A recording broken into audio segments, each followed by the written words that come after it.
Testing. Hello, this is Jake Light Gaming Elijah Service. Once again, back on our stream day. Everyone's having good morning, good afternoon, and good evening. If you are sleeping soon, hope you have good rest and you. So, back again on some VR chat. Guess we're gonna be hanging out. Brian.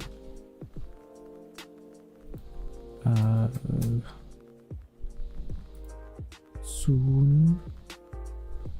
While we're waiting, we can fish, no problem. Also, my hearing.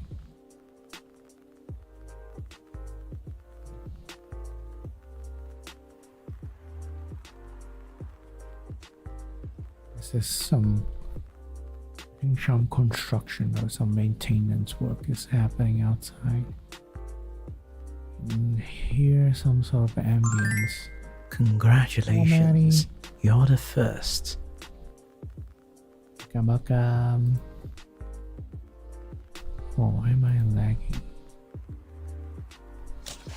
Okay, it's not lagging anymore. Yeah. Chill day, right? Also, has everyone heard that you don't have to be an affiliate to have all the Twitch features now? Ooh, blessed European anglerfish. Yes, you heard it right. If you are not an affiliate but you want emotes, badges, whatever, all that stuff, it's available to non-affiliates as well. So everyone can have the same function, which is good. Although I guess you don't have the monetization features. Affiliate, I think from what I saw, it's basically it is still monetized. The features are still monetized. Like you still need to. Even if you are not an affiliate, if someone like subs to you and stuff, you still someone still needs to sub to you, get the what do you call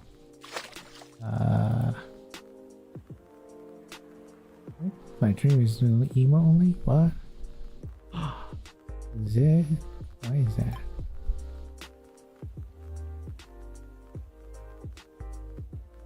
Why is it only? How do I deactivate it?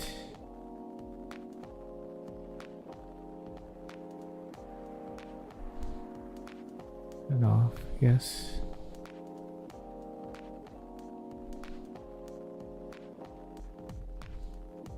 Okay.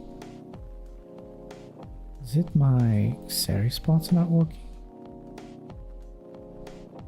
I think series spot's not working today. Something affected it or something?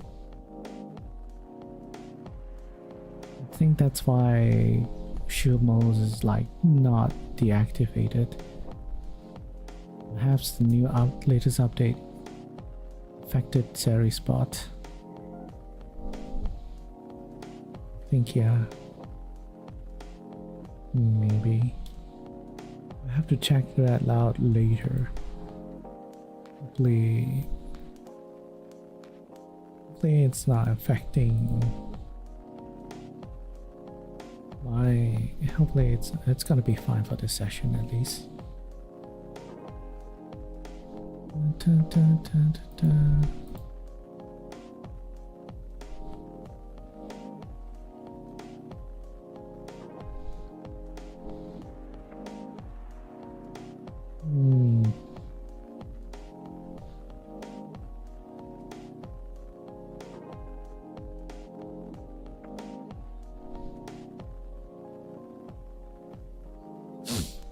Sorry.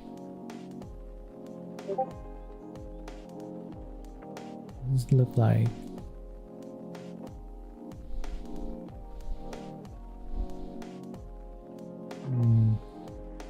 doesn't look like series, but say anything. I'll fix it later.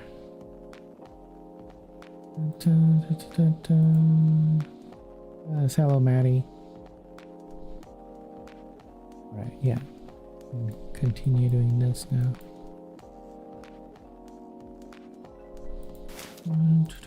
Zabera macro.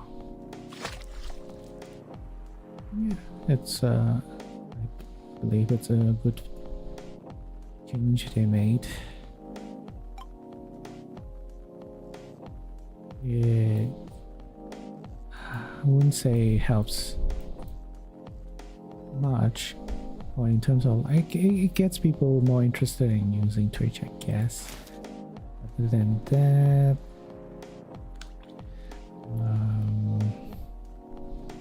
yeah, I mean, everyone can use it, but I guess it's if you're cynical or like pessimistic over like seeing the changes because Twitch really wants the money. They really want the money, so that's why they are allowing non-affiliates. It's kind of a sign that it's not doing well. Twitch is not doing well, so they are making this change. Like, it is still a monetization thing, monetized feature or graphic, where even for non-affiliates, even though the money is not going to the affiliates, the money is still going to Twitch in some sense, even though it's like perhaps it's like a credit thing, Twitch wallet, whatever we call it. That money doesn't really exist, or it's not like real money for the non-affiliates. It's real money for the Twitch though. And that said, I am not certain how they're going to, if let's say all the money they've gotten from being a non-affiliate, can they be converted to transferred eventually when they reach affiliate, transferred to their appropriate account when they set up for affiliate. Also, is the music. Music is on.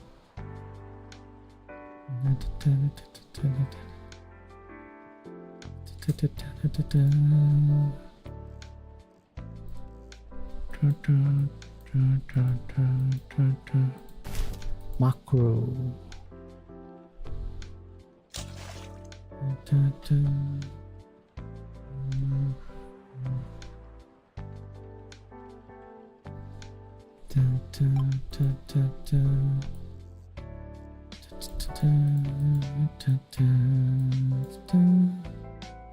You're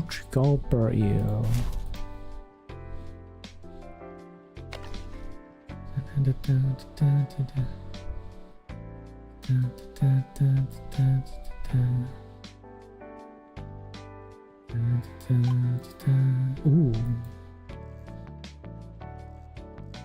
One.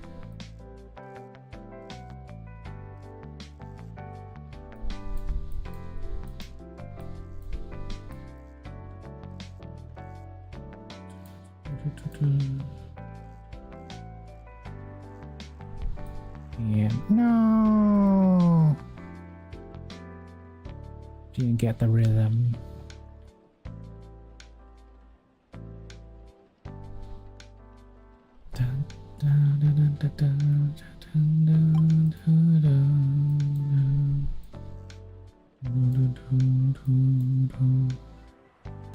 Okay, I'm never mind. Let's go. Shh. The thing about more visibility using this one. Never been there. Ionized fissure.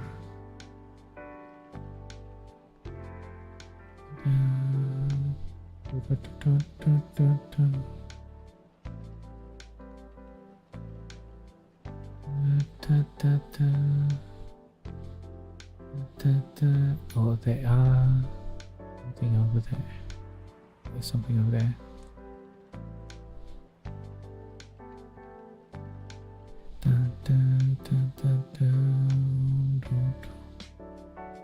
This looks like radioactive stuff going on here.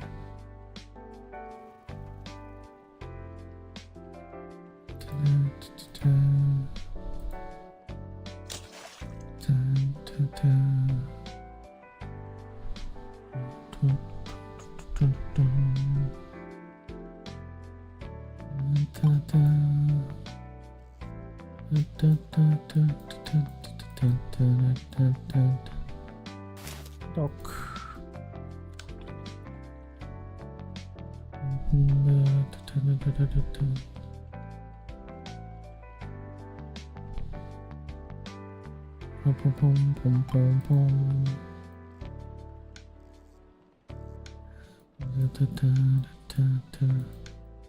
Must be big.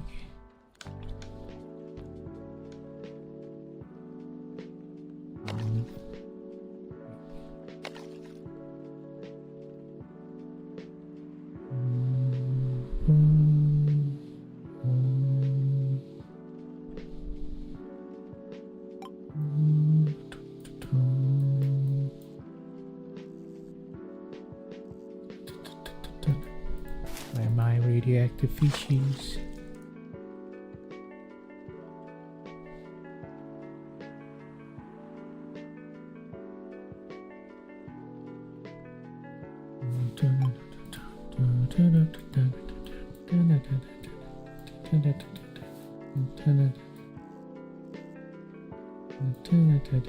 Selfish.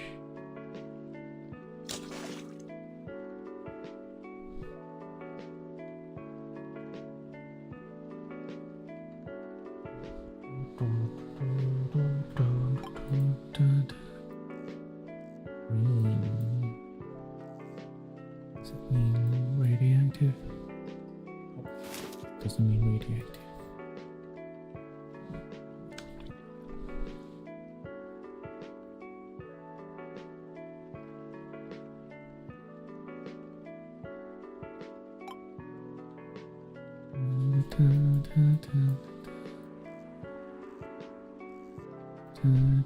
Ooh, burning huge rubber duck.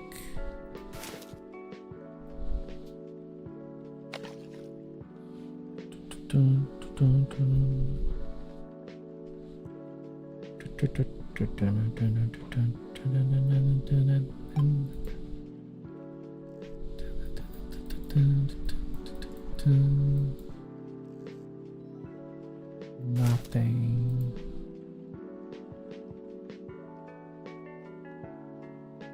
Boom, boom, boom, boom, boom, boom, boom, boom. Boom, boom, boom, boom, boom, boom, boom, boom, boom, boom, boom, boom, boom. Boom, boom, boom, boom, boom, boom, boom, boom. Boom, boom, boom, boom, boom, boom, boom, boom, boom, boom, boom, boom, boom. Radioactive, tiny.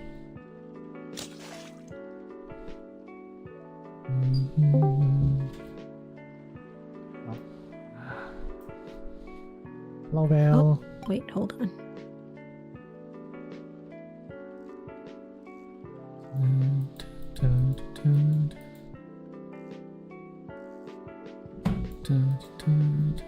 Swordfish.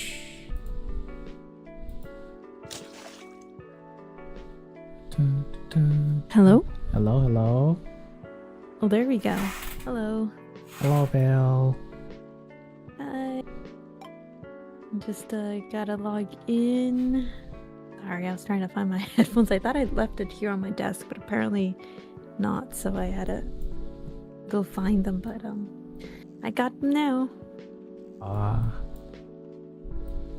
How you been?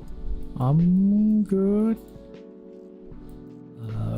I think relatively good compared to everyone so far. Yes. Are you alright? Yeah, I'm doing better. A lot better. You sure? Yeah. Mm. Yeah. Why? Why? Nah. It's just it's a lot different than before. At least I could say there was preparedness. So I guess that in that aspect is why it's a little bit better. Yeah. It isn't to say it wasn't hard. I mean, it took a bit before I could like spring back on my feet again. Yes. Well, I'm wondering, are you back on your feet? Yeah, I'm back on my feet. Or, I mean, as much as you can, right? Yeah. What have you been doing?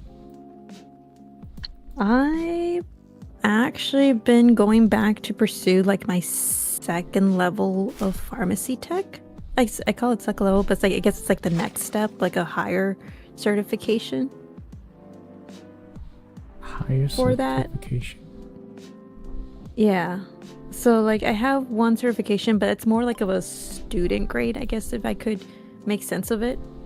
But literally it's just one of those like, hey, maybe it's recognized by some pharmacies and mostly like retail. But if you want to work in a hospital, for instance, or anything that involves drug compounding or doing IVs, I would need to take a specific certification for that, which is a higher level than the one that I have currently. So that one requires, kind of like with nurses and doctors, it requires you to know more medical terminology. So that's what I'm doing. It's just adding on top of whatever I already had, essentially, if that makes sense. You're like going somewhere to learn this? No, I'm self-studying right now, but there is an online application where I can sign up to take the exam.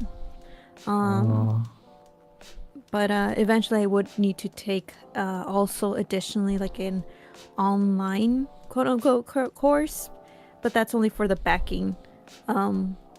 Since I don't have like a pharmacy to back me up to take that exam, I would have to do the whole, register to an online class that is recognized by the US and by the state board, so that that would qualify as a credit or of sorts for me to take that exam. So it's like a lot of steps, but it's gonna be the same deal. Like everything that I'm studying right now on my own is gonna be what's gonna be on the exam. But I'm gonna have to still, even though I'm getting like close to getting ready to take that exam, I still unfortunately required to like pay up a little additionally more to just get that merit of sorts just for the exam, because I don't know why they just, I mean, I understand they don't really trust people who self-study to just immediately go in, pay up just the exam.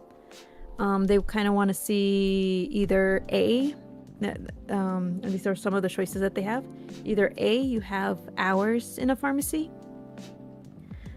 B, you have you graduated probably from a specialized medical school, or you have like someone paying someone from a pharmacy company, paying your education. So I'm picking the secondary, which is just getting a school to essentially be the way for me to take this. But luckily, because of COVID, it opened up doors to provide online classes, or rather like self-paced classes for those who are interested but are probably too busy to be in an actual class setting. Mm, So yeah, it's kind of odd, but that's basically the method or route that I'm taking for taking that exam. uh, And I'm moving. I'm trying to log in, but I'm trying to remember my password. Oh yes, now I remember. There you go. Oh wait, I used the wrong email. Oops. Ugh.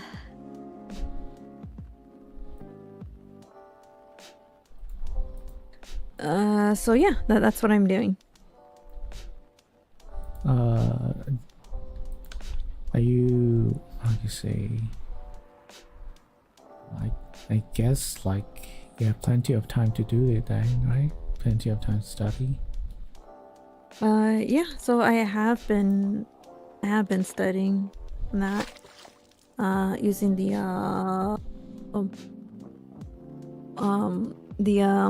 Pomodoro method. So it has been helping significantly.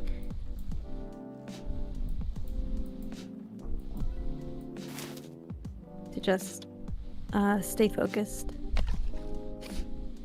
That doesn't mean I have not. Yeah, at the same time, you're still like to like take care of like family matters and stuff. Yeah. Oh my god! What do you mean? Ah! What's my password? Wunsch catfish. What's my name again? I think I mentioned Pomidoro.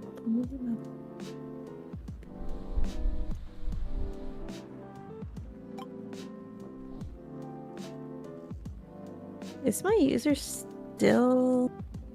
I don't remember. What the fudge? Let me in. Small yellow discus. Holy shit. I'm just gonna go to VR right now. This thing is being done.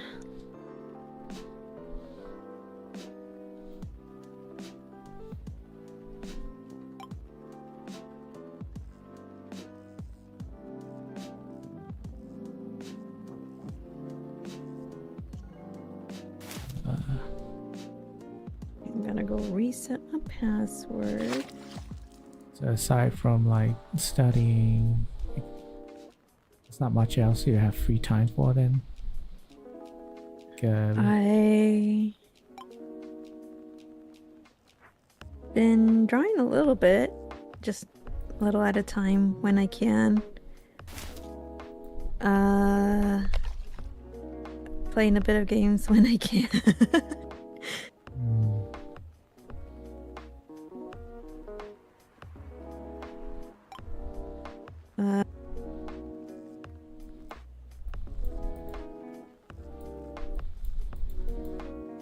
What else? I had to pause on a few other things like the coding and Japanese, but it's fine since most of my brain and energy's been trying to focus on getting all these medical terminology down.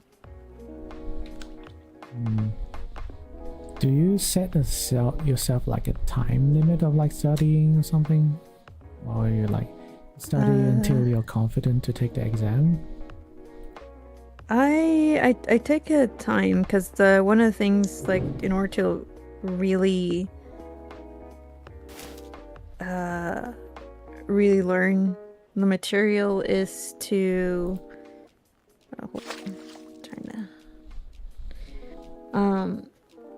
is to have like a set time. So in dedication, pacing oneself is usually the best, and rather than cramming it, because if I were to cram everything, I'm not really essentially learning or truly understanding the material that I'm reading, at least from past experience. But so yeah, so what I do is just dedicate myself like each day again using the Pomodoro method. And I do have books, like 2 of them that I'm using currently, both dedicated for readiness for the PTCB, and each one has its own coverage of the material that is to be expected in that exam. Luckily for me, these 2 books do provide a guideline of sorts that I could follow, that basically already sets the reader to pace themselves and learn things. So it'll have, like, you know, week 1 you'll have to cover this page, and this page, essentially. So you have a curriculum already provided within the 2 books that at least the ones that I have. So I can't say if it's the same for other books, but I kind of did my research first to make sure I got the correct ones. And a lot of pharmacy techs that passed the exams did recommend the 2 that I ended up buying. One of them, the seller was kind enough to provide me the latest version, so I paid for one that was essentially just going to be like 2025 to 2026, but they sent me a copy of 2026 to 2027, so meaning that this will basically be good for 2 years, but I'm not really planning to take the exam next year. It's rather this year's, due to the fact that it's not it's just building up and filling in what I don't know, essentially. So I already know a lot of the material. It's the only thing that I'm going to probably cover is the medical side of things, which was not fully touched upon in the first certification that I took, per se, because for the PTCB, for this certification in particular, it involves a lot of mathematics and formulas, aside from the terminology. So it's not just learning the drugs, you know, learning a little bit of certain anatomy, you know, certain terminology for the anatomy and such. This is like a full sort of thing. So I'm like, okay, all right.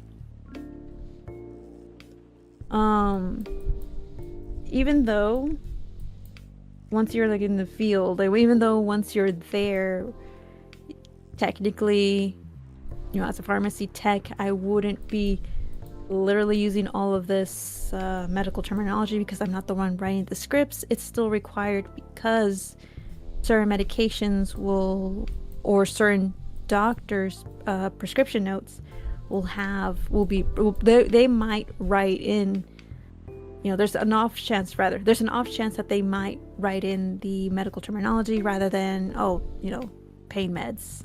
You know, it's like pain meds and then the actual drug name or of the medication. So kind of like that. It's just one of those key factors that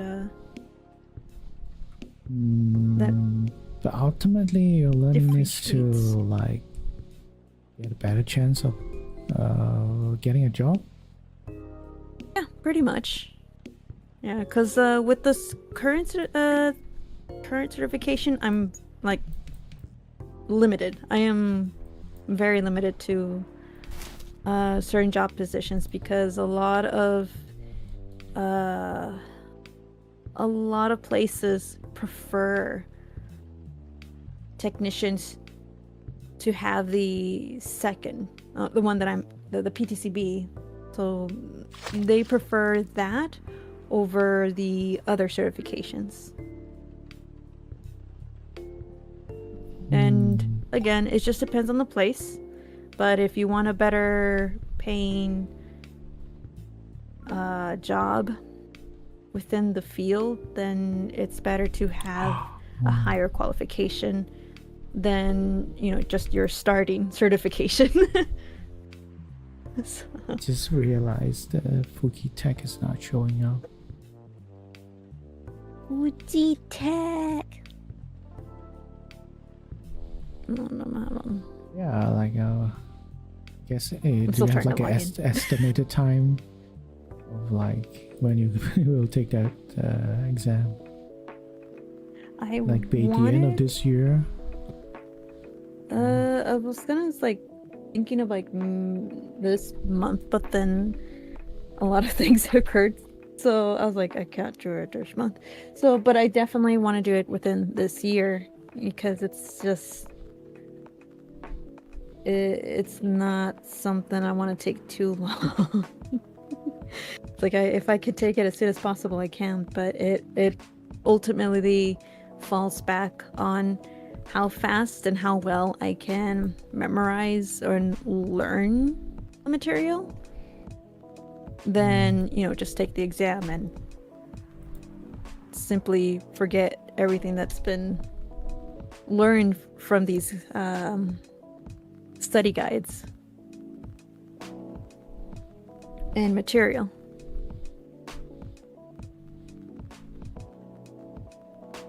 So I guess my main goal is to actually understand what I'm learning, or understand why we're learning and why this is important and what makes it different from the current. Why is this not like me? The current certification that I have.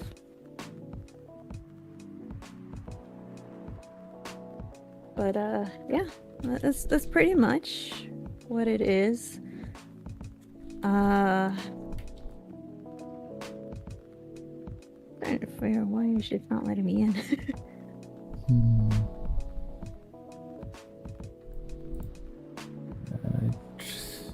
Trying to fix the thing. Also, hello, Dr. Marmot. This thing's not letting me in. What Blocked. the fuck? The duck.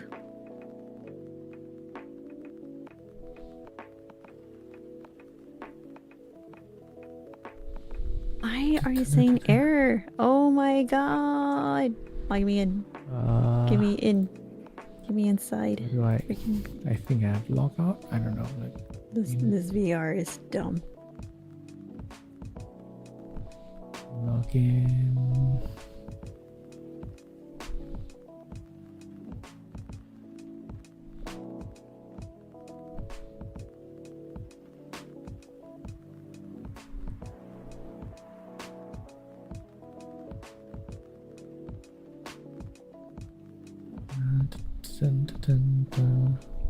What budget? I'm just gonna put in one of my previous ones.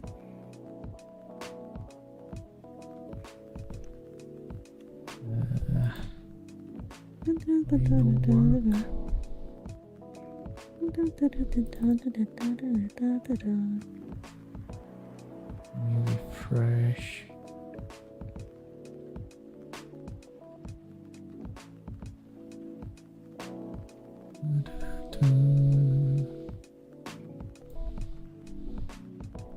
Uh-oh. How do I change pressed VR permissions mode. for a website? No. Oh, I'm just gonna have to wait.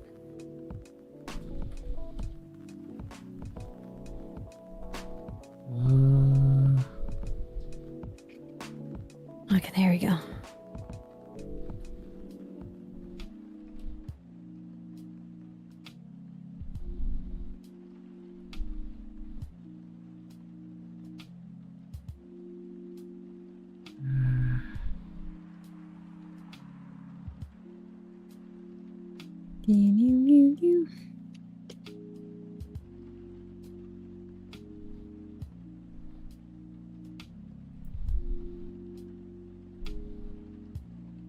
Oh my word. Yeah, but how do I change?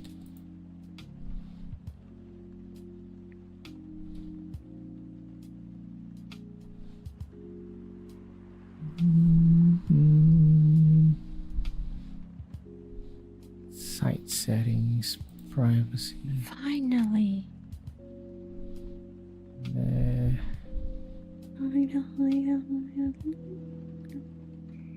Okay.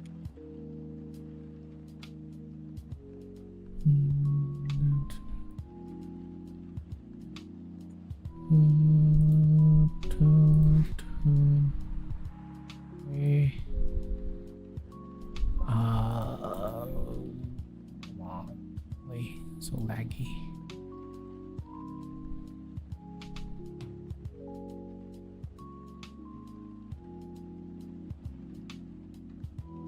Okay.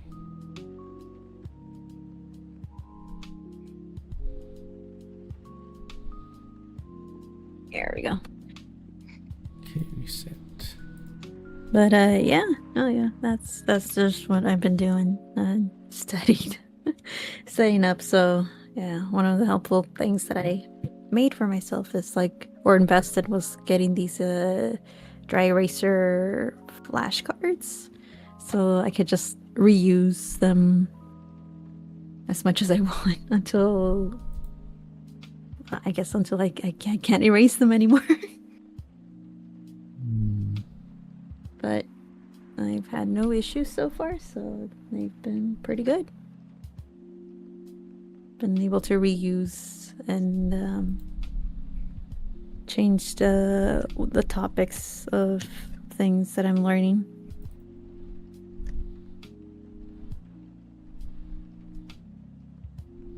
Okay, maybe it's not my problem.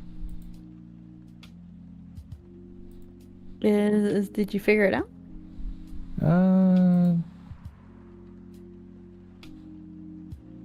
Trying, but You know that Ninja like they changed something recently, so it's been kind of odd. it's not showing up. And when has this been happening? I don't know what they changed lately. It's one of the recent changes they've done, and ever since it's been It's like it works sometimes, and then sometimes it just breaks. Was there Israel about Evangelion in Final Fantasy 14?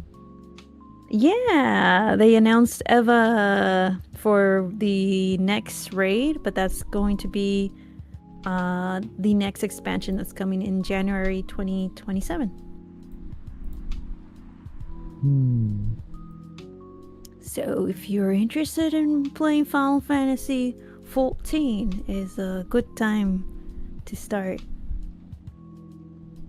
They're now throwing in the expansion up to I believe Shadowbringers, so that's like a lot of expansions for free as a trial.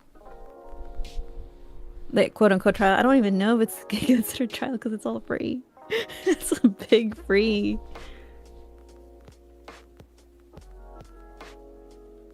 Well, You should. and after you catch up to Shadowbringers, then the rest of the expansions would require the sub, but yeah.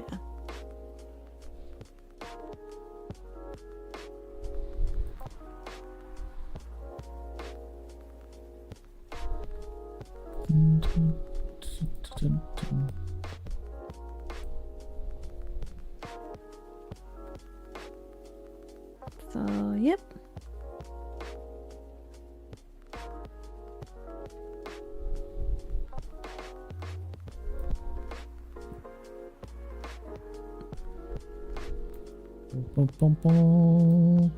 One was near Automata and now Evangelion. Yeah. Dr. Mama says. Yeah. And also, hello, Dr. Marmot. I can't see the chat because I haven't opened the chat. My thing has been...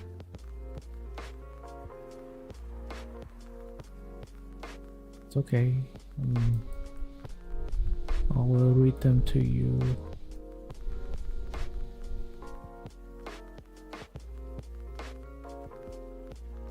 I'm sitting on the throne. Oh.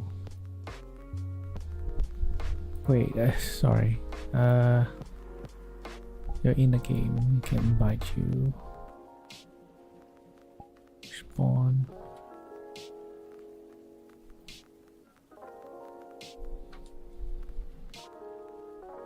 Try fixing it, but it doesn't appear. Seems like Discord's having problem. Seems like it. At the very least, people can hear you. Yay! I think.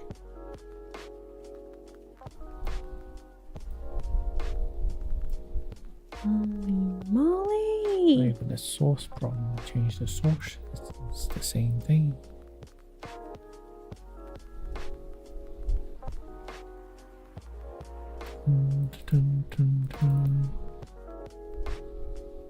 Change this one. It still does the thing. Forever loading. Damn. Do they have like a, I don't know, Twitter page or something? Blue Sky, Twitter, anything? We got a Blue Sky. How's Chicken Bill, by the way? I am alright. I have been busy, quote unquote busy. I try to be. Whether the busyness is effective is another question. Get this person the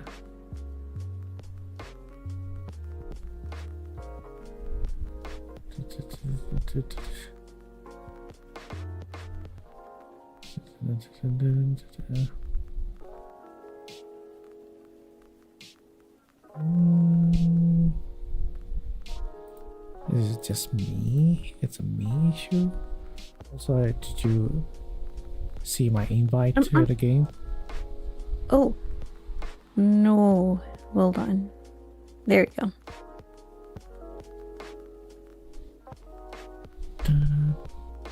I was just like chilling, waiting, but I didn't see the. This usually when you're busy, you ain't bored.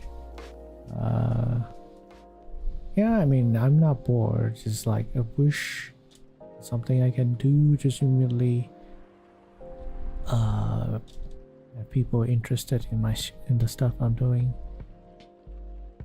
I guess I just have to be consistent. This is, I think, the second week I've been able to be consistent. In the past few weeks or past even month, it's been very difficult to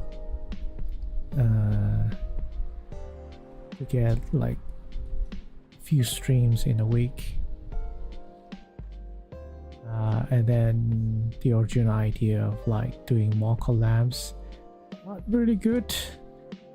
Collabs very much depends on people being available and the group of people I'm together with. Nothing wrong about them, but yeah, as I said, at the moment not possible to like do more collabs. That's also just me. I join fishing, don't really want to join fishing, but just want to come fish with you guys. You okay? Yeah, you can. Do I not have you in VR chat, Doctor? I feel like I have added you before. I'm not sure. Or did join you once? Yeah. It's all there. You're like AFKing. Oh yes, right now I'm like trying to set up Oh, my stuff on my browser. For some reason it's being weird. okay.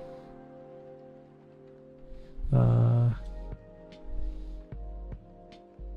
yeah.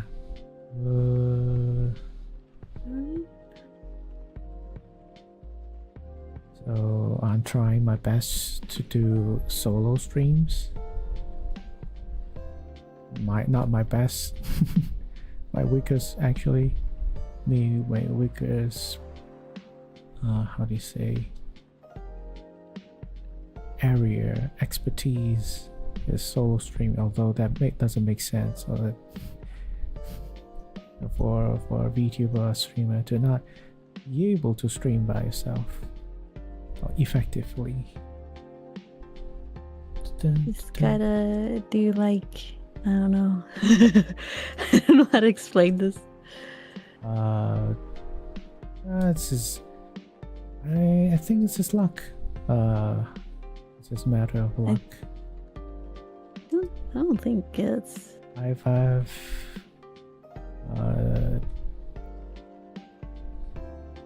how do you say this? Pretty much doing the same thing, trying to do the same thing, or but a little bit more. It's supposed to be just as good as any other people have done it. It could be timing.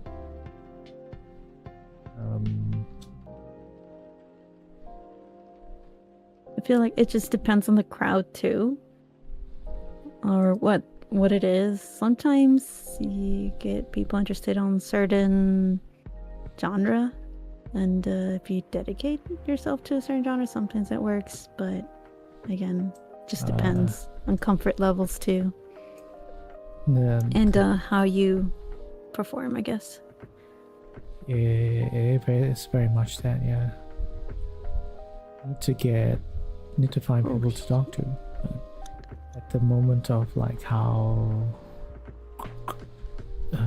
Twitch is like, or this streaming platforms are like, it's very hard for people to just stumble upon the stream. Also be someone like, to know at least our workplace gets really busy in summer. I wouldn't say because of that. It's just in this saturated space of content creators. It's a very limited thing you can do to like stand out very much. But what I'm trying to do in terms of like standing out is be more active, be more consistent, about more stuff, more streams, post more stuff, do more art stuff, make shorts, and a little bit more than what people usually do, I guess. Majority 90% of people just stream consistently, so I'm doing way more than majority of people do already. Not a lot of people do shorts. I do shorts. Not a lot of people do art. I mean, a lot of people do all the stuff, perhaps in one aspect, like people have probably specialized it. What I'm trying to do is basically do everything.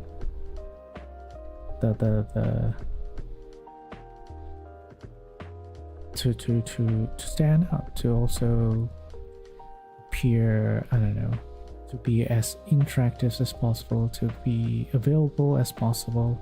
Also, are you still fixing stuff, Val? Oh, I'm doing a tutorial.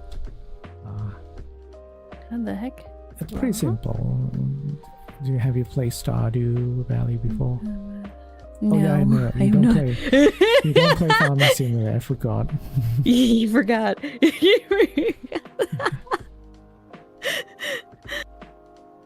I'm one of those rares like, oh, have a soft voice. You probably play simulations and farming games. I loathe them with my life, but I will play them if I have to.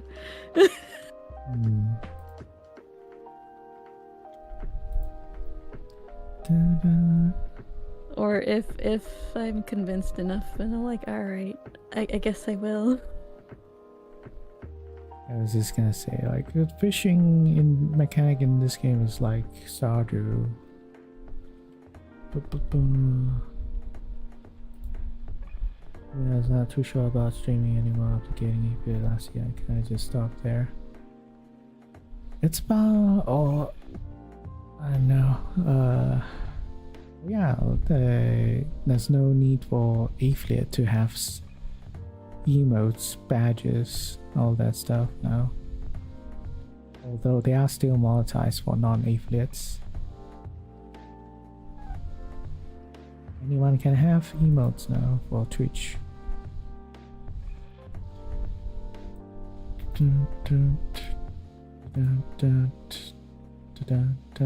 I have no idea what I'm doing. Gee. Did you press play? Yeah, I pressed play. So I'm inside somewhere. I'm just gonna go where the sell and upgrades is located. Yeah, I mean that's the place where you buy stuff or sell stuff. There we go. But you can fish it anywhere. You can fish in this pond. And this acts like a morning star.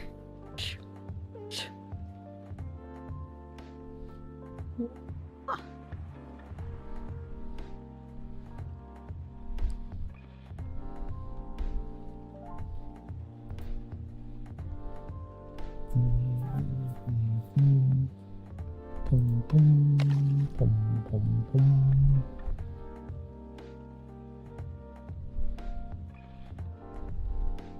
Oh, is it T? I don't know. What happens once it's exclamation points? Oh, I press it again. How? Maintain the white bar within the. How do I maintain the white icon. bar? Yeah, hold the. Periodically hold the left click button. Make sure it stays there. Or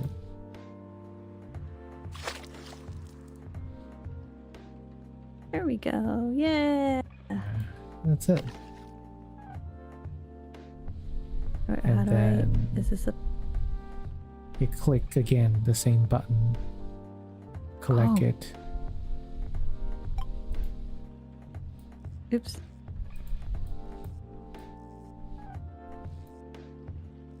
There we go.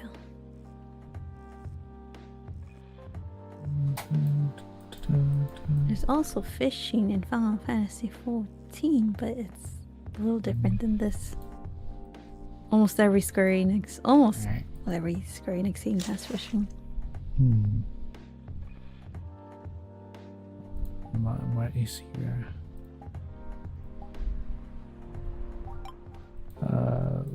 Fish.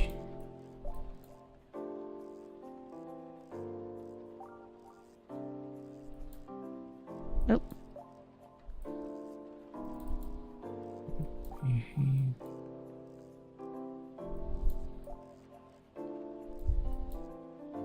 But no, yeah, I just hope that I'm gonna be able to, for the exam, hope that I'm gonna be able to, Line bladefish. pass.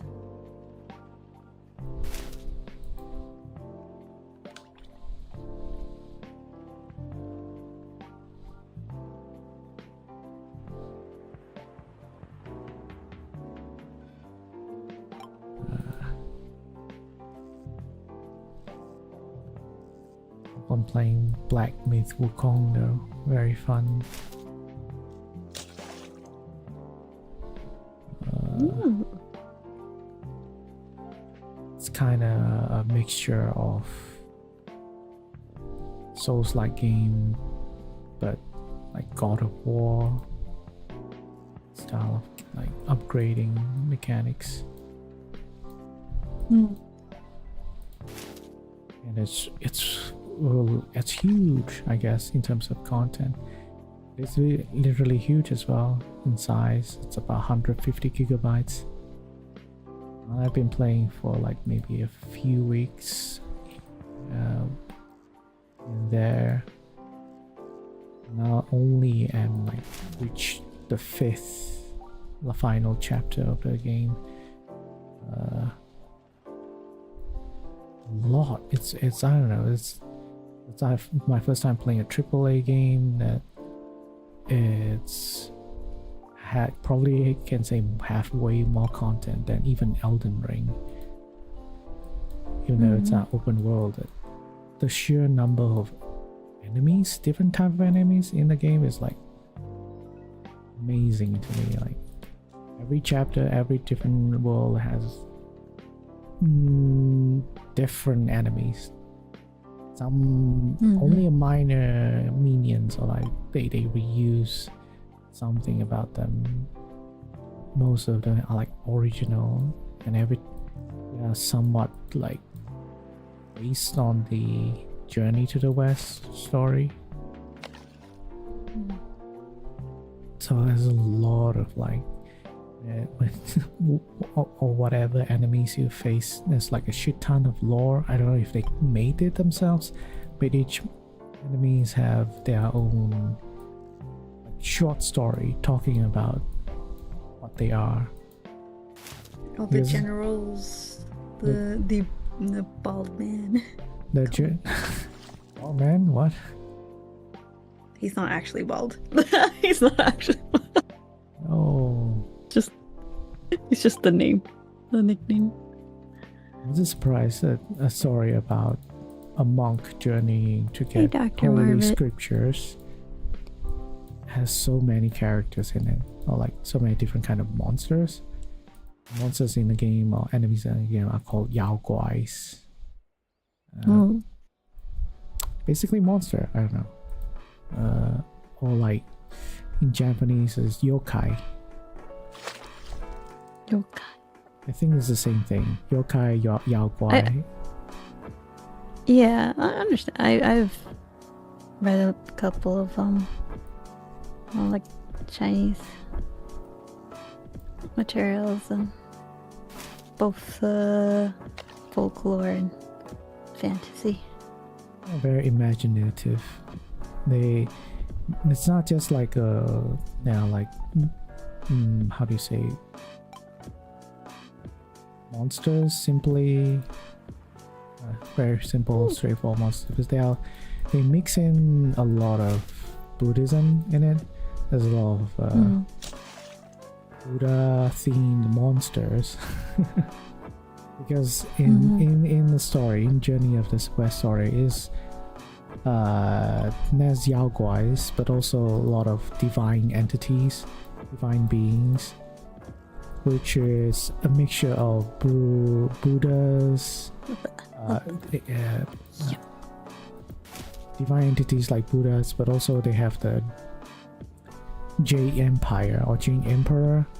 There's heaven in the story as well. So lots of different kinds of divine beings, angels, I guess you can say, gods, goddesses. So there's that, but also the good stuff. Mainly the story revolves around this Yao Guais that we long for immortality or long for becoming more powerful, I think. So they seek out people that are like sacred or holy or divine, try to eat them so that they gain their powers. So all these Yao Guais, if they are a little bit more powerful, they have this sort of like monstrous but also divine aesthetics in them. It's very cool. Is this maybe it's spoiler? Well, I don't know. It's a game. I don't want spoilers. It's been out for like 2 years. There's like a monster. Even if I describe it, you won't even know what it is actually. If you do want a nice fantasy game, Crimson Desert is actually a pretty nice game. You're saying that to someone who loves fantasy as a genre. Like, I breathe. I don't know. Breathe fantasy. But I don't think you play action though, right? Action fantasy stuff. Most like I feel like you play a lot. Watch people mostly. Yeah. Yeah. Turn-based stuff is what I feel like you're more. Or like MMO. I kind of feel like MMO is kind of turn-based, or like at least there's a lot of cooldown happening. You know, you're not actually. There's dodging, right? But it's not exactly quick time per se, or. Only quick time on certain bosses, and then most of it's just moving from mechanics. But in terms of like your skill set, specifically your skill set, there are Mhm. some cooldowns, and I guess some you- classes you- have more heavier In rotation. terms of But action, no, not like action. Yeah. You don't dodge, you don't parry, you don't jump, fly around, anything like that. Oh yeah, nah. Mostly it was like Liza P or like Devil May Cry. Mm. Yeah, or RE series, but I haven't actually touched the RE series in a hot minute. But Oh, no, I like not really. Resident Evil. So the latest game is really good, although very short. So most of the ones the ones that I touch is like the old ones, and you know how those are. Yeah, but yeah. Then I do have a couple that are turn-based, but surprisingly, most are like kind of like platform. I guess the one that I could think of is like Jack and Dexter or Spyro or it's another one that I'm trying to think, or kind of like a 2D sort of platform sometimes. So Doctor is writing. There's a few new old school RE game. Yeah, actually, I have one in mind that I want to play on stream. It's kind of stupid. I think I removed it. It's like made by a Korean developer. I forgot what its name. There is the one that looks like The Legend of Zelda, but it's not really, you know, but it's inspired and it looks beautiful. Like I absolutely fell in love with it when they were releasing the concepts. And it's just incredible to see the trailers now. Like it's actually being finished and made. And it's kind of wild. And that goes for like several other games that I've took notice in the indie side of games. Yeah, that was really super nice. But I don't feel nice about them using AI gen stuff in their like development. Crimson Desert had like a lot of portraits like in the game that are gen AI. And only when people make noises they give the excuse. Give the excuse. A lot of the developers now, like when they get caught using AI stuff to like put on random portraits, they say like, oh, it's a whole placeholder. It's not supposed to be there. Blah blah blah. You know. I don't know, but also again, a lot of it's starting to appear that a lot of Korean or like Asian or Chinese developers are hiding the fact. It's not about them like not being apparent, but they are like hiding the fact they are using AI gen stuff. It's really something I kind of feel not nice. Just got released. It's like an emulator kind of for Legend of Zelda. Are you talking about that Twilight game that has a PC port now or something? Someone made a PC port for Legend of Zelda Twilight Princess. What? Dusk? Like Dusk the boom shooter? What the fuck? I'm trying to look for Dusk on the store, but I'm getting like a lot of Dusks. Let's see, is it Dusk Over? No, that's Dusk Diver. Yeah, I played it actually. I played Twilight Princess on the Wii. I think I played Twilight Princess on Wii. I like Zelda games when I have the opportunity to play them. Unfortunately, when I can't, I just can't, and that's fine. Not also playing any platform. Like Nintendo. Android. Cool. A lot of Nintendo games I didn't play. I don't play. It's because they don't exist for PC. I got something else that isn't variable. I'm gonna change that. I enjoyed the few times I played when I like had my 3DS, had the Wii. Also, yeah, let me think of like what's a sample. Recently, the most recent one, some game called Party Animal, but same developer for Humans Fall Flat, is holding a AI AI video contest out of What? the blue. Like it. I don't know if you know about how the game is like. Human Falls Flat. It's just like this silly physics-based platforming game where you help each other to like jump It's across just platforms. wild, like.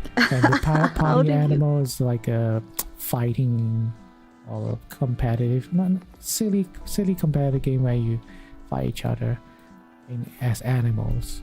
Somehow the developer is like, hey, let's hold an AI video competition. Like they post it on Twitter and like, whoa, just immediately just like triggered everyone. Robert Ross, I don't know if you know who that is. It's someone. It's a. He's like almost my age, like the if not artist. older.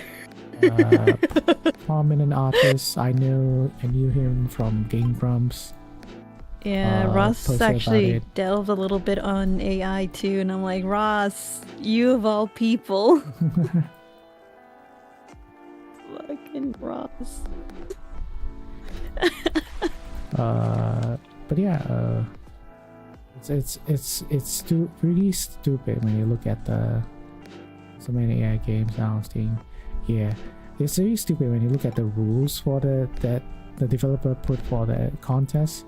It's like, you must use AI tools mainly. It's like, okay. You must not use other people's content or something to make your AI video. I mean, Sure. it's like, do you know how AI gen works? You literally use other people's content to make stuff. How do you not use other people to make content? You don't use other people. You realize what you're saying, right? No. Yeah, it's so silly. Stolen work or not stolen work. The audacity. There's also that gacha game. I don't know what's it called. NTE. I just know the short form. Never blah blah blah ever or something. It's like blatant AI gen technology, and it got a lot of flack because they lied to Iron Mouse. Iron Mouse was supposed to do like a sponsor stuff playing their game.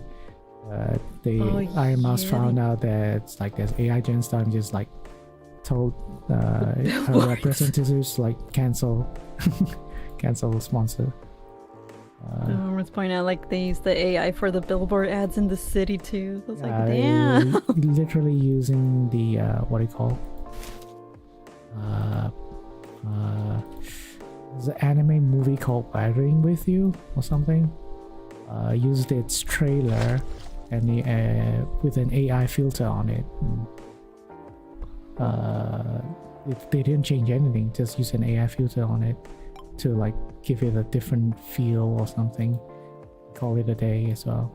But also at the same time, it's not like, oh, you just occasionally see stuff that is AI gen in the game, but literally there's one part in the main story where you are forced to watch an AI generated video of this character talking, I don't know, giving you exposition or something. This character was just like morphing around, it's supposed to like mimic cartoonish character, like they're from the 80s or something. Made by the same people of They Tower and Fantasy. Was made by the same people. Oh, Tower of Fantasy. The fuck? But yeah, Korean developer or something, right? I don't know. Either Korean or Chinese.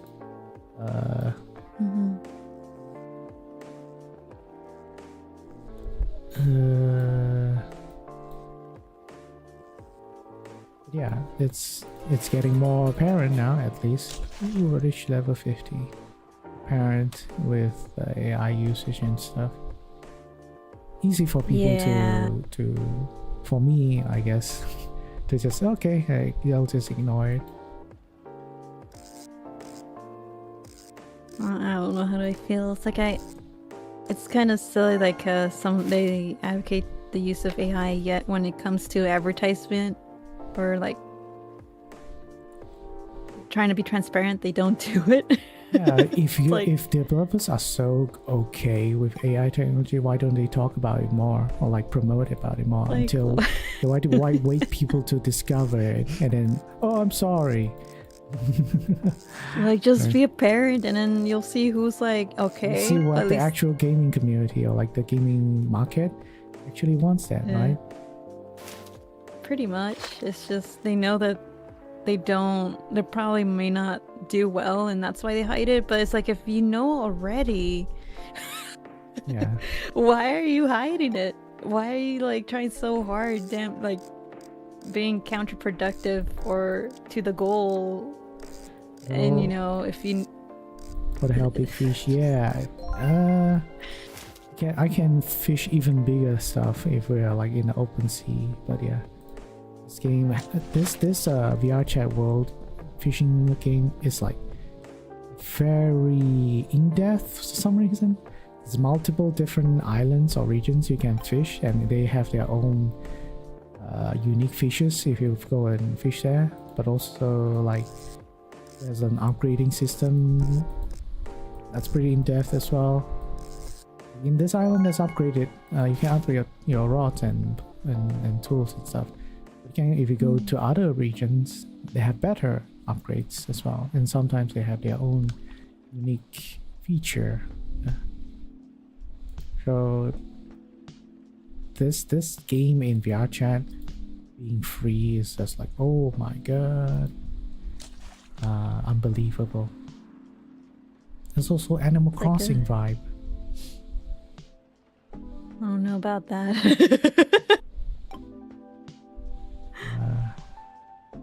Yeah, At least the fishing aspect. Just the fishing. Just the fish. Yeah. Everything else is everything else around is like a little bit of a Animal Crossing vibe. The minigame is much better than the Biotic Factor. I know that game. It's on my wish list, but it's a little bit expensive on site. It's almost the same price as that pirate game, Windrose. It's not on sale. Yeah.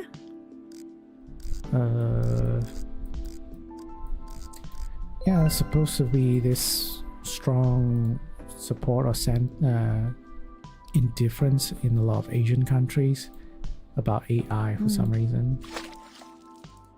Perhaps it's culture or something, but there's not much pushback against AI gen stuff. Biotic is hot. People remember. And AI also uses a lot of energy. Yeah. And water. Apparently, somewhere in the US, there was this company who put a data center, and they kind of illegally were taking water from the town that was nearby. And people were complaining, like, how come the water pressure was so low? Like, why was it so bad? And then that's like, I don't know how it went about that they found out that was because of this company. And so rather than, fining them and stuff, they just got a slap on the wrist, and people were really, really upset about it. Yeah. I watched a video talking about all the problems with AI data centers. Apparently AI data centers are like as huge as New York City or something. Like a single data center. Or almost as huge. Yeah, so it's not like your like server room or shit like that. It's literally a small city size. Pretty you- much. I'll agree. But yeah, there's multiple problems with with data centers. They consume a lot of water. That's the main thing. They consume a lot of electricity.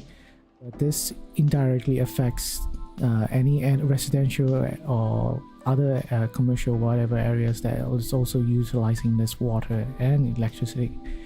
And if it's in the US and it's a private company that manages, probably this is like managed by private companies, it will jack up the price for the other people, increase water bill, increase electricity bill, but also not only that, if it's built near residential areas, it affects property prices as well.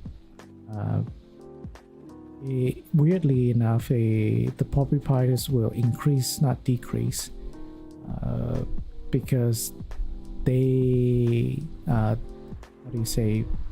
the companies that are like investing in AI wants to buy the property, so more space for them to clear out this residential area, clear it out, and expand the data centers. That's one thing. If it's not possible, the other problem is noise pollution. Because nobody talks, I think not really a lot of people talk about it or shown about the noise pollution. They built a data center road next to my parents' place. No, thankfully no data centers yet. Missing texture? No, that's what do you call it's a type of It's such a glitch fish. Oh yeah, it's a glitch It's fish. so pink. It's literally intentionally made it pink. I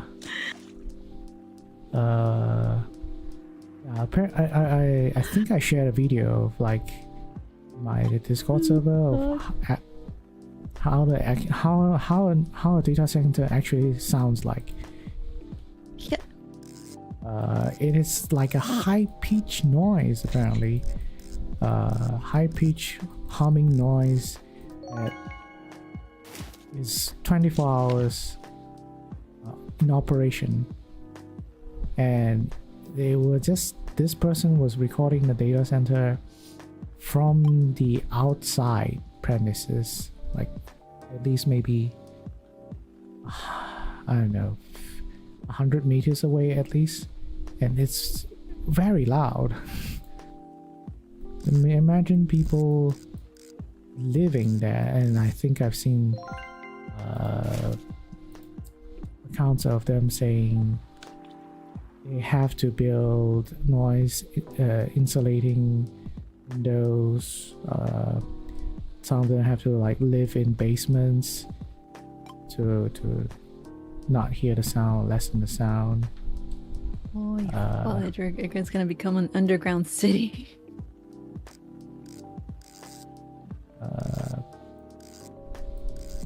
But yeah, That just sucks though. It's like, especially like if you've been living there all like your life, and then suddenly like these companies just put their darn data centers just because they don't have to deal with it.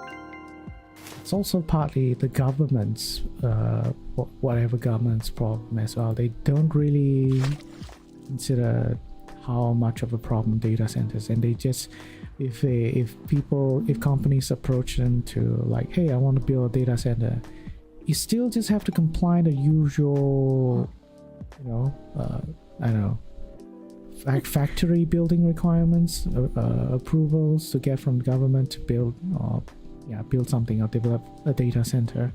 So there's no higher regulations when it comes to data center. So happy first they built a scrapyard, now data centers.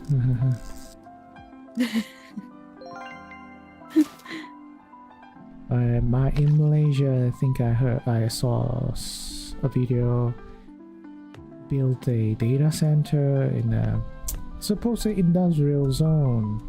But next to the industrial zone is literally on the next side of the road. It's just like this landed Nice. residential properties. I'm like, okay, once this data center's finished, they're gonna die. It's literally the data centers operate 24 hours. How is anyone doing anything nearby? You can't do business, you can't live there, right? Or who would actually go work near a data center, even in an office job, or have a lunch, have some breakfast in a restaurant or cafe near a data center? So you don't even have to think about living next to one. Think about just like being next to one for other reasons. Oh, relic piece. What?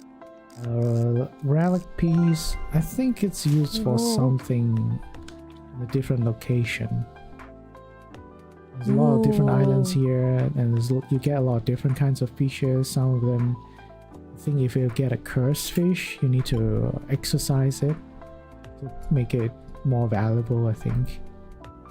So a bunch of things you can do in this game. I haven't really explored everywhere, but there's a few things I've discovered that's already... Ooh, this game's pretty in-depth.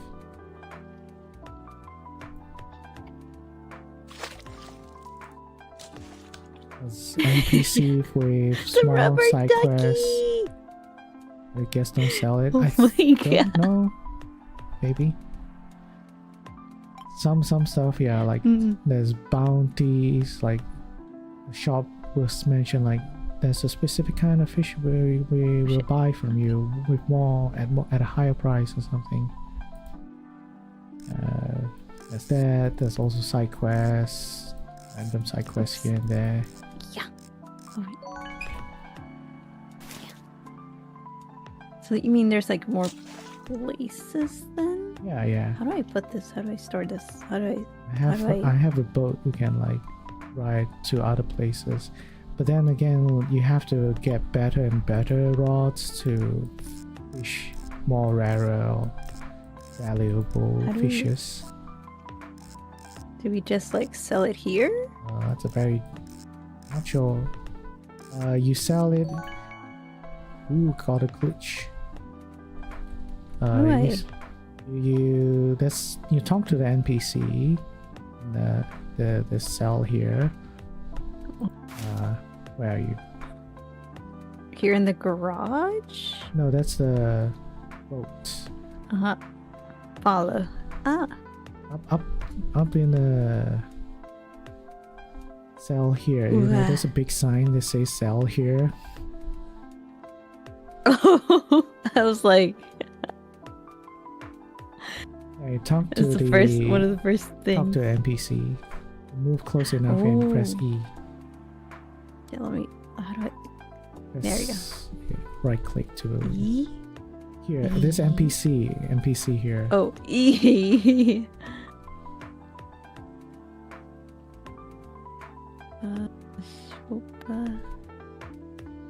Yeah, and then you have to crouch and look at the screen monitor here. And just press cell. Okay.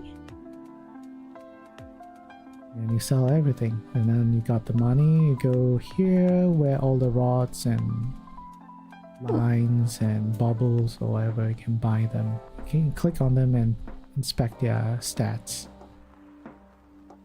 Inspect their stats, Wow, how much they're they cost. Expensive. That's fuel, that's not that expensive.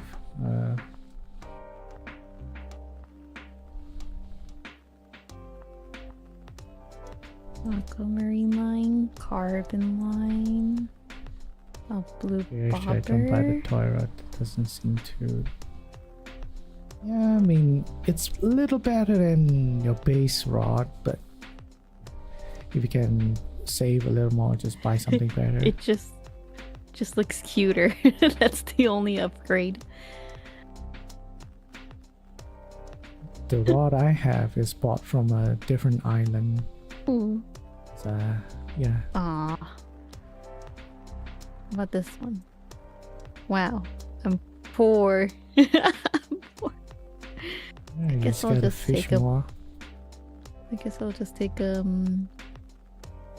this aquamarine line. Why not? And like get myself. To equip it, you just press B and then look at the stuff and click on it. It should equip it. Okay, B. Oh. B.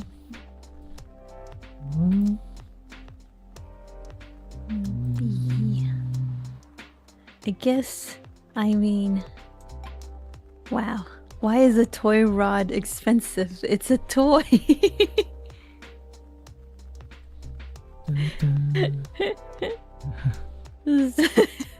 If you think that's expensive, there's way more expensive stuff sold elsewhere. I feel like this guy's just charging a lot just because, like, yeah, I'm the only seller in this island. Got all the monopoly.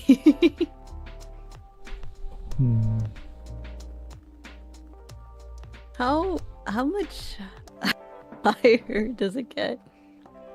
What do you mean higher? Like in price for the rods? Like how much more pricier do? Oh, there's way these more rods. powerful ones. 10,000, 100,000. It's yeah. I don't visit it everywhere, but I guess there will be more expensive stuff. Oh my. This one I have, I think is I don't know, I can't remember. In the tens of thousands, at the very least, the rod I have right now. Damn. I'm already level 50, so you know, I'm way ahead of you all. Yeah, me and my level 4 and my. And I think once you reach level 5 or 10, you will get an autopad.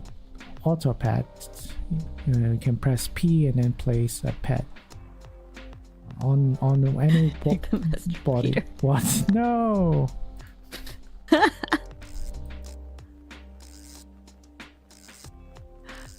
I mean, I can tell you right now that I am the worst fisher. It's not that bad. It's more or less when you start out. It's difficult because of the rod you have. It gets way easier once you like upgrade. The only features that becomes harder is like if you see a red one, a red rarity, or a pink rarity, or a gold rarity. Those are the most difficult fishes to try and get. Red is the best, I think.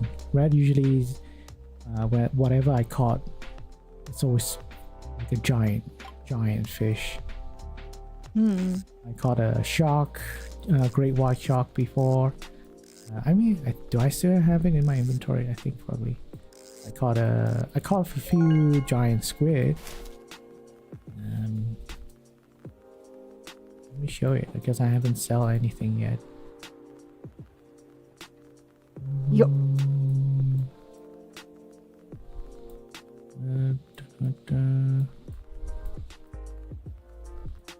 Yeah. Fish. Look at this thing. What the?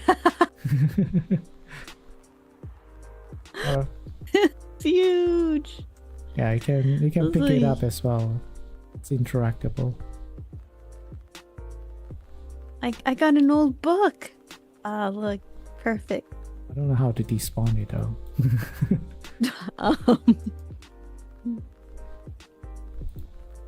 Crap.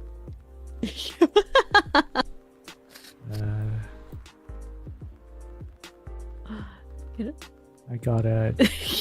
You just brought this fish. I can switch it. Giant What the squid. hell? Giant radioactive squid. Not just any squid. Oops. I caught giant manta ray as well. Yeah. I haven't played a Holy heck. AAA game. It's like Wukong. It's very. I always expect a lot of AAA games is like bloated with too much cutscenes and stuff. But Wukong is a lot of actual gameplay content in it. If you're getting a fish puns, let me know. Nah, I'm not really a pun guy. I unlocked my first AFK pet. Press P. P? P? P? Here? Yeah, press P and then it's like click on the body of water. Oh, on Yeah. the water. Go, frog. And then there's Be free. there will be this circle that slowly fills up, and once it fills up, you can click on it, and it will. You can collect the fishes that are already caught, but you can level up your pet as well. In opening up your backpack, there's the auto pet menu, and then you can level up 4 different stats. What's most important? I don't know. You just do whatever you like, I guess.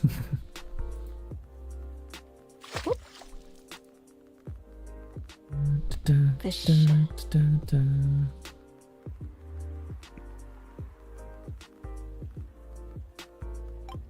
Probably, yeah. I mean,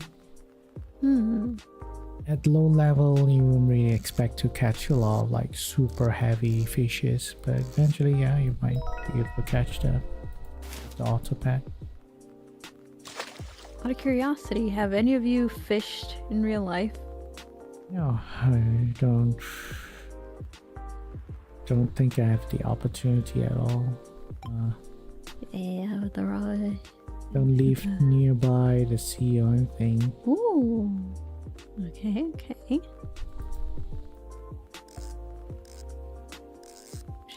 Run angry fishing or whatever.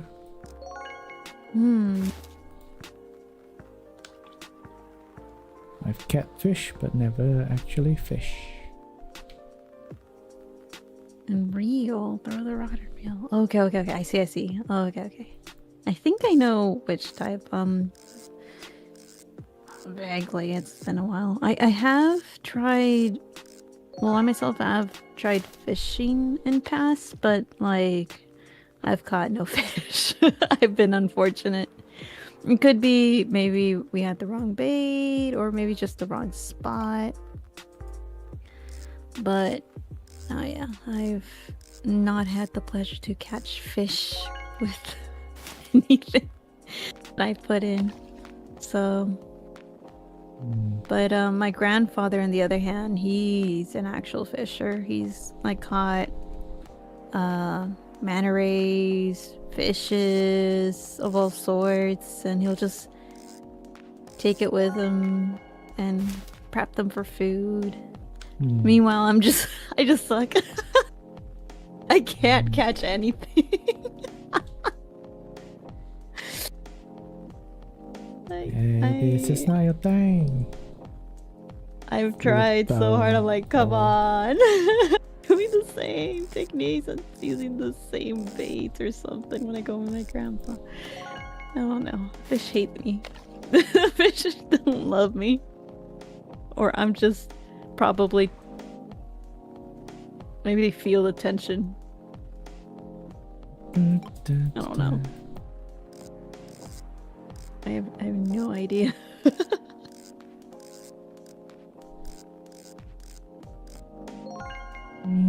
Oh my god. Oh my god. Oh! I lost my fish. Fish viewer. This still be as I saw.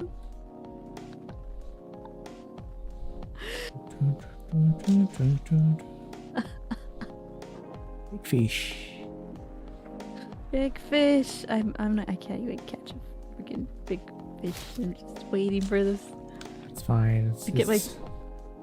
Eventually we'll want to play more of this.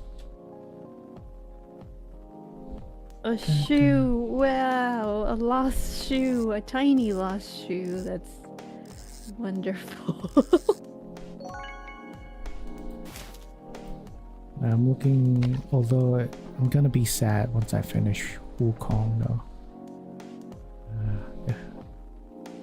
Actually, really like the story. I really like Journey to the West. I like that the developers really took time, a lot of time, I think, designing all the characters and being kind of faithful to the story. They build a lot of lore with the game, which I didn't expect it from a, I don't know, random Asian company. I'm playing the game with Chinese voices, and it feels very authentic. Although the thing about this type of game, especially if they are like situated in medieval time or like olden times, when they speak Chinese or Mandarin specifically, it's very, very different. It's like old speech. I don't know how you say it. Yeah, traditional, but like super traditional, old, Yeah. ancient. It's like how old English is like. So speak in a very different way, almost like poetic, almost rhythmic. So if you just listen by ear, most of the phrases they say, you don't know what they are talking about unless they switch to like basic simple sentences. It's amazing how much they incorporate the Chinese culture story around it into it very much. I don't see that happening in a lot of I don't know, Western games for some reason. Even if, let's say, it's like heavily Christian theme or something like that, it's not really involved or inspired. A lot of Western fantasy game is they make their own stuff up, and you can hardly tell what's the inspiration behind what they've made, the religion, the culture, the tradition, or the architecture as well. Kind of want to make it alien or very different from what you think to find in actual world. But in Black Myth Wukong, you just literally see, because it's like heavily inspired or Buddhism themed, there's literally so many how do you say, into its architecture, statues, decorations. A lot of the designs in its environment is based on real life. I can tell.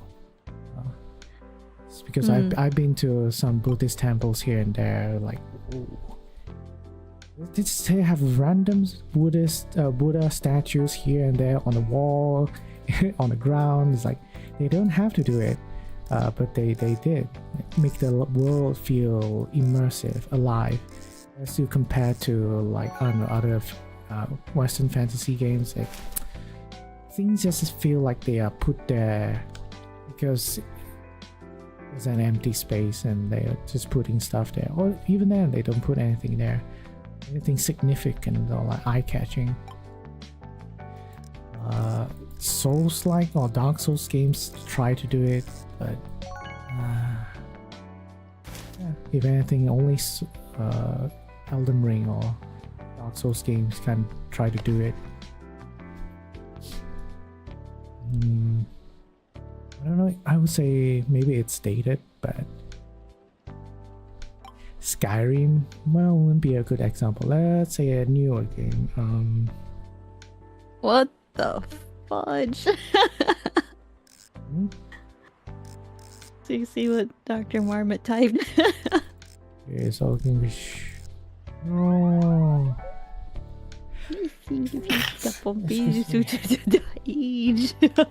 What the?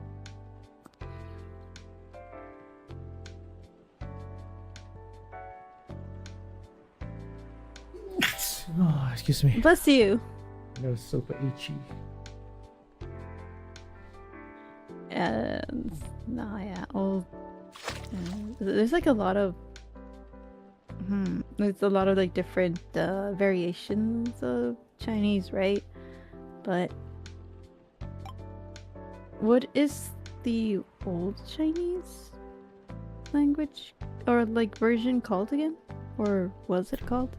I don't know if there's a term for it. It's literally just called old language if we're like direct translation. 古语. Oh.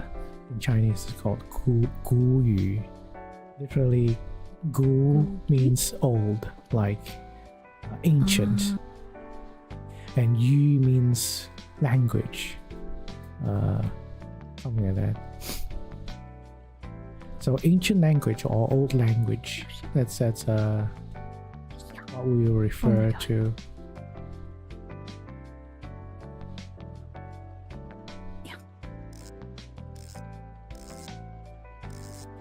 Okay. Oh, okay. I guess that.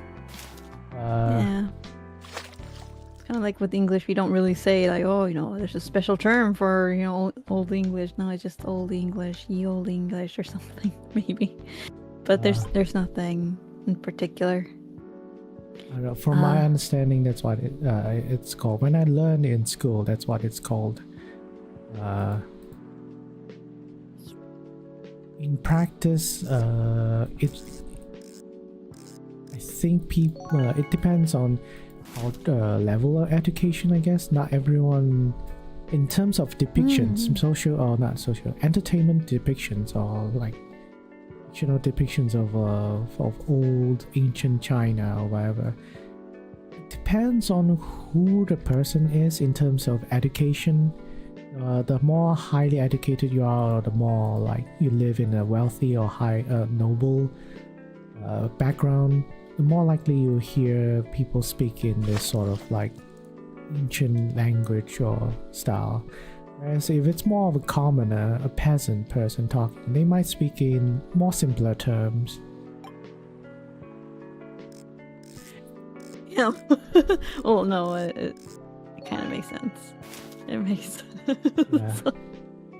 It's more of when you hear people actually speak the ancient language, it's very flowery.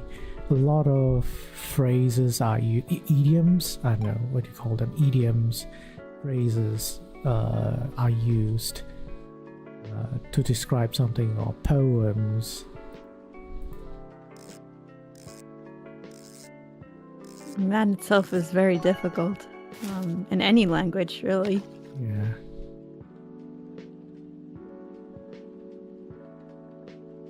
No, yeah. The only reason, like, I know, not a lot, just very, very, very minuscule Chinese, Mandarin Chinese is only because of games and some media. Like, I got super into Judge D. And God, I love Judge D. Been a fan since reading like one of the literature books that I had in college, and I'm like, damn, I need more of this.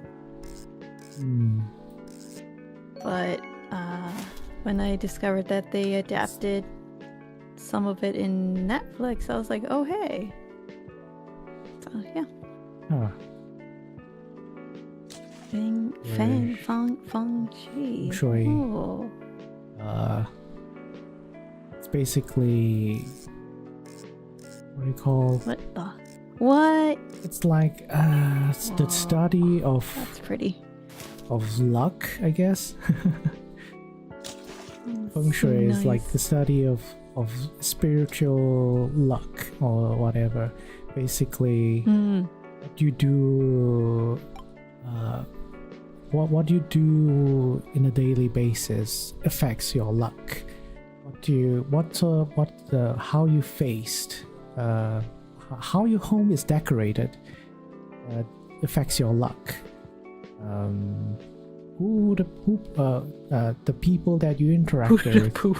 Who the, Sorry, sorry. I know you did not mean to say that. You're trying to associate yourself with affects your luck. The house is facing, yes. What the fudge? You have to like The determine. stars are not in position. Like, there's like a superstition. It's mostly a superstitious thing. Where if you want to have design your bedroom, never have your bed facing the entrance of the house. Like if there's an entrance door like to your house, your bed, your feet, when you're sleeping, your feet shouldn't be pointing towards the entrance. Something like that. It's supposed to mean that if you do that, it's representative of like a person that has died and put in a coffin or something. It's usually how they are faced towards to something. I don't know. My knowledge of this superstitious things is like very very vague. This is something I kind of passed on in there in my family. That's how I know. But this NPC asked for my name and they say it's way too weird, so you call me buddy. It says the same thing. You've been placed as the elf. You've been dubbed the elf now. So buddy. What you wear as well affects your luck and all that. I'm pretty sure. You think they will think this is a superstitious stuff, and only people that are superstitious will like crazy about it will follow it.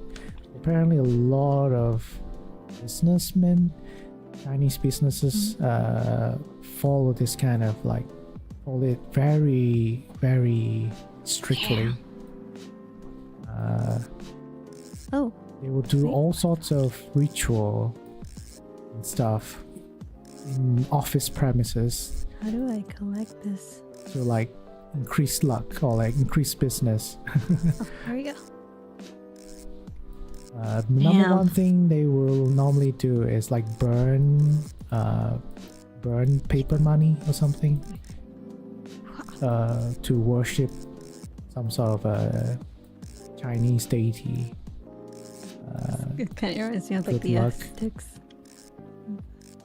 But also place a lot of what we call Wait, not Aztecs. What was the place crystals around their home or their business area. With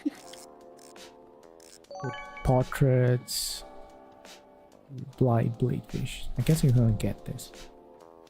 Yeah, that's illegal because money is owned by the central bank and not used just for use.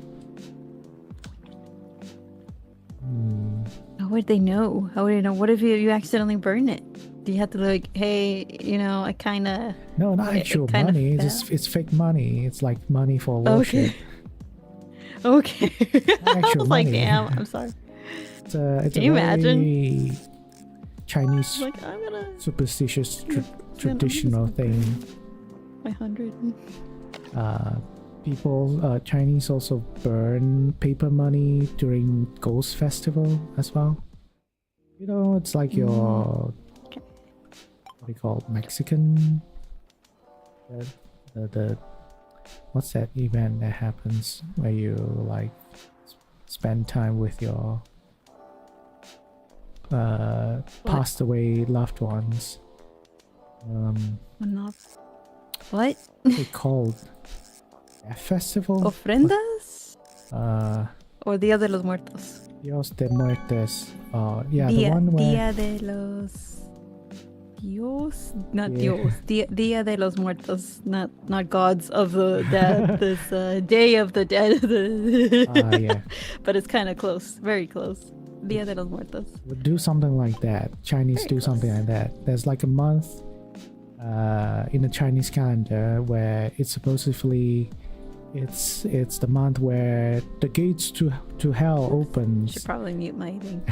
The gates of hell open, so the spirits who gets to come to back to Earth to visit loved ones or something. So the people that are still alive would like buy a bunch of paper mache stuff. Main thing is paper money, but people have like bought paper phones, paper houses, paper clothes, whatever it is, PCs, even laptops. Hello Jiva. They would buy all this stuff and put them in a pile and burn them, because they believe burning this paper stuff is how they can transfer all this stuff to hell. They can use this stuff in hell. Oh, like the okay, yeah, it's kind of similar with other cultures that I've learned as well. In Chinese, hell isn't exactly a bad place. Like there's a bad part, but it's like somewhat like most people would live in. Like, heaven is only for like the demon sect.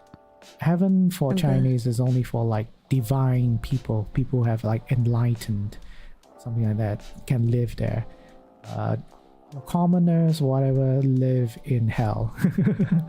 I guess that's where I'm going. and It's bullshit. You're just kind of like if it's like partially Buddhism related, you're just waiting there to reincarnate. If you don't mind, if you like to, can just hang out in VC or something. If that's not something you like, you're comfortable to do, it's fine. Hello Hawks. But yeah, I hope you're doing well. Hello. Your stream went well. Dipo and Dipo. I mean, yeah, that's why they burn stuff for the people that have passed away, so they can use the money or something. Have a home, have a car, have a whatever. It's very, very not good for the environment, but yeah, that's what people believe. That's one way of doing things. The other being is like they will offer, they'll put food out. I think similar to the Day of the Dead as well. Put food out, well, on the streets or something like that, and like put this sort of red colored candles. As a way to feed the ghosts as well. Because ghosts eat candles. I don't know, man. Maybe the candles just so they could see. I mean, it's literally maybe. In some folklore, it's like they consume the essence of the candles. That's why people use red candles for something, not just like basic white candles. Oh, okay. Yeah. I thought it was more of like, I don't know. I guess I was trying to find like a logical, like maybe it's just, find the way light or bring peace or something. Nah. But to eat the candle, it's not. Yeah. The candle burning out, reducing it's representative of them eating it or something. I gotta love wax. And so this ghost story of like never pick food or take stuff from from all these spots, because if you do, it will follow you. Blah blah blah. It actually sometimes happens. I remember, and I think I might have told this story once, but my grandfather and his friends went to this old man's house who at that time had passed away. And so they heard that this old man loved to hoard treasure, like loved to hoard like money and put it in a box of sorts and bury it around the house. Not sure like the backyard or area, but point being like around his home. And so they decided to dig around, and I think they actually found something. and they decided to take it back. And so on their way of going back home, to drop off everybody, my grandpa saw a man that was following them, and he thought, oh, we probably left someone behind. It was late. They were probably tired. And so he kind of told his friends, like, hey, we should probably stop and give him a ride. But his friends would look in the mirror and they're like, we don't see anybody. What are you talking about? And then when my grandpa turned around, the man that was following them was no longer there. So they dropped him off home, and when he turned around again, the man that he saw before was there. But he was walking towards him, and so he kind of got spooked and ran inside. And the man, you could still see the man, it would walk. He walked all the way to the door, but he would not pass through. Something was preventing him from entering the home. Sounds like some analog horror stuff. So my grandma thought he was going crazy because she didn't see anything. My mom witnessed my grandpa yelling and stuff. He's like, I didn't see anything, but my grandma was like, oh, I see what's going on. You got followed by you got followed. So the next Thank day you for the follow. Thank you for the follow. Is that how it works? Your followers? No. Twitch followers. No, not that. No. That was an actual dead ghost following him. So the next what did your following. grandpa do? No, my grandma took matters on her hands and went to call the priest to actually bless and do the whole thing, going to the house, going to their house and such. And so after the whole procedure was done, he was no longer being followed. He no longer saw the ghost of the old man. So yeah. What is Special. that? A buff. Or you have a higher chance to catch gold fishes. Goldfishy. Goldfishes. It's called Midas So, Rift. Yeah. Yeah, so that's the story of my grandpa. Yeah. One occasion that occurred. But that's because they took the stuff from that old man that died. But yeah, Chinese people I would has that as well. They celebrate for 1 month.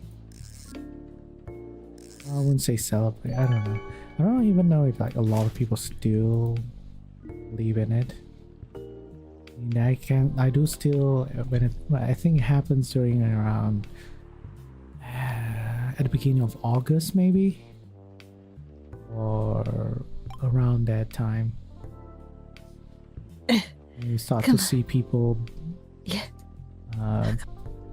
putting out food, candles outside their houses. Then sometimes they will go to a small field, dump all the paper money. Sorry, excuse me, paper money. Excuse you. Paper money, paper whatever, and then burn them in a pile.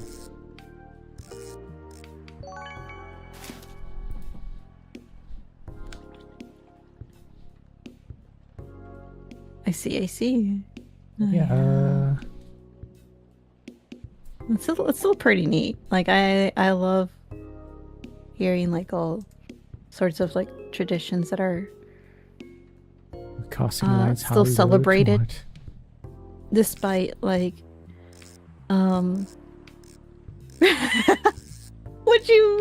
does that mean? What does that mean? It's just lines.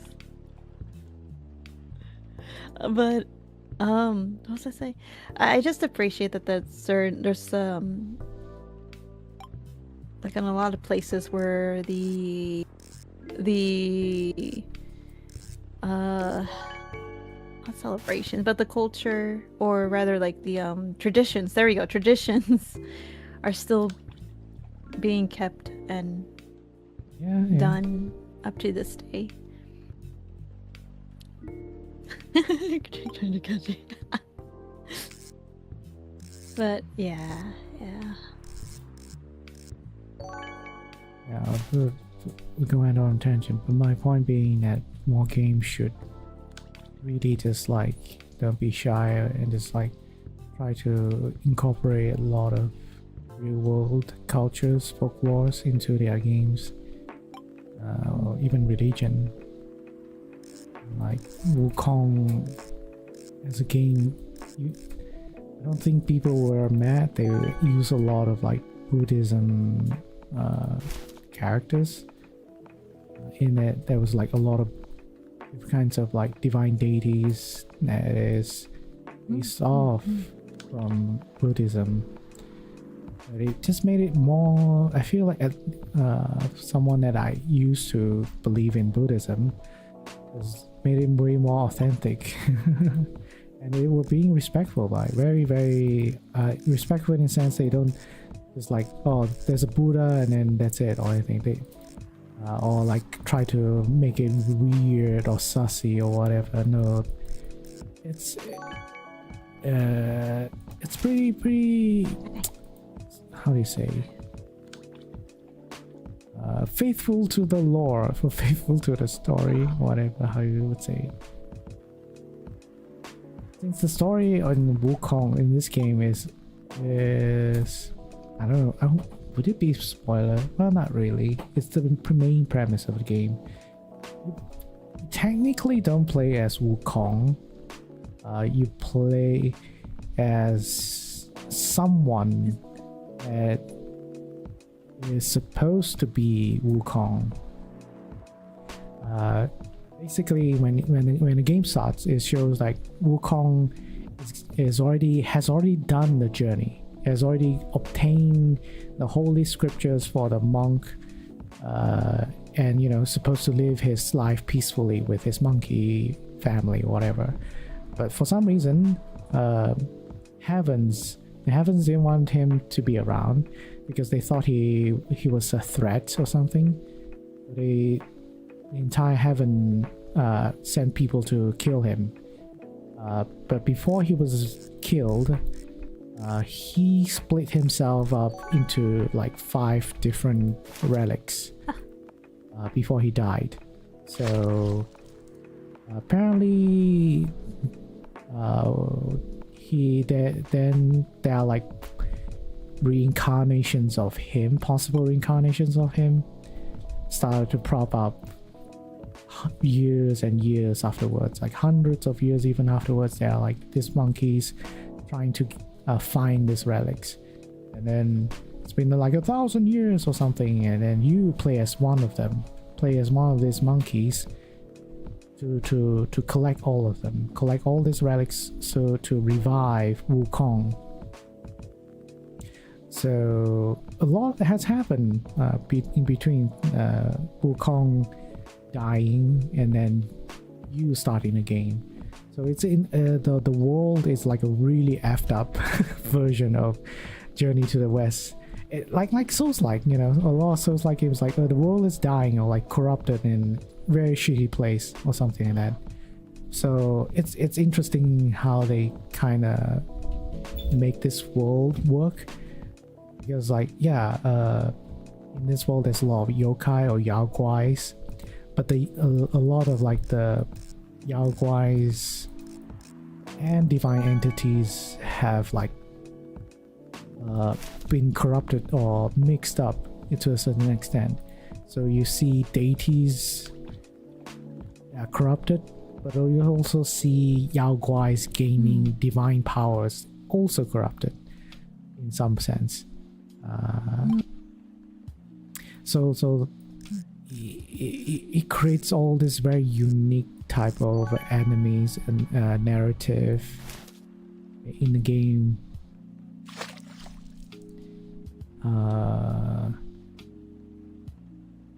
And stories as well. I like this game very much for another reason is it teaches you a lot of like moral stuff from the perspective of like Buddhism. It's your usual sins, just like in Christianity, like, you know, greed, pride, lust, and all that stuff. But from the Buddhist religion, and they do it not really badly, or like casually as well. They can, even though they don't explicitly tell you what Buddhism teaching is all about, they have a lot of lore in it. You can read and stuff, but when they show in cutscenes and stuff, you can kind of tell, like, yeah, this is actually what Buddhism is all about, and refrain people from doing in terms of like trying to reach enlightenment. But at the same time, people who are so obsessed with trying to become enlightened, trying to become divine / immortal, they lost their path. They lose their purpose, original purpose, intention. They become corrupted themselves. So it's a, how do you say, enlightening experience, so to speak. Very creative people as well. Maybe a little bit spoiler, but not really. Every chapter, every end of chapter, there's like a music video. it's very weird, but they do this music video type of cutscene where each of them are differently animated, which is quite amazing in itself. One of the music videos actually had this stop motion style of animation. It was like, what? I was like caught off guard, like, oh, so like I realized the developers probably hired all different animators just to make this cutscenes. Like, wow, they have quite a big budget to do all this stuff, but they do it not like, you know, to be fancy or anything. This like music videos are like not highly over the top, highly high standard, high quality animation. I think they're just different, unique, each of them. They have a more anime style, or they have more Chinese traditional style, or more stop motion style. Anything, they just put anything in there. I'm like, oh, okay, that's an interesting choice for telling a story. But they do it. All this music video, they don't have dialogues, so you have to watch them, listen to the music, and kind of just guess what they're supposed to be talking about, what they're supposed to be trying to tell you. But they are good enough to, you know, you can just like, so, you know, interpret your own way of like what's happening and what's going on with the main plot and stuff.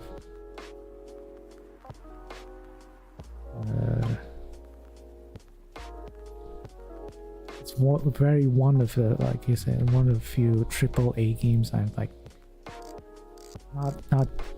not over budget or anything, just like to increase the quality. Like a lot of AAA games nowadays, is like, it's huge, but only huge because they have like extra high def sections. Like how the Greatest Caroline released their new movie trailer yesterday. Movie is called Wildwood. Wildwood. You see, Wildwood. Oh, that's actually pretty exciting. That's so good. That probably took them a long time because it's all if I remember correctly, it's stop motion, isn't it? Yeah, Caroline stop motion. Hmm.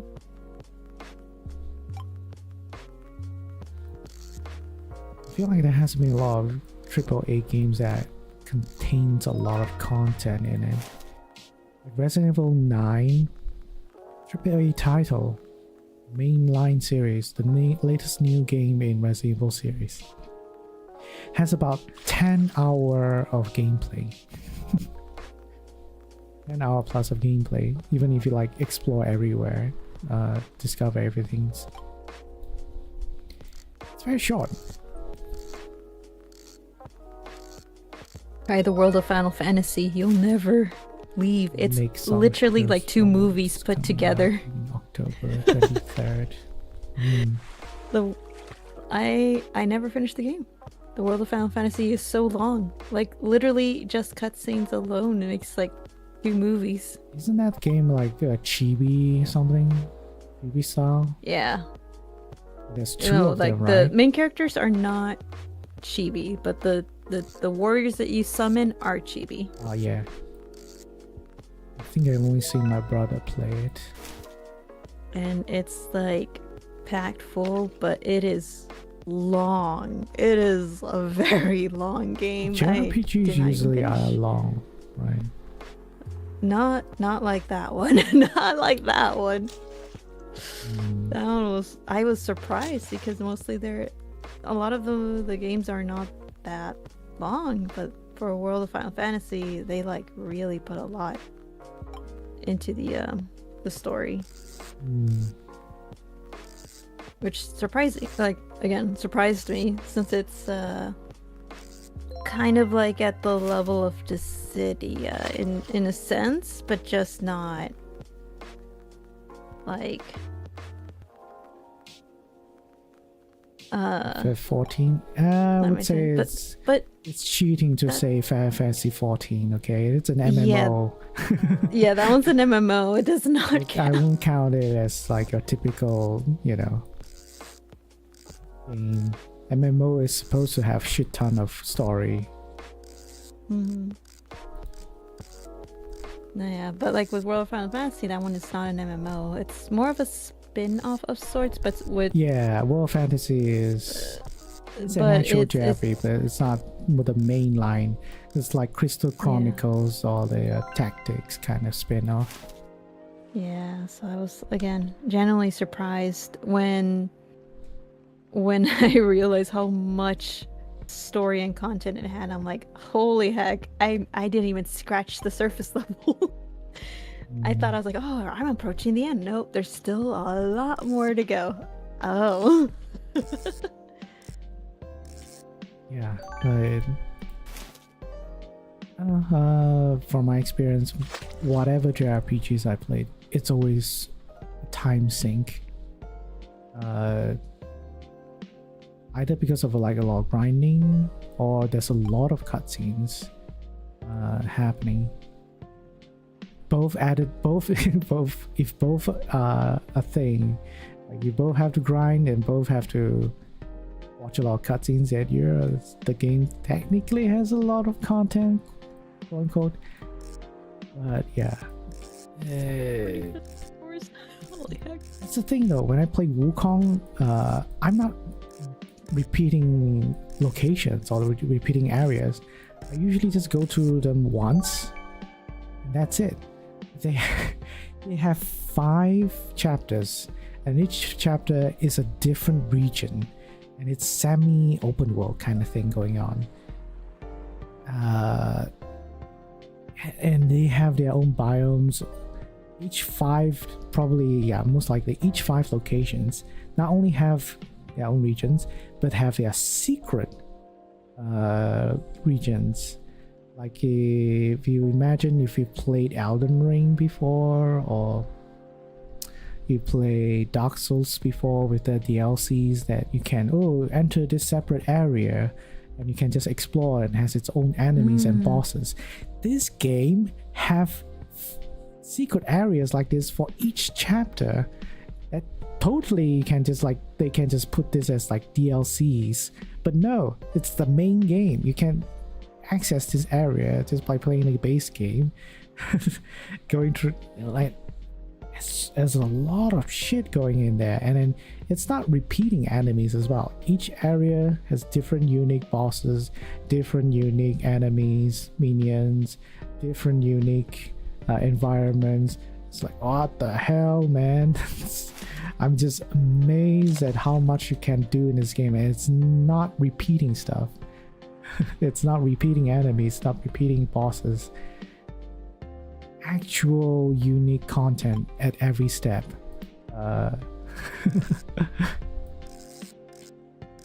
It's just crazy, and whereas, you know, in JRPGs, you do the same thing because the game mechanic is largely all the storytelling is largely based around the same thing. So enemies, whatever, you know, even if they might be different, they behave the same way, which is it's turn-based. So enemies have to act one turn, do one action, either attack or magic or whatever, and rinse and repeat. Everyone does the same thing. Whereas in a more action game like Wukong, each of these different kinds of enemies have to behave differently. Because they are different. Because they invested like really heavily on doing like the AI intelligence for the mechanics parts, and so that was like very intriguing. Because like, oh, damn, they actually made use of it as a tool, and this is how you properly use it with the mechanics and such. It's I was like, yeah. Sea fishing at the pier. Oh, pier. I guess. I mean, yeah, technically you can just fish out in the open sea here, although I can still be catching similar fishes. I'm just drowning. If you want to go to different areas, we can. I have a boat. But have you upgraded your fishing rods? Because if you haven't upgraded your fishing rods, you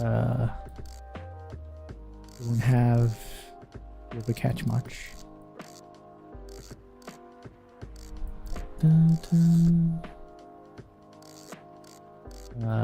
I think at the very least, different fish depends on whether you're fishing on the open seas, and then depends on where you are located at, and you can tell where you are, if it's a different location by looking at the bottom left corner.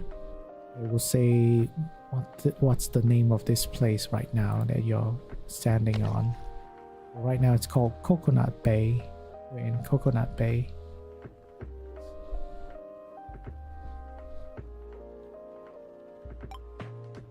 The clear day at Coconut Bay. I got a pufferfish. This is unfortunate. All this like AAA games is super expensive. Extremely expensive. Not really. I'd say maybe Wukong is worth it, but most of the time AAA games are not worth it. If you ask me if I want to buy Assassin's Creed, any of the Assassin's Creed game, I would tell you probably not worth it. Just because of like how repetitive these games are. Actually, in actuality. Yeah, no, they're expensive. I'm like, I usually wait until they're on sale. For the same reason that they're just overpriced at times. I'm like, damn. Ooh, I got a giant squid. What the hell? What the heck? Come on, man. Yeah, it's rarity. Uh, yeah.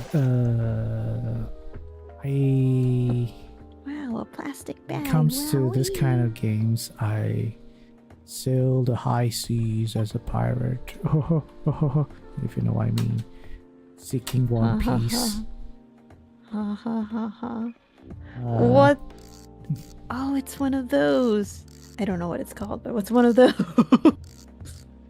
I don't know my fishes. I'm a fake known person that doesn't know their fish. I got a Cooper eel. Can I eat I this? generally believe This looks good. have a belief that if you are someone that is seeking educational knowledge or trying to expand your knowledge in terms of the world, games are like the one thing people really should try here and there. Just because of how engaging it is. Games are like a very engaging, interactive and medium for educational stuff. To learn a lot of things. Like GTA. I'm just kidding. I mean, not every game is something that, you know, provides some sort of a value, educational value. But I would say trying anything for our first is always good. Ugly boy. Poke it The with the stick. blowfish. And poke it with the stick. I caught quite a few of those blobfishes. I would say a major part of the reason why I am fluent in English is because of games. And if I didn't have the ability to play games when I was a young age, I don't think I would be interested in learning English at all, or improving English at all. I feel like that makes a lot of difference. And the thing about games is like it's the unfortunate thing about games is it's locked or buried. How do you say? Buried, gate kept. I guess gate kept by being have to pay for it. And sometimes that games are really expensive in different countries. Let's say, you know, in America you buy a $40 game or $50. I guess nowadays AAA is $70-$80. 70. Yeah.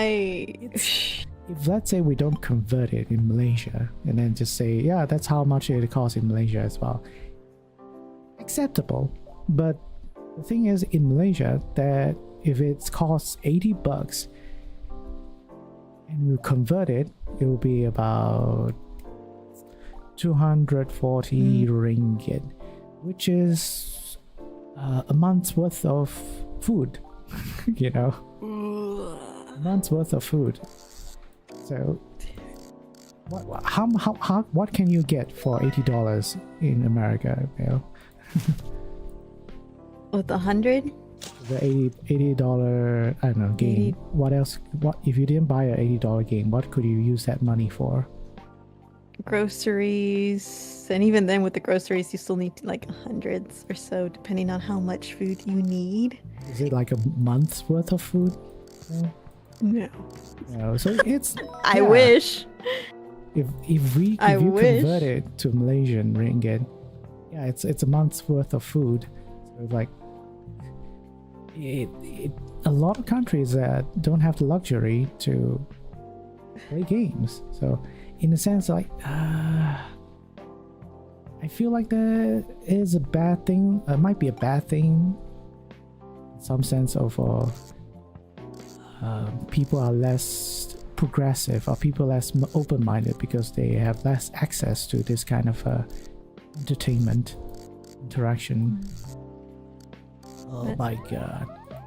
I guess that's why like they're so expensive. Like at the end of the day, it's an extra expense. It's entertainment, not necessity. necessities obviously come first before entertainment. But True. most people tend to, again, it just comes back to like personal preference and then responsibility, like financial responsibility of like what you want to spend on. But yeah, that's the only justification for price. But honestly, I feel like it's just Yeah, I would say ridiculous. personally for me, it's an educational thing. I can't, if let's say I want to recommend it to the other people, I really, in terms of like, want to get cheaper games, question mark, just have access to games. It depends on the person. It depends on how games are promoted or marketed to a certain society.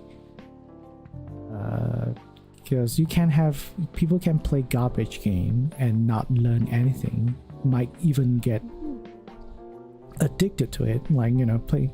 I won't recommend people play gacha games even if they are free. Yeah, are you sure about that? Are you sure about that? Yeah, no, someone's been telling me about certain horses, man. That one's more of a selfish reason, so you know. Wait, not for good reasons. I can say that, no problem. Now, being honest, but yeah. like, yeah, I get that why people might think that game shouldn't be like free or cheaper or whatever because people took a lot of time to make it and stuff. But I don't know if there was like some sort of program, I don't know, a class or somehow that enables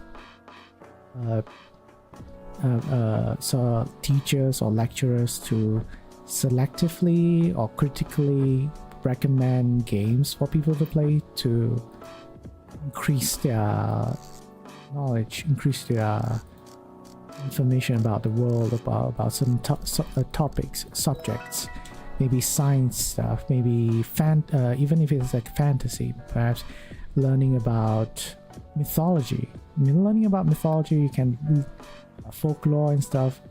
Definitely can learn all this stuff from playing a lot of JRPGs, kind of games.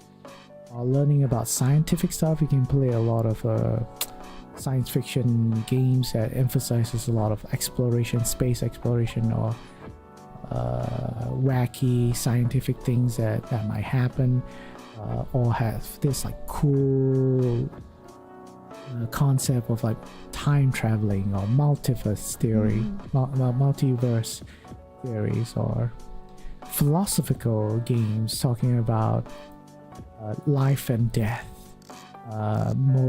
moral dilemma things, makes you choose to do the right thing or the unethical thing or whatever it is.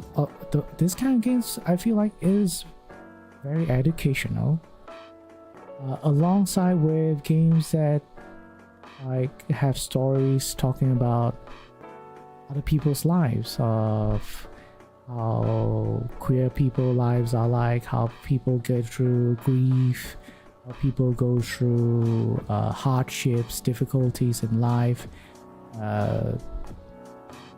and like mental illnesses or disorders or physical disabilities, all that kind of stuff you rarely can learn about just by, like, I don't know, watching a movie or watching some TV drama.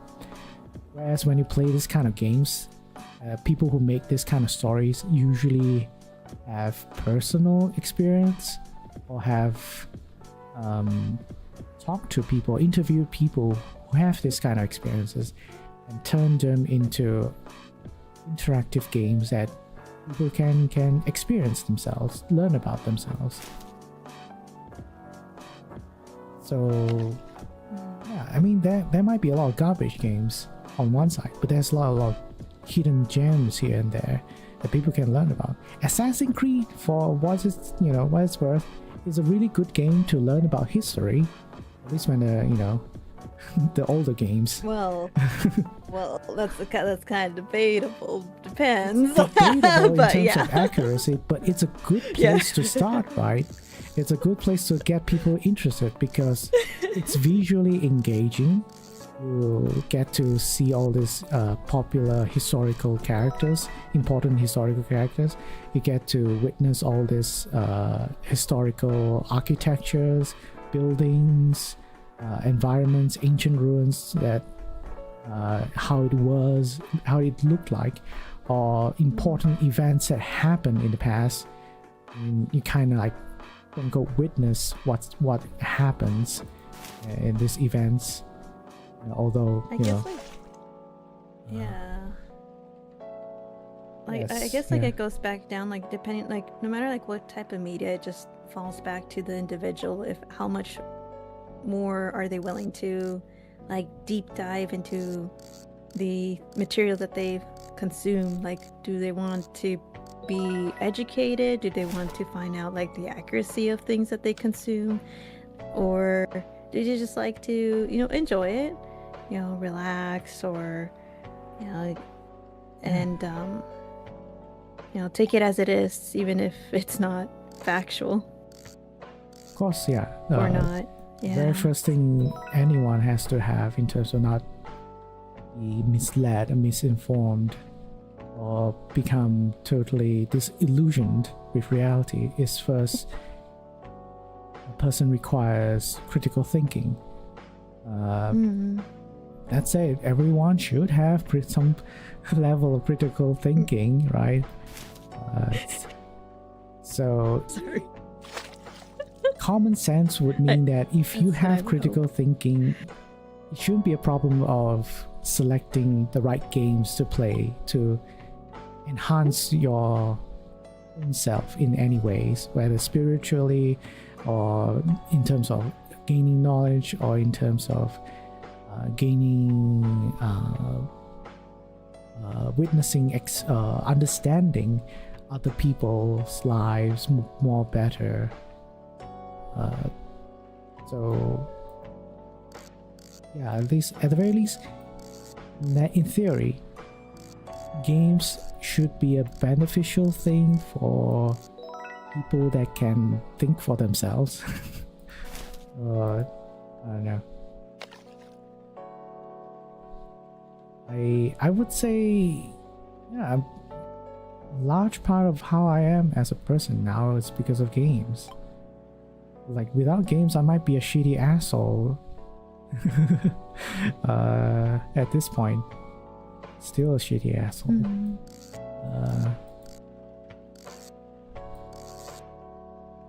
Got a broken umbrella. But yeah. For me, it's a combination of so many medias growing up. I feel like a lot of things helped me grow. So it's games too. I feel like a lot of Yoko Taro's work, despite everything that it has, did teach me so many things and helped me through the toughest times. So the Dragon Guard series, the Near Replicant, they were super dark, but I don't think it was something that I should have discovered at the age that I did, but it did help me out through many stages of life, and that goes with the combinations of films, anime, cartoons, certain series, but it's just it is accumulations of things. It's a proportion thing, I guess. Yeah. It depends. I can't. I'm not saying games is the only thing you should enjoy or consume to better your lives, but anything, any kind of entertainment medium. Can we get a pirate ship? What? There's a pirate ship? I don't think so. Let me see if I can. No. It's called a dinghy. That's so cute. In this place, in this island, there's no such pirate ship, maybe. But somewhere else, maybe. Because every other islands have different things selling. They sell different things. Okay. Yeah. I have a thingy boat. I get spawned. I have a better looking boat, but it's very tiny. But I can't really stand and fish. I guess I could. You saw on the upgrade to island front of the pier. Where is Belle? Oh, upgrading my rod to a. Oh, Is it yeah. called a sturdy wooden rod? Or should I just hold on to it till I get enough for a better rod? Maybe I should hold on to it to get a better rod. 55, 15. I'd say games and 25%. anime makes a big part of 55. my personality development of my personality. Okay.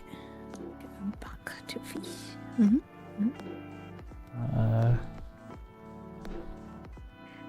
Are there any particular ones that like left like an impact? Animes mostly. Ooh, I yeah. can't really name a lot unless I have to look at I have to look at my list I saved. Oh, that makes sense. Oh, yeah, But yeah. most of the anime I think at least when I was younger, it's mostly that have like a impression or felt like my moral principles are the ones that talk about friendships and stuff. Like as cheesy as it is, as cringy about the power of friendship prevails everything. That's like the number one thing that really inspires me. I got launched with a fire in the air. Supposed to. Oh, oh shit. Yeah. My first anime that got me pumped probably is Naruto. Naruto, believe it. That's probably the. Oh yeah. If you want to stay on the boat, you have to sit in the spots. Oh my else god. you'll like get left behind. How do I sit? You Oh, need to not stop using the rod. Yeah. stop. Right Oh, I click. gotta catch. Okay. What's this one? Dun, dun, There we go. Oh no. God damn. Naruto, Okay, and let it also a lot of other shonen anime that's just like, oh, never giving up, you know. You have your friends and family. You cannot, you can't lose. Just fight it, there we blah blah blah. There we Just go. through willpower, you can win, blah blah blah. Yeah. You can go to the lighthouse. Yeah, we can go to the lighthouse. Not much to do at the lighthouse though.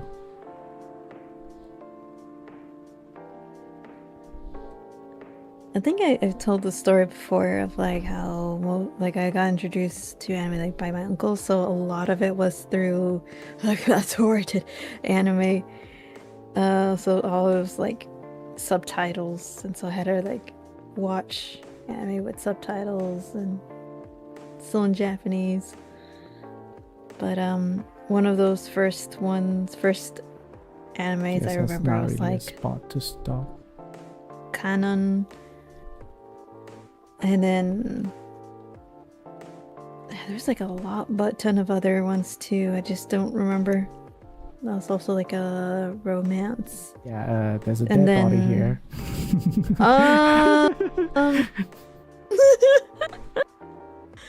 I thought you said this was a little friendly. I don't know. It wasn't here last I came here. I'm concerned. This lighthouse area was when Easter was around. They had this place for like you to trade Easter bunny eggs. I guess after events end, they just removed it. I have a dead body here. I don't know what this means, but okay. Something happened in this place. The Easter bunny, maybe, I don't know. But yeah, we can go to a different location. The There's other some- location's supposed to be like a swamp area. Oh god. Oh god. There you go. There you go. There's that town. Yeah, that town is a little bit. It's more expensive roads. This, I don't know. I don't think you can even afford anything other than the first island. Oh no. Why is that tower? Never been there. Don't know. Is it dangerous? Nah, I don't think so. Nah. I mean.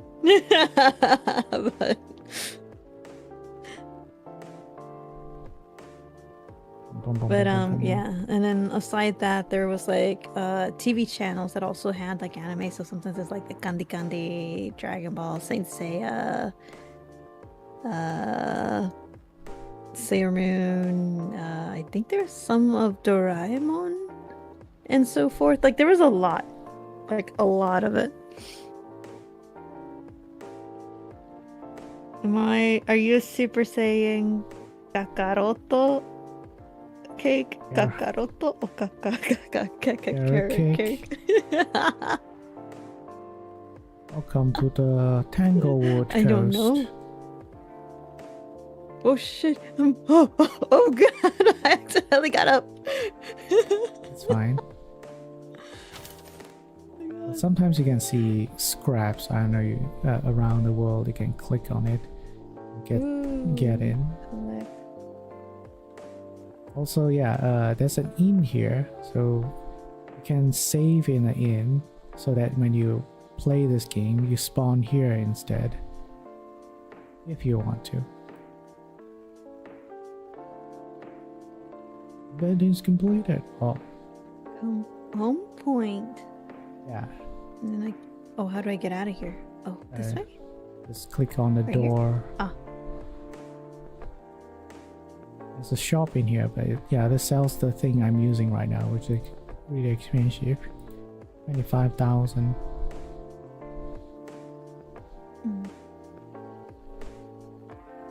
So if you fish in this area, they have different things you can catch. There's also like a church here, where if you catch cursed fishes, you can go exercise and fish. I see. It's swampy. Yeah.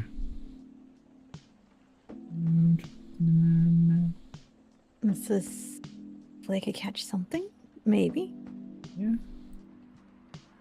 Oh wait, yeah, they sell the same thing here, so we'll see.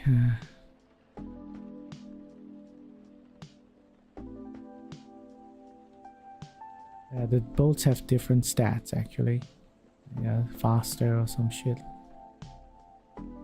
Yay, another broken umbrella. What? Where are you fishing? Can't We're tell. here at the edge, passing the upgrade house. Oh, I see. There's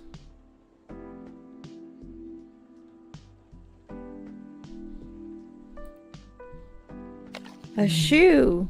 Yippee.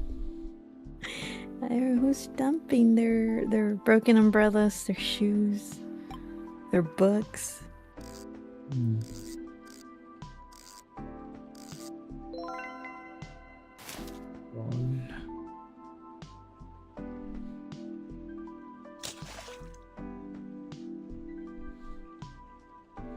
Got a Oops. merchant that resells a rune steel raw food. Yeah, super expensive. Don't even think about buying anything. Seaweed.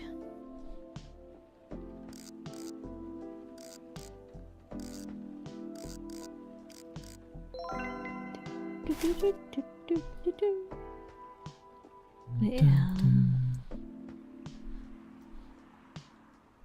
Yeah, game.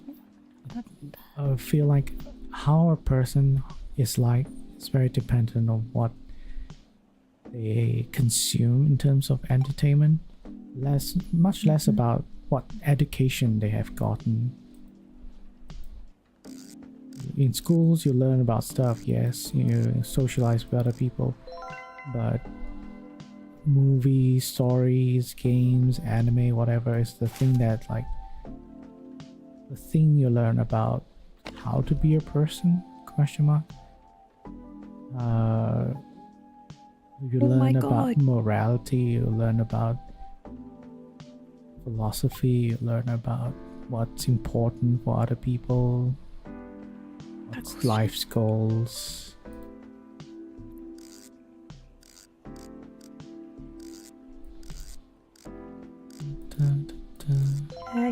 I got a holographic umbrella. We got an alligator. Turtle. Oh god. Oh god. There we go. Look at this. Shiny.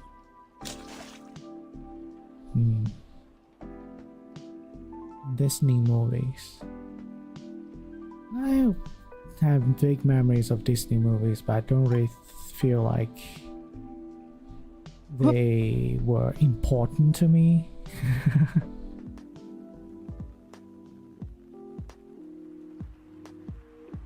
I feel like Pixar movies were more meaningful to me, and Ghibli movies as well. If in terms of like the ones that are particularly. Yeah, I mean, like, when the older you get, the more you realize a lot of Disney or old Disney movies have like dated moral standpoints, I guess. Like what's right, what's wrong. I think where they shine mostly is like their live action, not the adaptations, but rather like live action movies. So like The Princess Diaries, Zebra. or I can only think Princess Diaries. There's some that are like quote unquote Cinderella, but they're like different directors, not really a readaptation of their animated one. So they're like Disney owned, but they had like really good directors for those other movies. Keep getting snapping turtles. I can't remember all of them. I can't remember all of them. There was a live couple of them. actions I've watched isn't really impressive. The first live action Disney remake I ever saw was The Lion King. Yeah, no, not adaptations. Again, not adaptations of their animated stuff. It's more of like originals that was still within the Disney IP. I see. So like The Princess Diaries is one of those. But those are the ones that in particular that I do remember that they've showed like in Disney's channel or had like a movie release that normally were interesting. But unfortunately they just like as Disney grew, I don't know, I guess with every new CEO it just kind of lost that touch and sort of stopped making those kind of like films. They and just opted for adaptations. They almost thought AI is the future of, animation.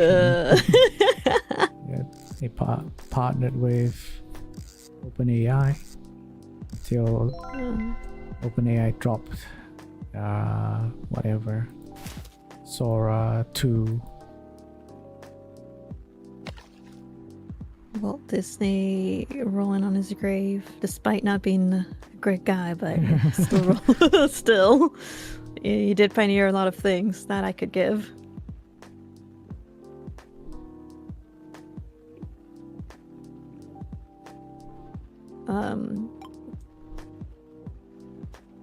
If not for his wife, because his wife did so much revolutionary stuff there too. But like, again, may have not been the greatest of greats, but there have been a lot of advances and appreciation for the arts because of them in terms of like animation. And Ooh, I got an alligator. literally inspired others to. What the heck? How? Just have a I'm better rod. getting shoes. I don't want to leave this ride. I'm cheap. Not yet. Not yet. Maybe soon. A cottonmouth snake. I caught a little snake. I can't even see it. Damn. I can't even see the snake. It's so dark. Mhm. Oh my It's nighttime. god. Is that Nighttime and a rainy. duck? What is that? What? What is that? Is that a man? You caught a person? What? The- Oh no, it's a doll. Oh! Why is it a man? Is it called ball doll or something? Oh, what? You fished a corpse? Oh, I finally got a rubber ducky. Yeah. Some random person just say in YouTube chat, just quiffed. I don't know. One thing I can look forward to in terms of YouTube interactivity is, hey, people are watching, I guess, like YouTube algorithm is like showing people my stream. Other than that, I'm not expecting much of like genuine interaction in the YouTube chat there. Rarely there's anything people are actually interested. So I don't like a live section. Yeah, I love YouTube only because like I don't get to see ads, but otherwise I'm like, huh. I mean, I think it works better if you upload videos, mostly, you know, but it does require a lot of editing and patience. In terms of live, it just depends on the content, really. Yeah, YouTube streaming is more of a side thing. I set it up so it's better than just streaming on Twitch itself. Twitch isn't exactly a best place right now because of like its algorithm is getting shittier and shittier, at least for me. No, it's been bad. Even with returning just for a little bit, it's been quite interesting, but I think you did good. But if anything, you did better than me. Most people do better than me on Twitch.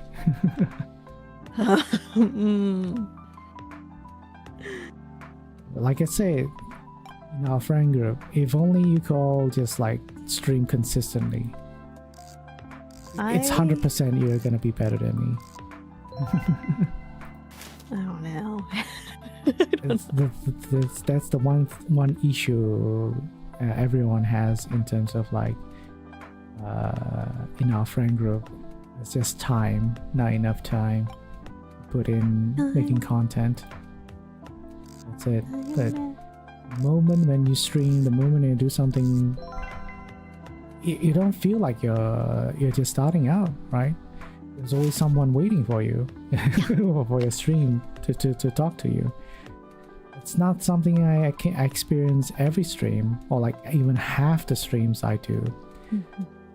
My expectation is nobody is going to be talking in the stream. The only expectation is someone might be watching and just lurking. That's it. It's my majority of my experience when it comes to streaming. So objectively, you can't deny this, Vale. Whenever you stream, someone is there eagerly waiting for you, wanting to hang out with you and talk to you. Just got memoirs. Oh Lord, not opening. Hide. Pretend not there. They left me alone a long time ago. Once I was more honest to them, like, yeah, I'm sorry. I'm already Yeah, so committed something else then. Vale, Or like, something. anytime anyways, yeah. anytime you want to stream, you can always look forward to someone in your chat. Mm. And if you stream consistently, more and more people will be there waiting for you.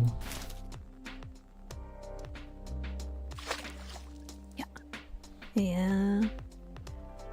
Guess, yeah. You're not wrong. You're not wrong. Oh, you're right. Yeah. Although, that's just life.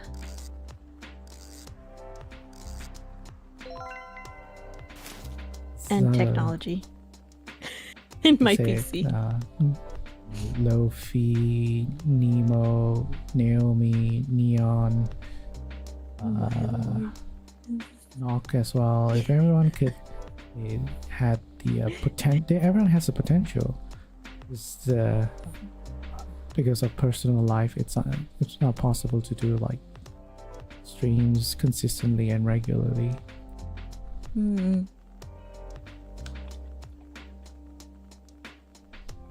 I'm the weird one here.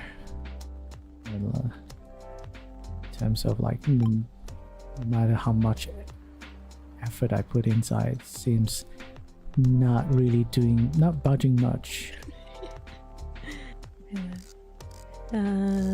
This is my wish if there was just time to retire.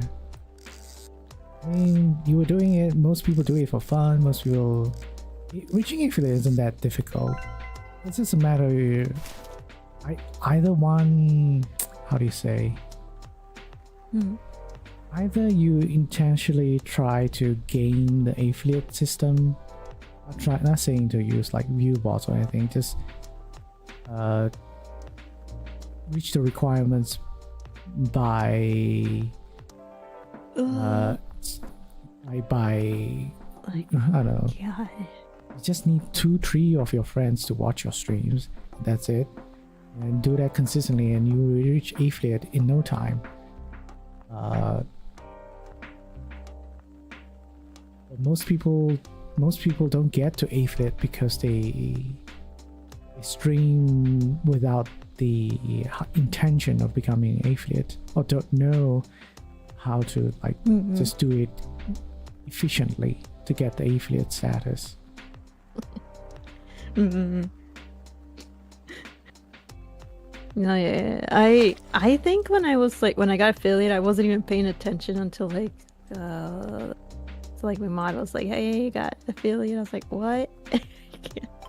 Because I was mostly focusing on, I think at the time I was doing, what was I playing? I think it was Dragon Quest, and so I was mostly focused on the grind and the story. Mostly the grind, if I remember correctly, so I didn't even take notice until I was pointed out. But it was not like, yeah, I'm gonna be affiliate, my goal is to be an affiliate. It's more like I was just I started stream just for mostly fun, and mostly just to, well, at the time, like my intention was just to play games, but yeah, that kind of changed over time once I started to enjoy art again.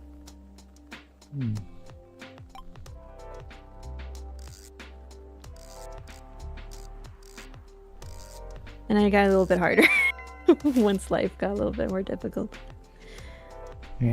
But I mean, it's not too bad. It's what I like to think. It's not too bad. Yeah, imagine if you had the time to like do community events, regularly stream every week of like an RPG, every week do a weekly arts thing, weekly do a collab thing. Good to go already. The only problem is that I'm not good at collabing. Like it's because I love playing my solo games too much. I don't think you are bad at anything in terms of like, I think a lot of it is really saved by your inherent personality. and the way you interact with other people. So whatever you think you might be missing when it comes to like collabs or whatever you feel insecure about making content, it's supplemented or it's overridden by your how you present yourself. That like the number one thing of having people interested in you is being genuine, being an honest person, just like, you know, true to yourself, and people will like you. Sorry, oh no, I didn't see what Dr. Mahmoud wrote. It disappeared. Said that the stream isn't like profitable because of like the heavy taxes that come with it. It's a chunk, at least TLDR. I'm sorry that I TLDR'd. There are methods of reducing the tax you pay, okay? You're not necessary. That's the thing about doing content creation. There's different ways to get the money.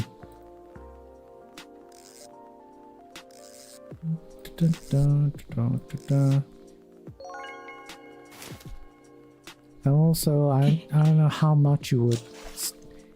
I don't think it's something you have to worry about until you really, you know, in terms of like taxes, until you get sustainable money on a monthly basis, you wouldn't really think about like taxes in the first place. Like you have to earn enough to worry about taxes first. Like over here in Malaysia, I only have to care about taxes if only I start earning to reach a certain monthly income. Then I have to like declare how much I'm earning each month, and they will deduct it accordingly. But that is so far ahead. Okay, it's not something I even think about. The only thing I'm thinking about, do I have enough money to cover my necessities, monthly necessities? That's it. Mm-hmm. It's partially, not even wholly. Yeah. So for me, taxes is not a problem in the current for my situation.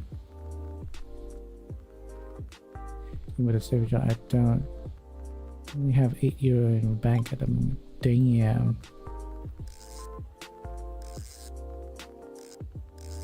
Mm-hmm. Yeah. Oh yeah, it's rough. You know, more if like you're trying to like self-sustain, it's just rough.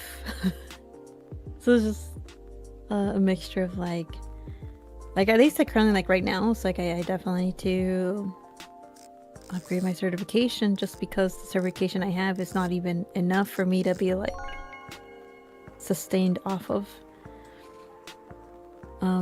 At least here in the US, like with the current economy and the prices and everything else, it's house gas.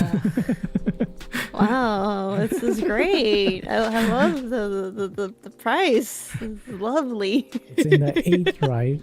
$8 range. So amazing. I would love to travel everywhere at any time.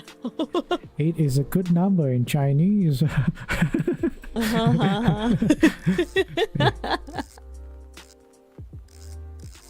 Relics used to enhance rods in the croissants. I read croissants. I can't read, man. Crescent Island, yeah. Crescent Island. Croissant Island.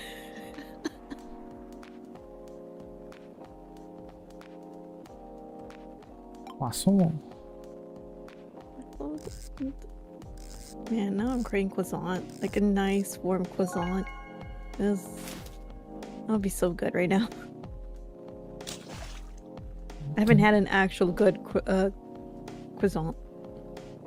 Are you gonna fish that croissant? I wish. Do we get food items out of curiosity? Nah. Nah. No food stuff. I was just hoping. Not fish. Oh, oops. I that. I was like, oh, I could fish items. You could fish food. That'd be great. But then it makes no sense because then it'll be all soggy and gross. It probably won't be any good. Another rubber ducky. Rubber ducky. There's like a whole metal song about that. Old rubber ducky song. Have you heard it? I'm not sure.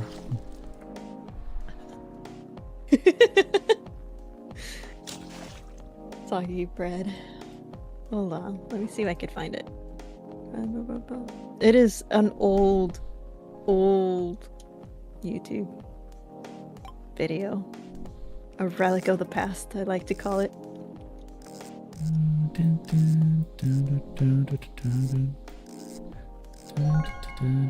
Alligator. Man, I keep getting this.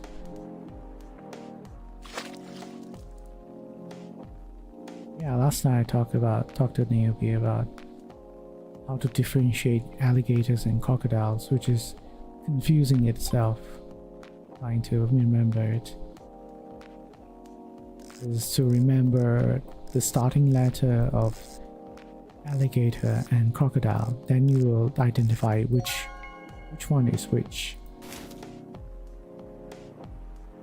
The trick is to think the opposite when you hear the word alligator. When you hear the word alligator, you normally think, oh yeah, just remember the starting letter, which is an A. So the A, the shape of the reptile's head should be the same shape as letter A, right? Narrow and, you know, long. No, it's the opposite. You should think that it's wide, like the C.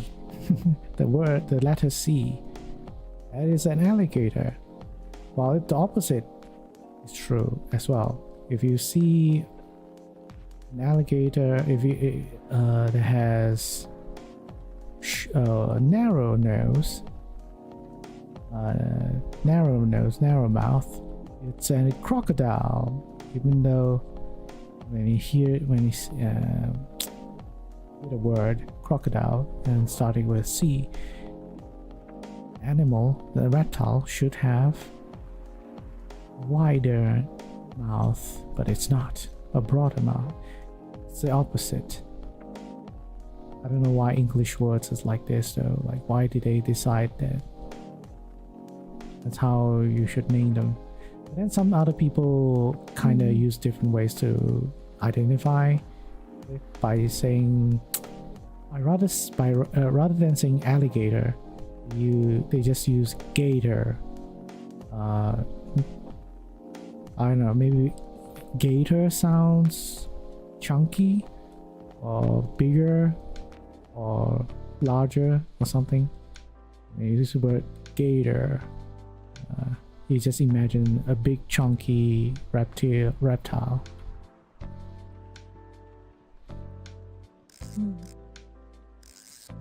Dun, dun. Well, I found it. I found the rubber ducky. I don't even remember how I ever bumped into this.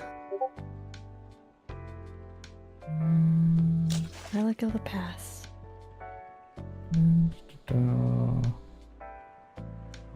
Maybe or maybe not have seen it.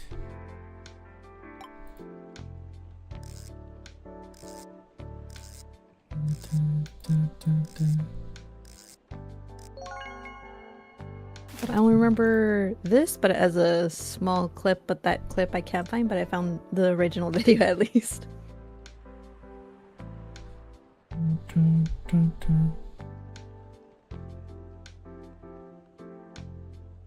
Also, I recently learned that turbulences, when planes encounter turbulences, it has never been a fatal accident. No one has ever died from a turbulence.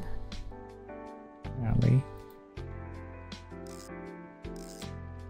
If you ride a plane and you experience this like really rough of like plane going up and down suddenly, Decay. making you like, you know, jump up with your seat and stuff.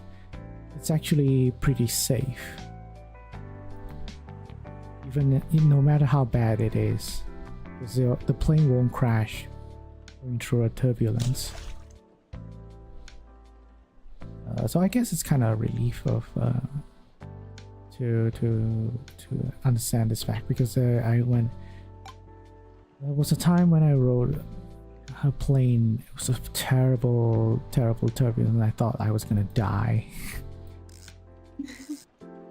Like, oh no, why is nobody panicking? That's the thing of like, why is nobody panicking? I feel like I'm the only one panicking. It was like, wow, it's shit, it's so rough. Or like, oh, we've been through this before. It's kind of like when you live in a place where there's like earthquakes once in a while. It's just like, well, not everyone's gonna be used to it, but still, majority will be like, oh, it's just an earthquake.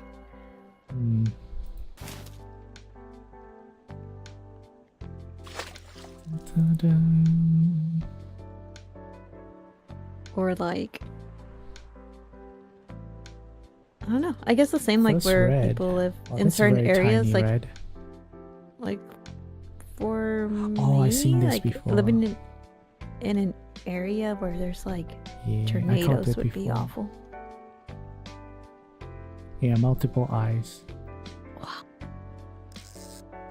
Yeah, I learned from Michael Vsauce. I've been watching this channel. He's co-hosting with That's a lot of eyes. co-hosting with this mathematician called Hannah Fry, I believe. The channel's called The Rest is Science. They talk a lot about scientific stuff and research and all that. Interesting fact, Michael collects, well, somewhat collects barf bags, apparently. You can tell now slightly wealthy than most people, since he has the ability to even collect barf bags. I don't know how to feel about that. I don't think I ever want to know if someone collects barf baths. It's like, Apparently you know it's what? a thing. Like when they talk about it, someone actually collected thousands of barf bags. Not used barf bags, of course, but yeah, whatever airplanes provided barf bags, they collected. They recorded which airplane it was, what day it was, or something like that. I think I prefer the feet pics over that now. I mean, it's nothing disgusting. It's just bags. It's like paper bags. Barf bags, right? Word Not barf- like. Word bath bag is not nice, but it's not used. It's Okay. All right. It's just Okay. the As long paper as they're bag. not used. yeah. All right. Okay. A little better then. I cannot imagine, like, you know, I'm gonna yeah. keep this as a specimen. Like, Apparently, Michael keeps it. Michael from Vsauce keeps it because it's like a great conversational starter. Yeah.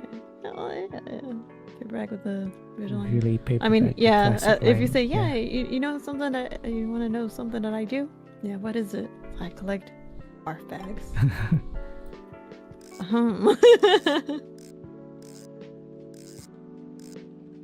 Interestingly enough, there's like some airlines have increased size or volume of barf bags.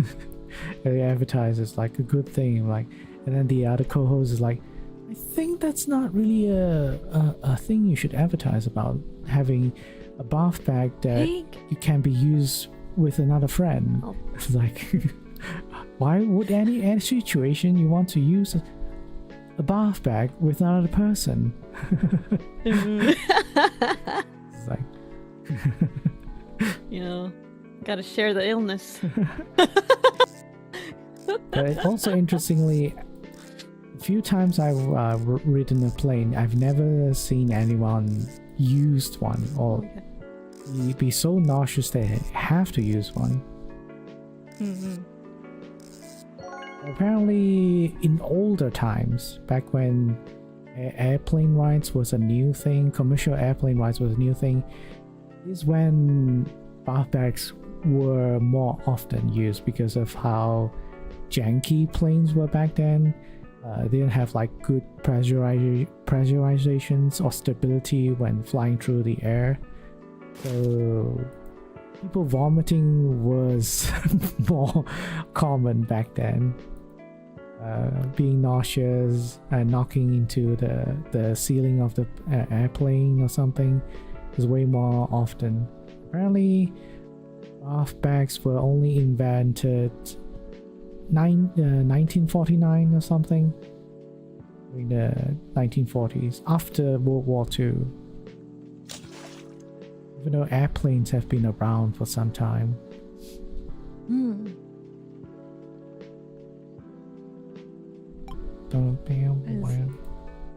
That's interesting. Can't afford. How much is this? Yeah, I've been learning a lot of scientific facts because I got randomly recommended Michael Vsauce, which is good.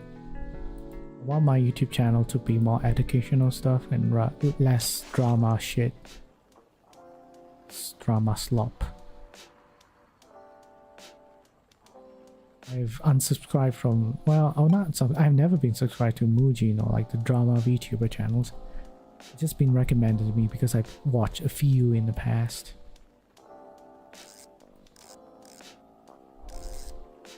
Hmm. Oh, there goes my ocean for a cat bobber, but I can't even get a rod yet. But yeah, talking about scientific stuff is way more interesting for me though. Like, sharing about it. Did you know elephants can call each other with names, give each other names, and they call each other by making sounds, some sort of a verbal voice thing to to identify who they are referring to.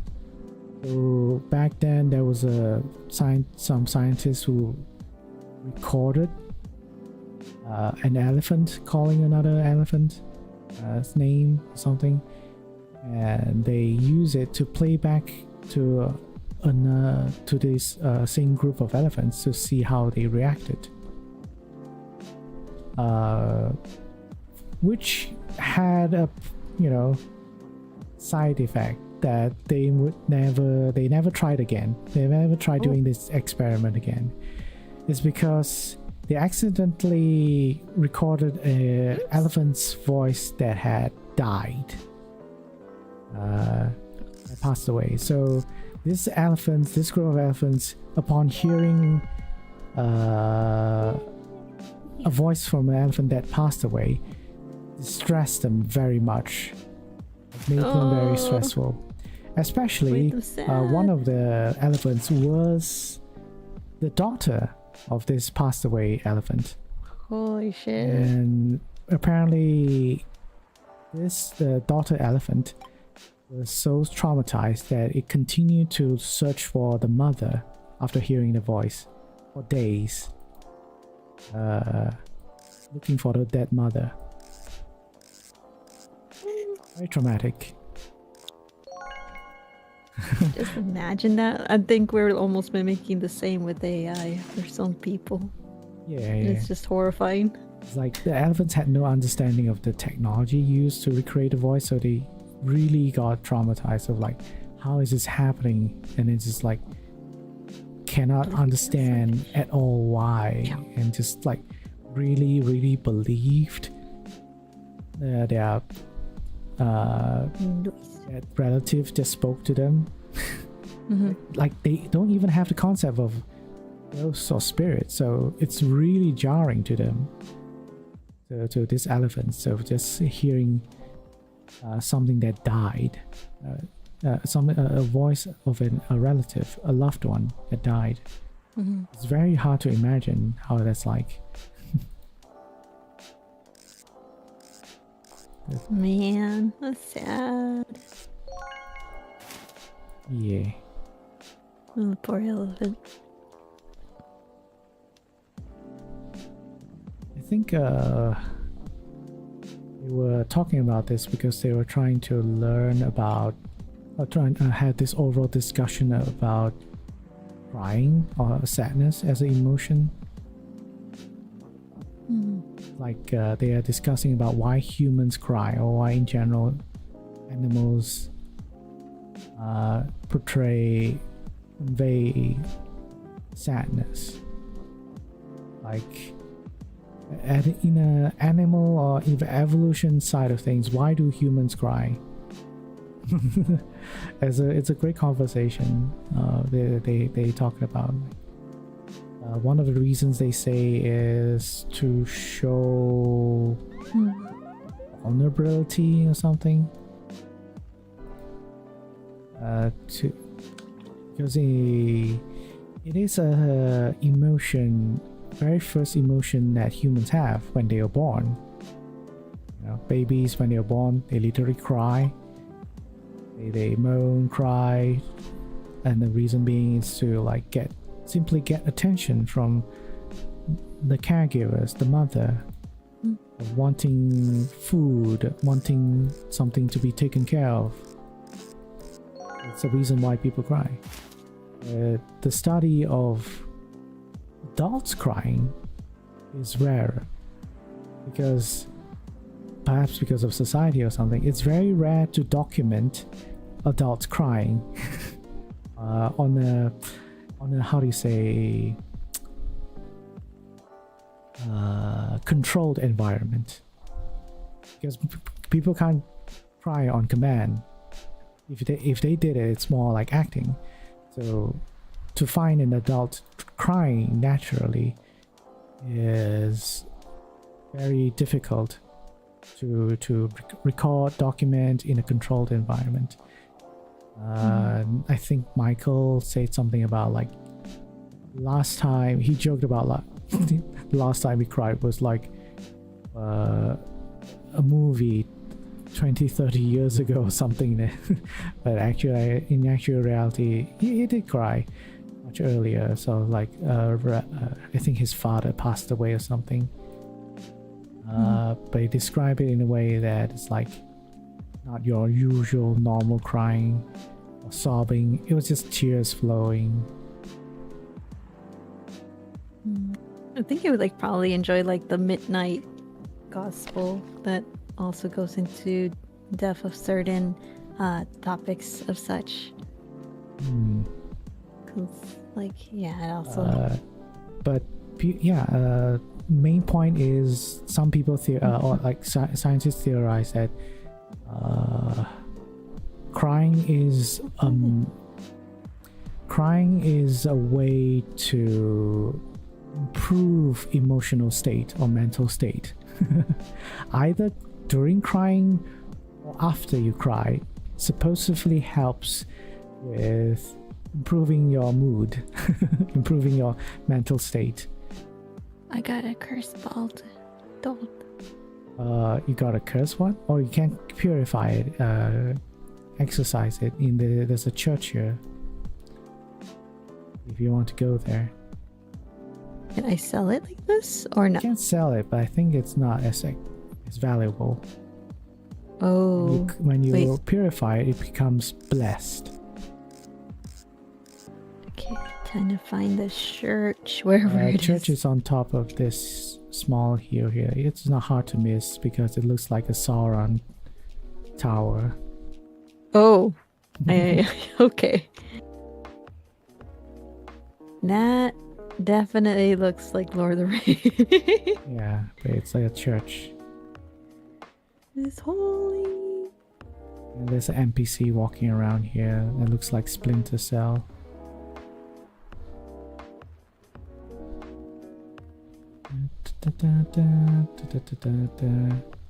Talk to this priestess and you bless and they become not cursed. And you have one cursed fish, okay.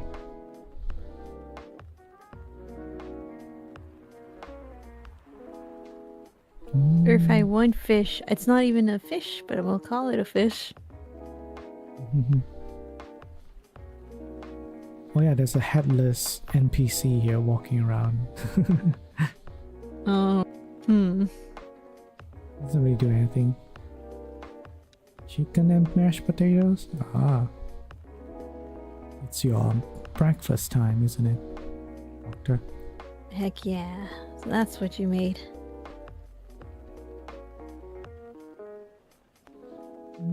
So I'm still craving those croissants.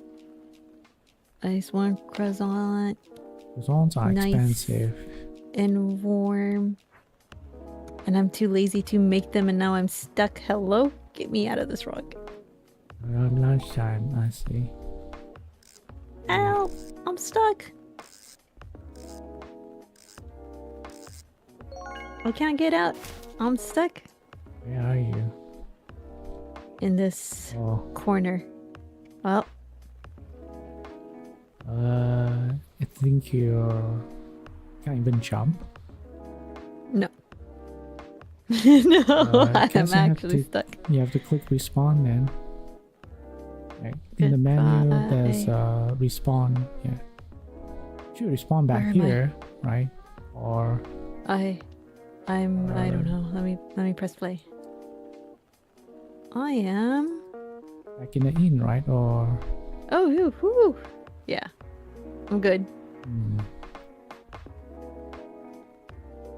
I was worried that I was not gonna be spawning up, but yep, no, I'm here. Thank you. yeah, the crying. Why we still cry as adults is to improve our moods, because of a lot of times when we cry it's because of like traumatic moments that are like very stressful or something, or very emotional, and the involuntary reaction to it is this crying, which when you think about it, when you cry, you don't feel so bad anymore, you don't feel so sad anymore, you have this like cathartic feeling. I wish that would be the case most of the time, but I guess it just depends. I mean, if you had a choice, would you not cry or cry?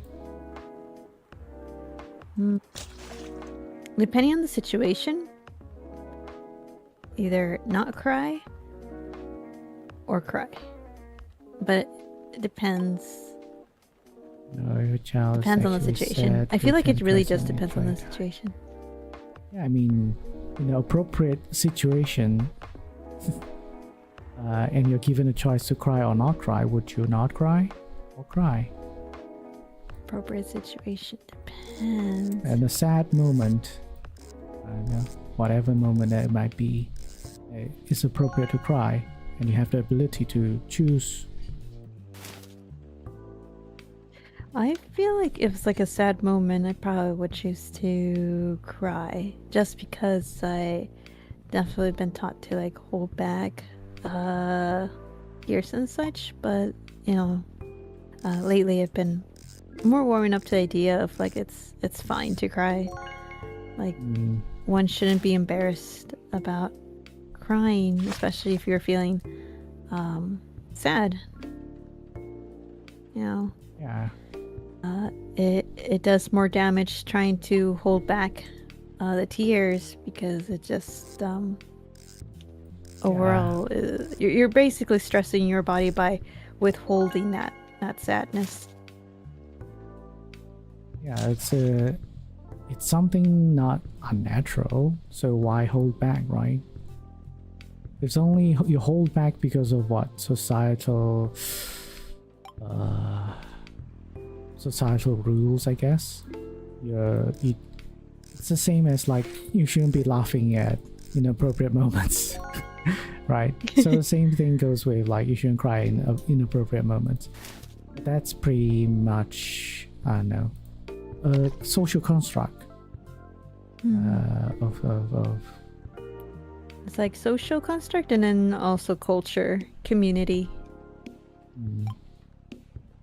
because it differs per place from what I've noticed. Where some places they're like pretty open and pretty okay if, for instance, like for men who are often dealt with like, you know, men shouldn't cry, but there are some places where like it's okay to cry, like that's totally fine. But it definitely, a lot of the places, like especially like for adults, it's like you don't like, it's I guess crying is Dr. Mama like not seen writes, crying positively. releases oxytocin, endogenous opioids, also known as endorphins. Good chemicals ease both physical and emotional pain. Yeah. Yeah, that's a scientific way of like explaining it. But if anyone has ever cried in their life, would say, I guess, it doesn't feel bad to cry. It's like, oh no, I'm crying. I don't want to cry. No one says that, right? They only say, Well, I don't want to cry because it's inappropriate. It's like, I don't want to cry because this feeling sucks, or like. I suppose like if you're like trying to like for instance with let's say there's like an argument and you want to be clear about it, but then for some reason maybe trauma or something is getting in the way that causes you to cry, then it becomes really problematic sometimes, because then the other person's not taking you seriously because you're crying. And it sucks because it's like you're trying to make, you know, make a point across, but then you're breaking up and sobs. I would say, again, depends on the person. Even let's say you have the ability to hold it in. That is again, hella like, big. That is hella big. It's not. It's still not healthy, right? To hold it in, especially something that you can't control. The better option is to wait. I don't know. Calm yourself down and only discuss about things. Unfortunately, not everyone's willing to, like, you know, I'm just gonna wait for you to calm down. Sometimes they're like, so what? That's not healthy. Then not a healthy relationship. That's not how it's supposed to be. Then unfortunately, in working places, some places are like that. Yeah, so like, yeah. working environments, it's a little bit tricky, understandable. But if we're talking about personal relationships and stuff, it shouldn't be something you have to control. Shit. I'm checking out. Emotions shouldn't be something you have to control around people that you feel safe. I think that would be a good statement. Yes. Good chicken. Yeah. If you're with someone that supposedly you feel emotionally safe, mentally safe, or physically safe around, you shouldn't be holding yourself back because of like inappropriateness. That someone is supposed to be the one that you can rely on, showing your, you know, natural true self without getting judged, without getting I would say embarrassed of or abused by, or to deny you, I guess, to deny your true self, your emotional self. I can say for certain that's how good relationship is like, because that's how I am with my wife. Although it's still like a practice to do so, is to, you know, be open with each other, to be understanding of each other, and don't force someone to act in a certain way that's not natural to them. What? If you're angry, you're angry. If you're sad, you're sad. Don't deny people of their emotions.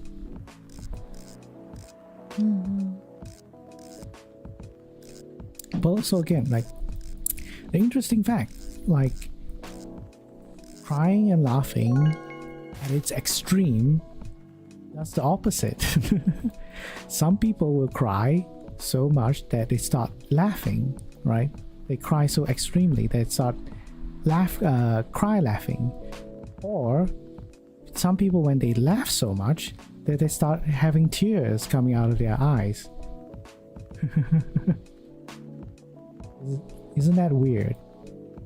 Like a rule in your funeral that it's forbidden to cry. Can only laugh. Oh my lord, that's gonna be hard. That depends on how the mood is like in that sort of event, I guess.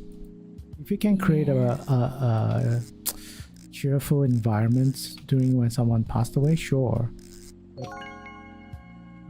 In at least in Malaysia, I don't know, the culture, the way how things are done in funerals is always a somber mood or not so great mood. It's very difficult to like dictate this because you maybe you want to have it cheery and stuff, but when you pass away, you're not the person handling the funeral, right? So how do you make sure that's gonna happen?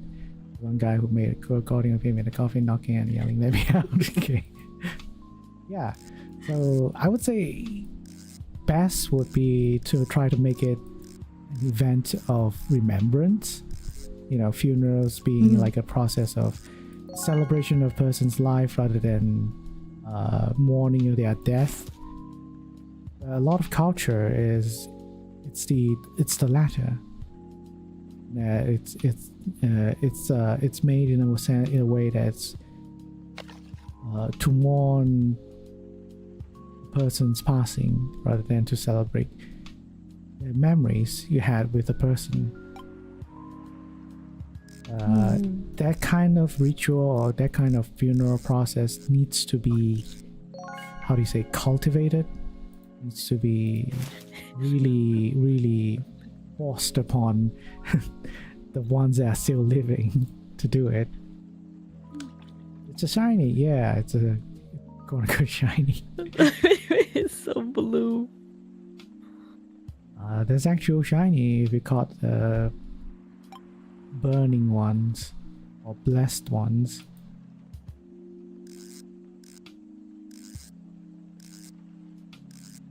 Well, it'll be a while for me to upgrade to the one that I'm looking at.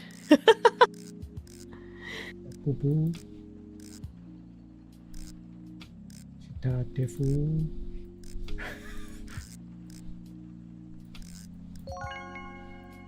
My wife was talking to me. Ah. Yeah. Oh no. Yeah.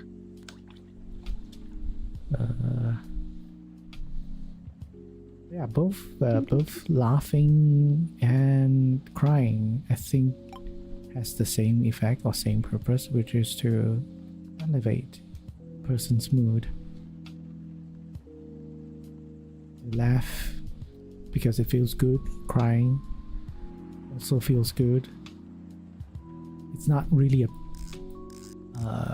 bad thing when you cry, when you think about it.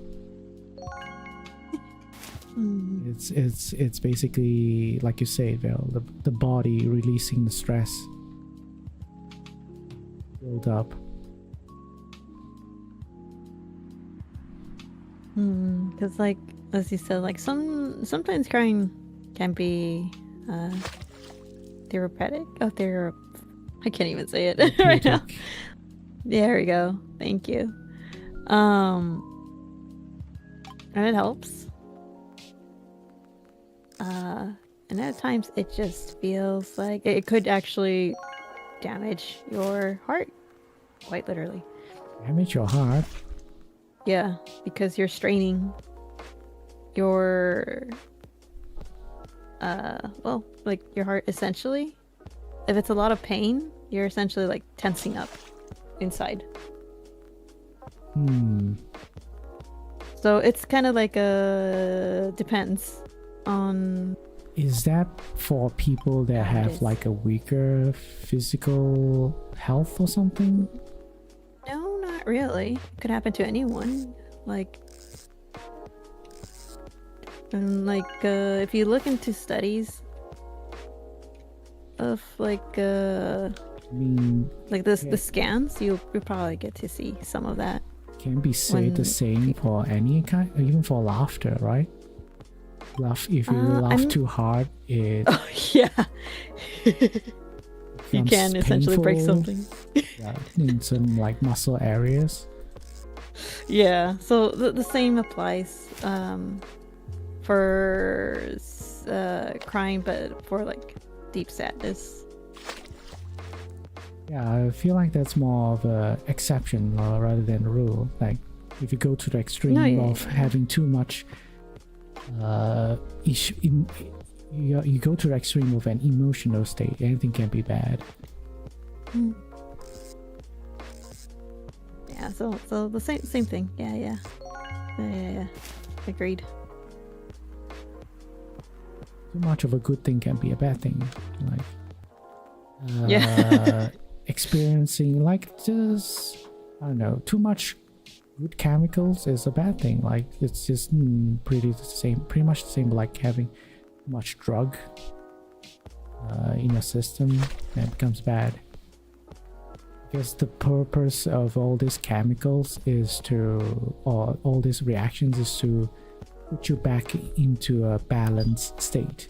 If having all these reactions of either crying or laughing makes it even worse, then it's not doing its job already. Supposed job of balancing the body, mind.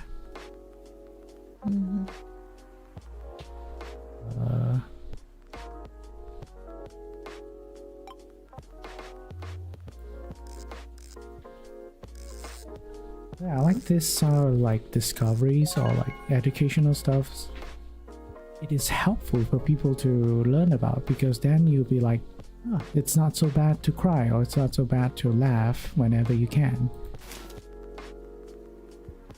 You won't be restraining yourself too much after learning such facts.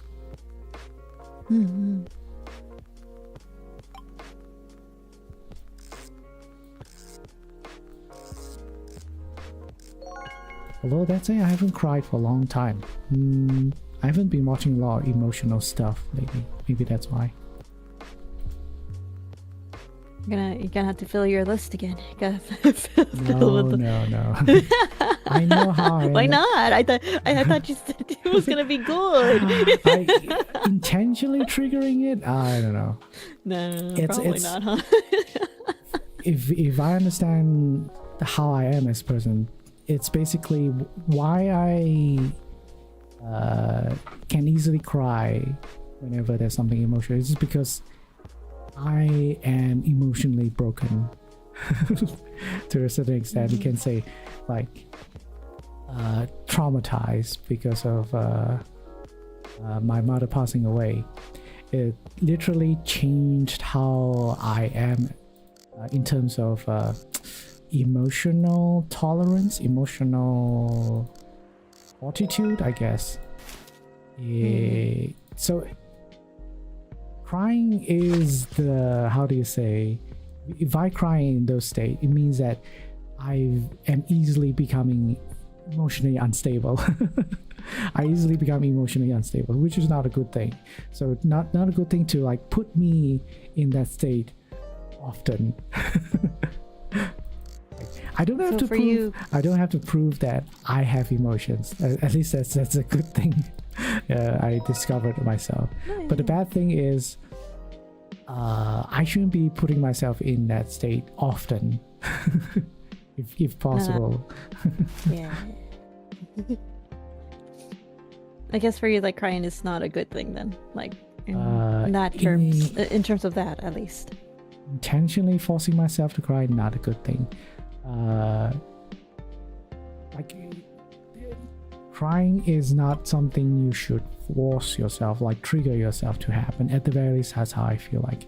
And especially for people that are emotional, easily emotional, sensitive, emotionally sensitive. I think I can consider myself emotionally sensitive, I would say. But the act of crying itself is not a bad thing. When it happens, let it happen. Right?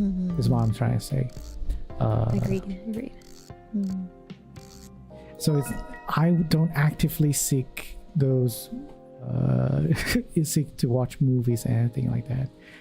But anything, I would say, just by watching something like Disney movie, perhaps about family or friend, it's so easy to get me to cry. And I've said this before, like, I'm not a best person to determine whether a movie is good or not, a story is good or not, because just by talking about certain topics and something, it will easily make me cry. So it's like, not a good person to tell whether a story is good or not. You know, I'll give any emotional story a 10 out of 10 if you just like base it on how much I cry, how much I cry for a movie or for a story. Not a really good estimation, okay? Not a stable average person to determine that. The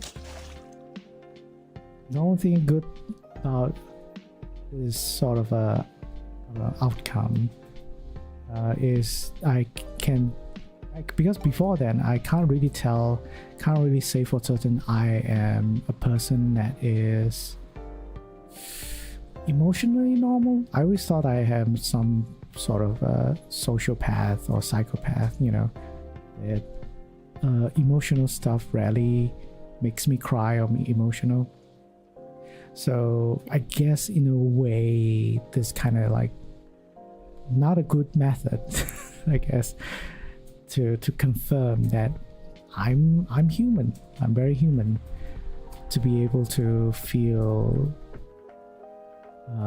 sadness, to be able to mourn, to be able to grieve, to prove that I am capable of love, you know.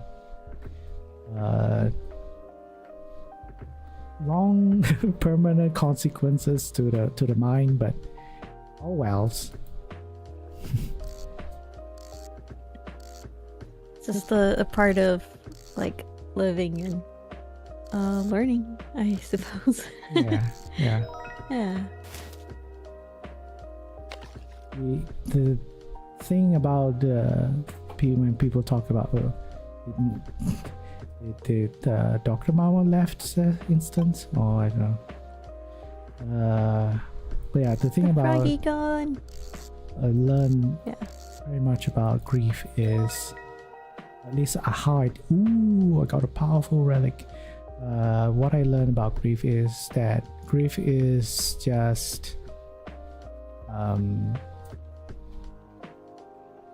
proof that you actually loved someone.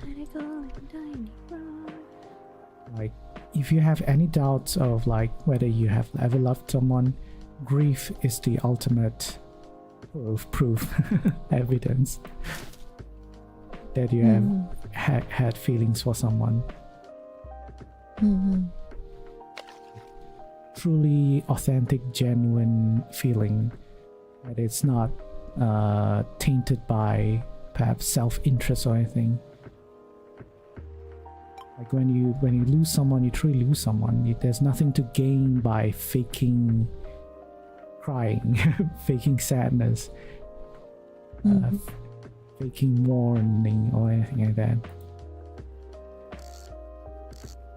It's you miss someone, when you think about them, when you still think about them in your memories. That's undeniable affection for someone. You know, like, I guess I can take solace in that.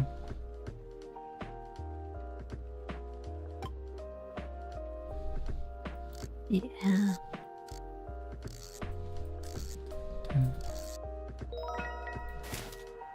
And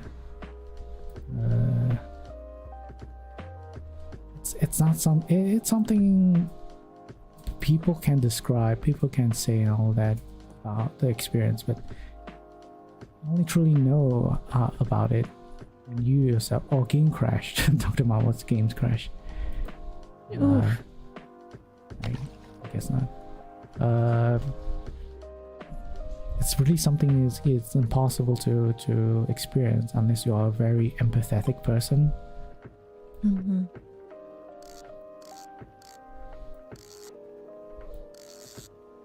Like, I kind of envy people that are emotional in that sense of like, if someone gets hurt or someone is sad, they themselves could also feel it as well in a weird way. I don't think I can do that. I don't think I have the ability to like feel someone's sadness, or at most I can understand someone's sadness, difficulty in life and stuff, but feeling actually, you know, at a very raw feeling, no. I've only heard people can do it, can do it, can feel it, is which is very strange to me. I'm very skeptical of it. Like, how? It's kind of like empathy, like sympathy. Wait, sympathy? I'm confused with those two words as well, but yeah, I don't want but to yeah, you know, feeling. You gotta like feel the feeling, like their sadness is kind of like the way like I, from experience at least, it's not always, but there are occasions where I do cry if someone is crying, because then I can understand their pain. It's not often, but there are occasions where I do. So when it does happen, it's mostly because I could connect, you know, to that sadness. I can understand that sadness. You're saying when someone else is sad, you also feel sad, or you just understand that they are being sad? I guess I understand, and therefore I feel their sadness. Is the best that I can like explain of why it is. How much to what extent you're saying, like, if let's say the other person is crying, would you also cry as well? It's because they are sad. Yeah, but it depends on the situation too. But it's like, if I can understand their sadness, that's where the understanding comes in, then I too become sad. And if they're crying, sometimes I cry. But it all depends on what it is specifically. If it's something where I'm like, well, I could understand when they're crying about, but it's not enough to warrant tears, I guess, for on my end, then I probably won't cry, but I will do my best if I can. I'm not very good at how to like do a little like pep talk or make them feel better, but I'll try to just see what I can do. But for the most part, from again experience, if let's say it's something that I can like relate, or again I can fully understand, I don't know why, but I sometimes would also tear up as well. But it's like it's not too often, but it does happen. Yeah, I see. I can't do that at all. No matter how much I understand, no matter how much I understand someone else's pain, it's not something I can feel. I can try, but it's more like I'm stressing myself rather than actually feeling the same thing as the other person. It's like I'm like, oh, I'm stressing myself up. How do I make this situation better? You know, rather than I'm also feeling the same sadness, same pain and suffering as you are. No, it's just like Anxious, anxiety, unsure, uncertainty. That feeling, more that feeling rather than yeah, feeling the same way. In that sense, I'm like similar to my wife. Like you know, someone's going through a situation that's difficult for them, but emotionally you can't really connect with them. It's like, yeah, I understand what you're going through. The best I can do is try to be there, objectively try to de-escalate the situation, rather than like I am with you in heart as well, going through it together. Unfortunately, me and my wife can't do that. If I'm sad, I'm sad, and my wife can't feel it. If my wife is sad, I can't feel it as well. I just can only objectively understand it and try to deal with it. And which I think it's fine too. It's like at least so long as you like comprehend or like understand like the situation, that's pretty good. Whereas like you like would not understand it at all. Yeah. Or do nothing, and yeah. At the very least, I would feel some sense of responsibility, and that happens. Some sense of responsibility that I need to do something about it, rather than, oh, you're sad? Oh, cool. Okay, bro. Yeah. All right, Imagine. see you later. Okay. Yeah. Oh, it's just messed up. Yeah, at the very least, I understand that the social etiquette is not to abandon someone when they are like feeling down. Yeah, there are times where like it is very difficult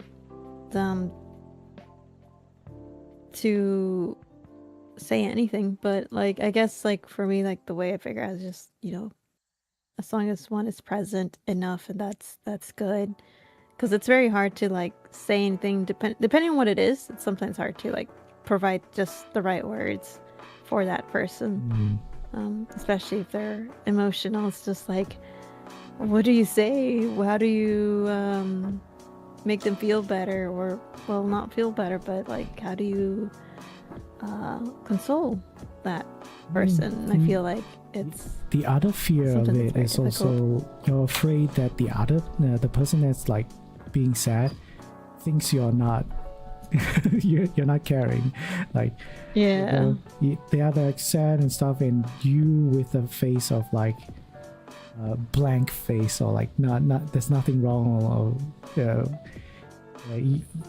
kind of like you're showing like, oh, you're sad, and you're just acting super awkward, like sometimes I fear that like if that's people think I'm like, oh, I'm just like forcing myself to care about the situation, like you don't know what to say, you don't know how to like, that's one thing, you don't know how to say, but also you don't know how to express in your face, with your facial expressions, telling people that you're concerned of someone, then you're afraid that person might be like, are you just pretending? Are you just acting to care or something? There will be a fear of like making things worse because of like people misunderstanding whether or not you're actually genuine about caring about them. yeah.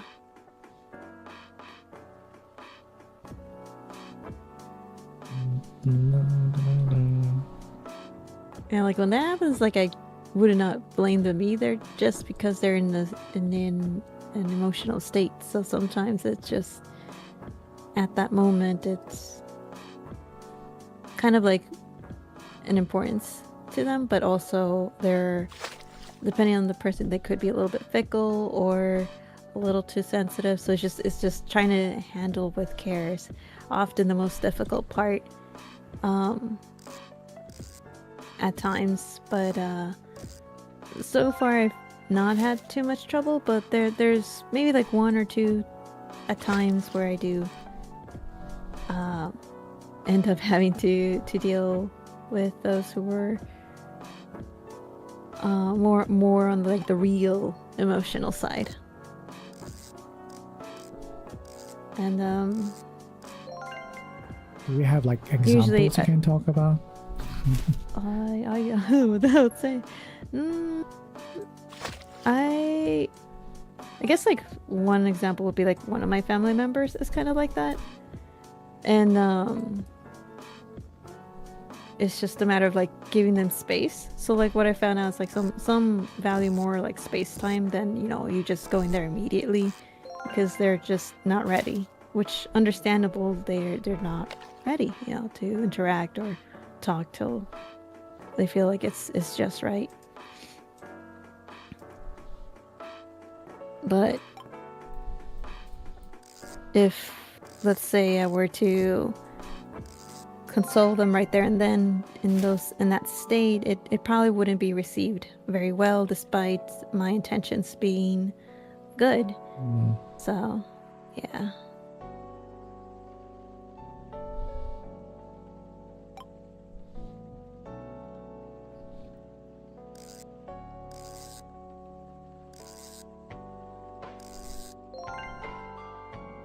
But it's like, I guess when it comes to sadness, it just differs per person and how they take it or how they want to deal with it. But in terms of crying, it's just situational.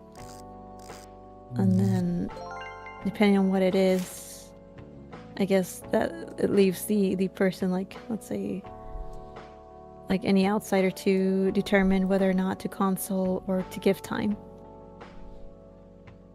or make them feel better. Yeah, depends on people, though.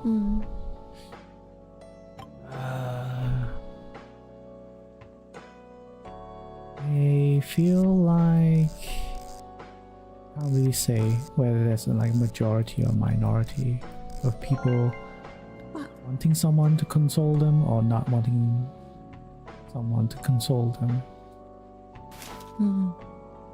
If you ask me if I want someone to like be with me when my low moments, I would say yes.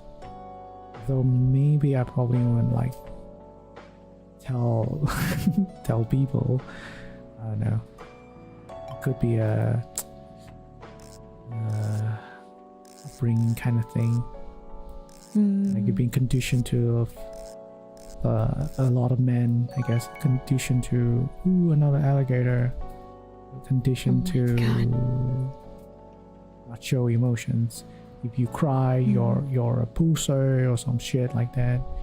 Men shouldn't cry. Men should be more emotionally strong. They are supposed to lead, like the leader, the breadwinner, blah blah blah, like that. Showing emotion is showing weakness. So perhaps of like a lot of social media bringing, and growing up, it becomes difficult to seek help, seek assistance when you seek friends, family, loved ones when you're like feeling down. Always like, I'm not in a good mood, or like I'm feeling depressed or something. I can't deal with it. That's my first response, first reaction to like, another big one. First reaction to. Oh my lord! Let's see what I catch. Look at this, the biggest fish you'll ever see. Can you see it from there? It's yellow and green. Yeah. I think this is the true size, the peak size of A fish. Oh my god. It's gonna be a while. It's gonna be a while. I'm determined to get that rod. Which rod? I mean, we can go back to the first island if you want to upgrade. I was trying to get the rod from here, but I was like, how many more? It's 25k. 25k. Lord. Even I recently got that rod, bought that rod. It's not something I have for a while. Like right now I have 20k. Oh, haven't sell anything yet.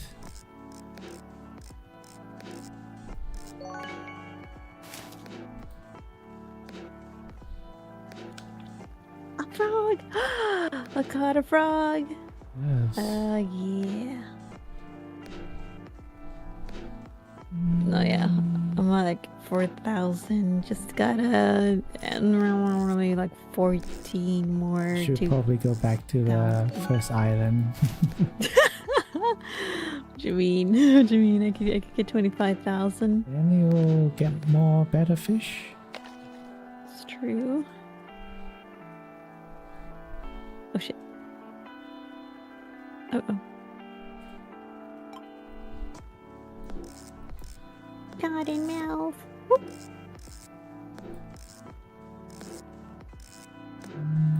Yeah. Ooh. Wow. It's glow. It's a glowing. It's a glow stick. It's not now. That is a glow stick. Electric. Electric. Electric what? Crocodile or alligator? Alligator. Supposed to be an alligator because Alligator. can identify it by its head Snout? shape. Yeah. Yeah, but it's supposed to be wide, broad, big, and alligators are supposed to be chunky, really chunky and flat compared to crocodiles. Although I don't know what's, I think there's also like a difference of like crocodiles are more passive. I don't know. While the other one is aggressive. I don't know which one is which though. There's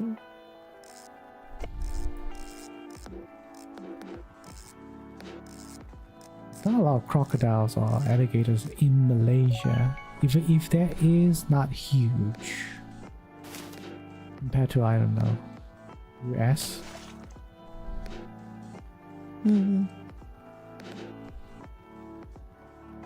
I know that here sometimes they eat like, I don't know where specifically because I haven't like looked up what state, but I know some places, unless it's been turned illegal, but some places eat crocodile meat.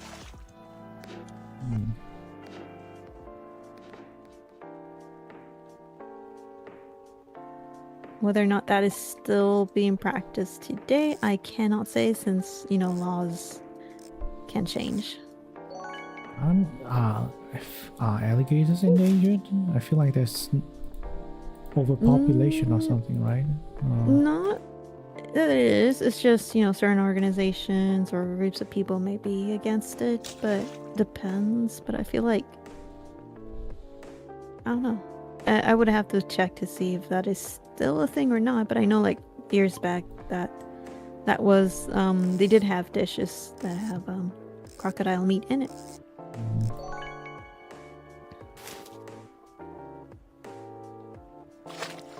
Over here it's super long pythons, giant pythons. It's more common. Did they eat them?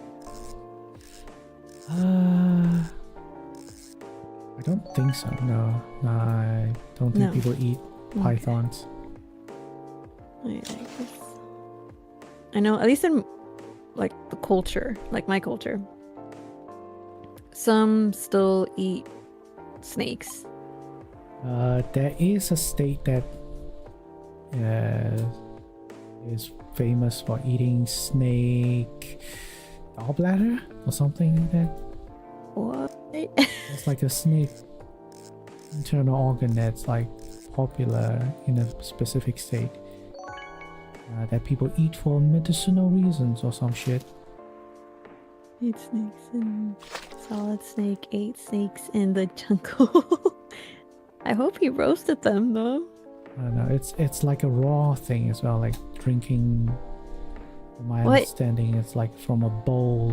Either I don't know, Whoa. turn into like a soup thing, or it's like a drinking their blood thing, kind of. Some vipers put in alcohol, like alcohol drinks. I think. I don't know. I'll be on. I'll be honest. I don't know. I personally don't. More like not the entire snake.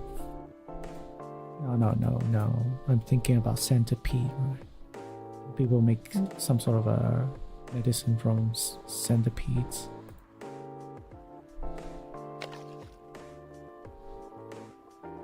I just know that in certain areas they will roast, marinate, and eat both crocodile meat and snake meat. But it's still a wild thing, a wild concept for me. But it's not anything new. That has been something that's been done in ages, since ages long past. Exotic food is not really a thing in Malaysia. Maybe like Thailand, perhaps more.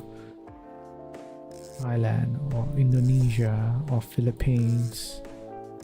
Thailand has all kinds of insects they eat. Philippines has this famous balut, which is chicken fetus, I think. That sounds so good.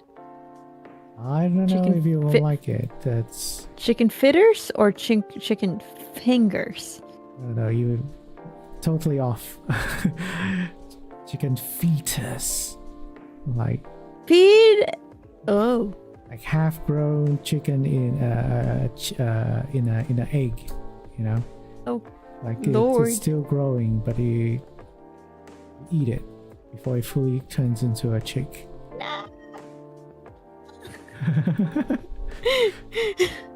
And I think it's like a fermented thing or something. I know it's like it's weird. I don't know. It's not like you cook it or anything.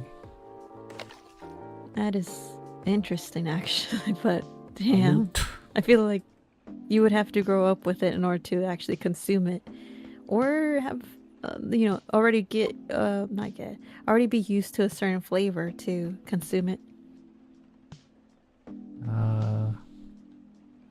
Let me see if there's a picture that's not that gross. Okay. I feel like there is not any picture to justify it, but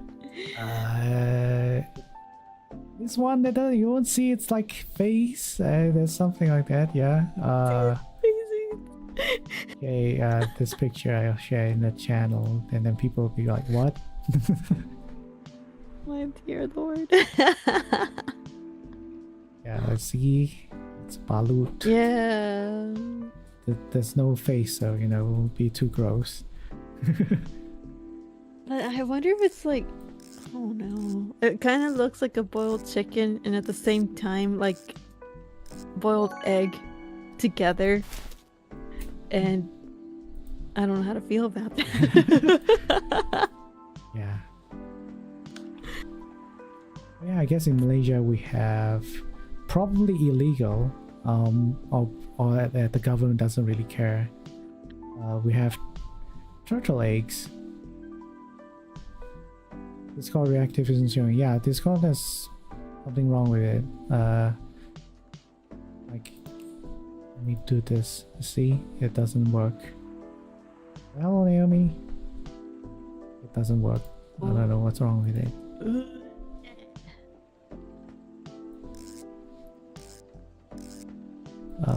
But yeah,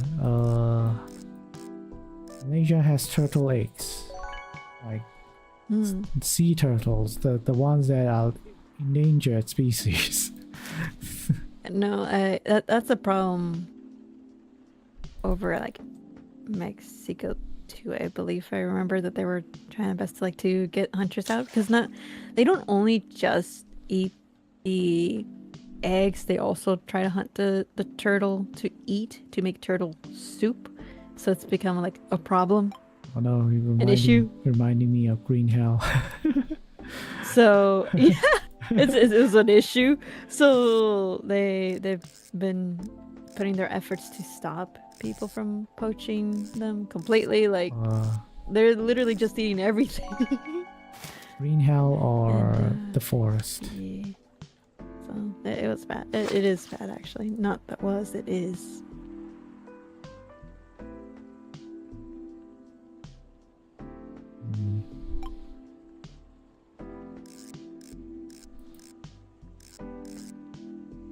People be eating anything, man. Yeah. If they can sink their teeth into it, they will. I mean, yeah, anything. They even eat human. Nothing's off the nothing's off the table. Kind of reminds me of like certain black market doors, and it just creeps the heck out of me. I think in Japan it's legal to eat human fetus or something. I don't know, and it sounds so wrong. It is wrong. The human fetus or the placenta. Ugh. I'm gonna guess something property, something property. It's like, yeah. It's waiting.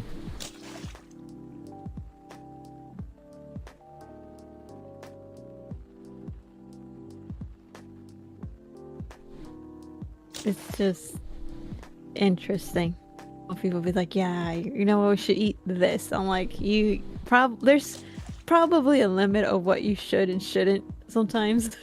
Maybe that should be one of them. Yeah. That's born from people's superstition, I guess. Eating something will grant you immortality. That's like the primary thing people always talk about when it comes to like eating something exotic or weird or rare. Is the ability to grant super health or something. Like make you very, very healthy, make you 100 times stronger, or the other thing of like make you very, very potent, very fertile. That's also another thing people believe in. It's also amazing that like a lot of Chinese folklore revolves around immortality as well. Oh yeah. Even historical events, like a lot of the Chinese past emperors always seek out some sort of a mortality plant, fruit. Yeah. That actually happened. That like they actually tried to send thousands and thousands of people to look for this legendary elixir that grants them some sort of all-cure thing or immortality because they want to live forever. Like the stone of Nicholas Flamel. In the journey to the west is also a primary thing of a topic, because all the Yao Guais, all the monsters that the monk, I don't know what's in English, what's his name?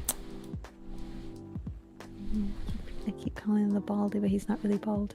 He's not really bald. He's bald. His name is Tang Sang Zhang or Tang Sang Zhang. But basically, a lot of like monster encounters, the Yao Guai encounters, always tries to eat him. They always want to eat him. Yeah. Because he's like a holy man or something, and because of that, eating him will provide you either immortality or longer life. And they always do some stupid bullshit thing of like, when they don't immediately kill him, you know, because plot armor. So it always, all this Yao Guai is like, capture him, don't kill him, and then you have to like entertain him or something, like put him in some sort of a special environment to marinate him or some shit like that. So that, you know, it gives off the best taste or gives off the best effect. Either giving you more power, more health, cure something. I don't know what's the deal with like that concept of like holy man eating holy man. Holy anything. Holy anything. I don't know. Have you ever heard of like Western folklore of like, holy, hey, if you want to eat the Pope, eating the Pope will give you power. I don't think I ever heard something like that before. Like, maidens. Yeah, maidens or like innocent virgins or something. Holy. Yeah, I mean they are because of they are pure, not really holy. Right. Well, there's. Yeah, I guess it depends. Yeah. They are pure. Mostly are not tainted by corruption or evil. So that's why they are sought after. But holy men, priests, holy men, popes, I don't know. Why you never heard of that? Like at least in Christian folklore or whatever, like or monks. Yeah, like. That evil beings wants to eat them or something. in a lot of Chinese folklore, that's the thing. A lot of it's like eating monks and stuff. Were actually eating anything of such and so will eventually inherit it. So it says. So they believe, but it's like, are you sure about that? What if you do, and then you're like, you think you do, but then it's a skill issue. You can't do it. Or you don't even obtain it, you just get a fraction of it. Or maybe even a 1% of it. Then what? It's like...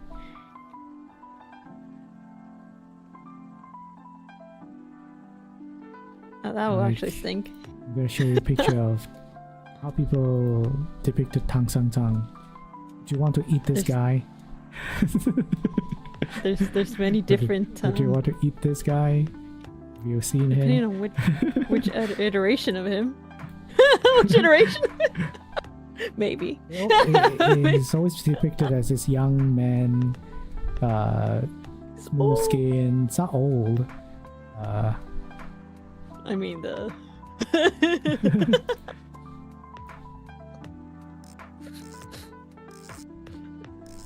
Oh jeez.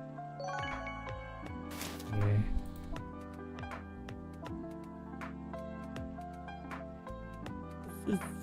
I'm not even sure like what they're supposed to represent though. Like if there some sort of, if the story is some sort of a metaphor for something, I don't know what this is a metaphor for.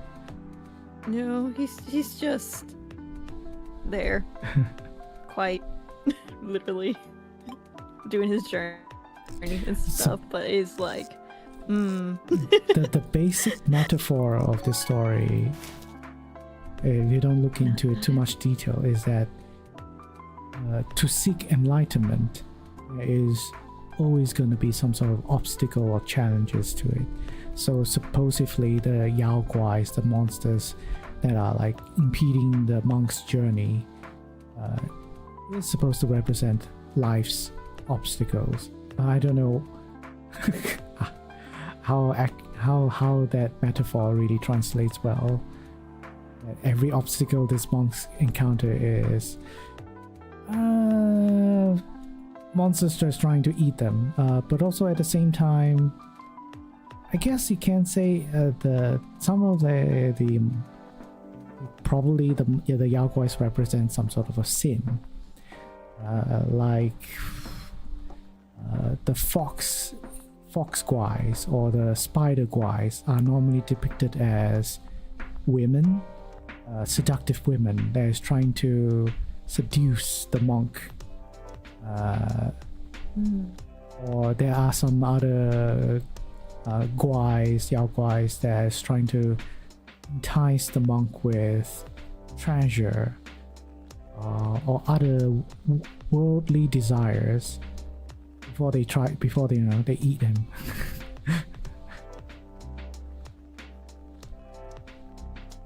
But yeah, then again, another thing I still haven't really figured out is who the hell made this story. Is it an actual monk who made it, or is there some random guy who made the story?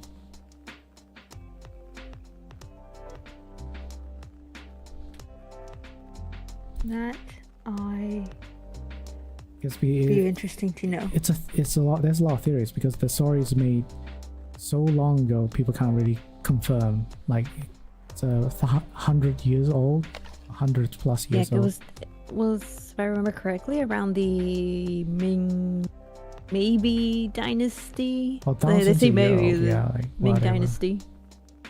Really, really old story. So it could be anything. Yeah, so 16th century. Just had to look up what's the Ming dynasty? 16th century, more or less. Is it 80 or BC though? 1680. Well, 16th century would be like what? Would be? Why am I? It says MDC. What is it? MDC 1600 15. That's the Julian year, but we're talking about the 16th century begins with the Julian year of 1501 MDI and ends in either the Julian or Gregorian year of 1600 MCD. It's a Chinese novel published in the 16th century during the Ming Dynasty, attributed to Wu Cheng'en. Wu Cheng'en. Is that a general?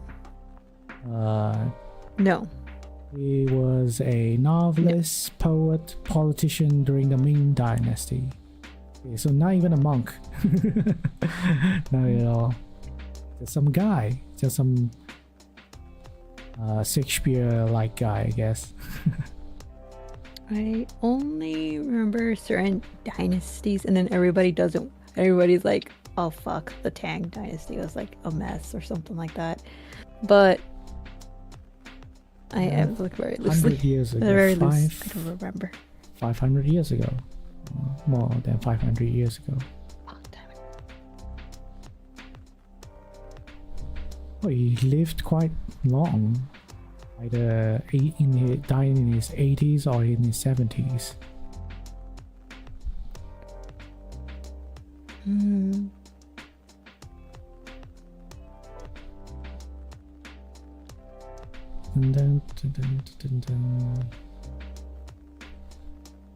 Page from the earliest known edition of the Journey to the West in woodblock print, 16th century. So it's like a lot of literature back then. It's very difficult to confirm what's accurate or not, but apparently people believe this to be the original author. A lot of actually historical stories lost in time, like the one talked about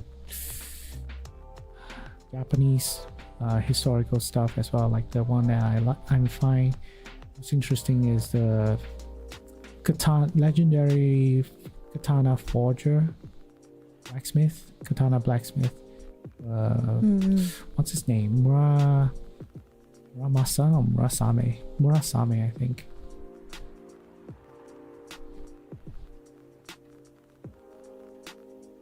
There's there's a lot of like But legendary things talking about it, but it's even a question of where actually this person actually exists or not.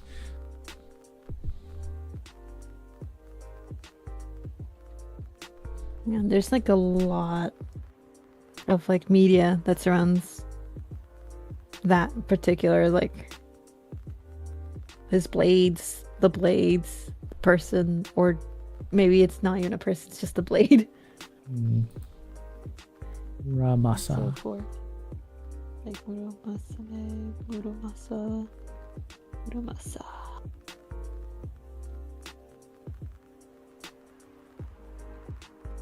Dun, dun, dun, dun, dun. Dun. The Muramasa school.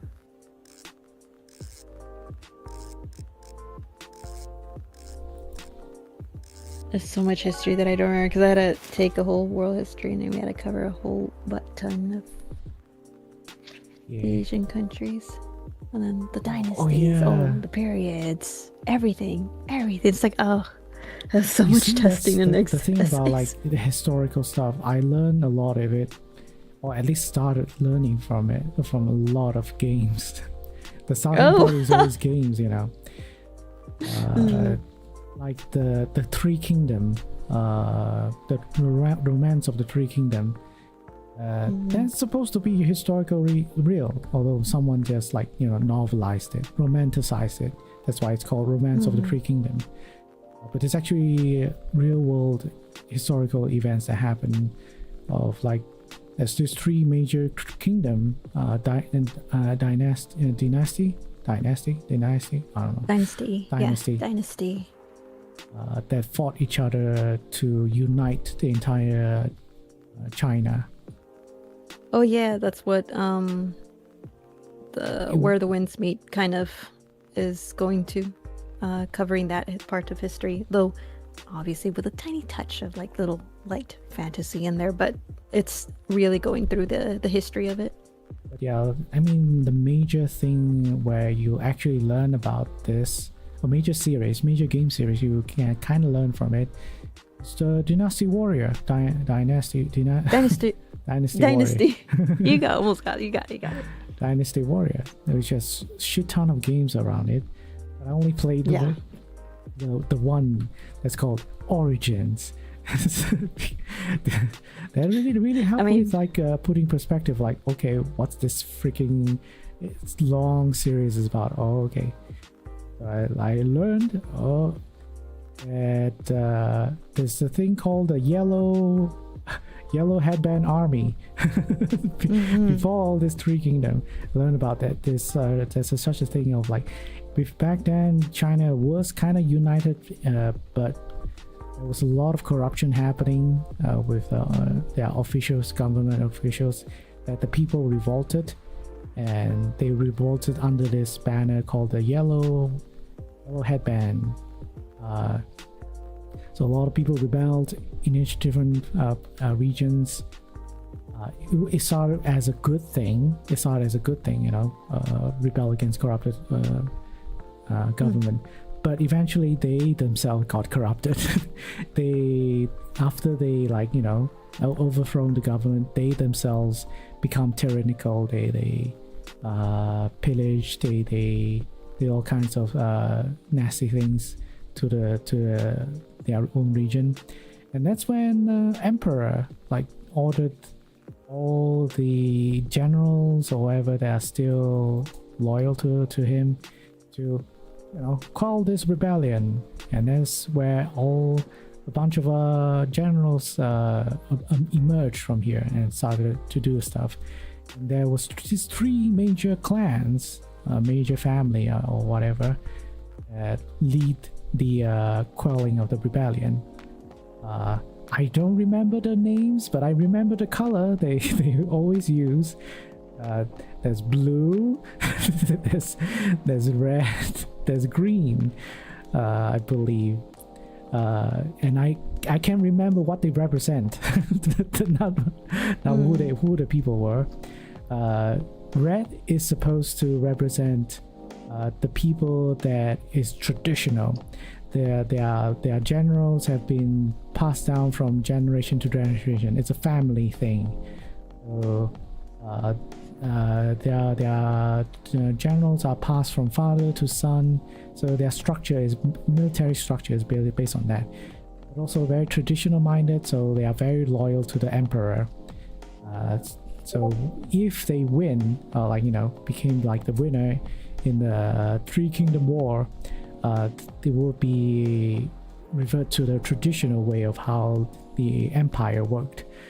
That's how the red clan is, whilst the blue clan is historically the one that won, that won the Three Kingdom War. Is the one that's most pragmatic, the one that's most logical, very how do you say, the end justifies the means. So it's not really the good people. They won basically because of how strategic they were in terms of like fighting in wars. They are very militaristic, they are very tactic minded, but also the largest as well. They had the largest army, so that's why they won eventually. But there's also the green one. The green one is supposed to be the good guys, the most idealistic ones, that believing through the power of good, the power of kindness will unite everyone. But of course, too idealistic. They lost based on that. In the game,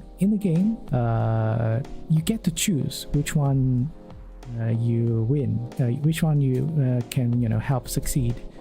At least in this one version I played, you basically, the protagonist is some sort of a super spy agent that is capable of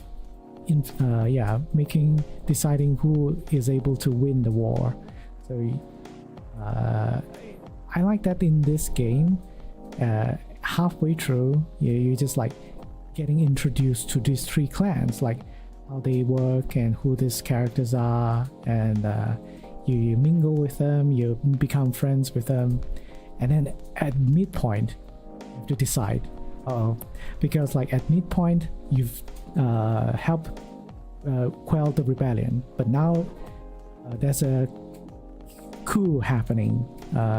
There's a fourth clan that you don't use. It's purple color. Purple color, but it's the bad one. It's the one that's like they stage a coup to betray the emperor, because like they were waiting for the emperor to die or something, and then when the emperor died, there was no there was no heir to take the throne. Well, there is, but it was just a kid. So the acting government officials, I think what they were called, I forgot what were they called, but basically government officials, this council was the ones that were like trying to maintain order while there was no adult prince to take over the empire. So the fourth clan, the purple clan, took advantage of this and saying that literally killing, I think either killing or imprisoning all of these government officials, and then telling everyone else that they how do you say, quell the corruption, quell the corruption within the government, and is acting on behalf of the coming of age emperor, blah blah blah. It's all bullshit, of course. So the three kingdom, at first, the three clans, the blue one, the red one, the green one, work together and to beat up this fourth purple clan. Oh no, now I'm the one that's got stuck. Oh shit. No. I didn't know this was possible. Oh, no, It's I the didn't. infamous spot. I didn't like set the spawn. Oh well. So long story short, they all work together, managed to defeat this purple clan, and then they started to fight each other because again the problem still exists that no one is really calling the shots. So who took the first step first? The blue clan. The blue clan took the first step first in trying to be the leader. But of course, you know, everyone has their own idea. The red clan cannot work together with the green clan, so they all fought each other. They all fought each other. They all had to like gather their own forces to fight. That's when you as the protagonist have to decide who to help. And that's the very unique thing about Dynasty Warriors is in all their games there's multiple endings. There's multiple endings. Who you decide to help, who you decide to recruit, determines how the ending is, and it's fun. I think in that sense it's very fun. But also like it gets you interested in like learning the actual history behind it. Because like I only found out like, oh, the blue clan is supposed to win. Oh shit. I because in my playthrough I chose the green clan because I want to be the good guy. I was like, oh, I guess, you know, history is history. Fortunate, yeah. But I learned in history the green clan's leader didn't die in the war. At least he died of old age. He died of old age, and he had children. So I guess there's maybe descendants still alive from the guy. Also, I don't know if it's probably not historically correct, but the game has a lot of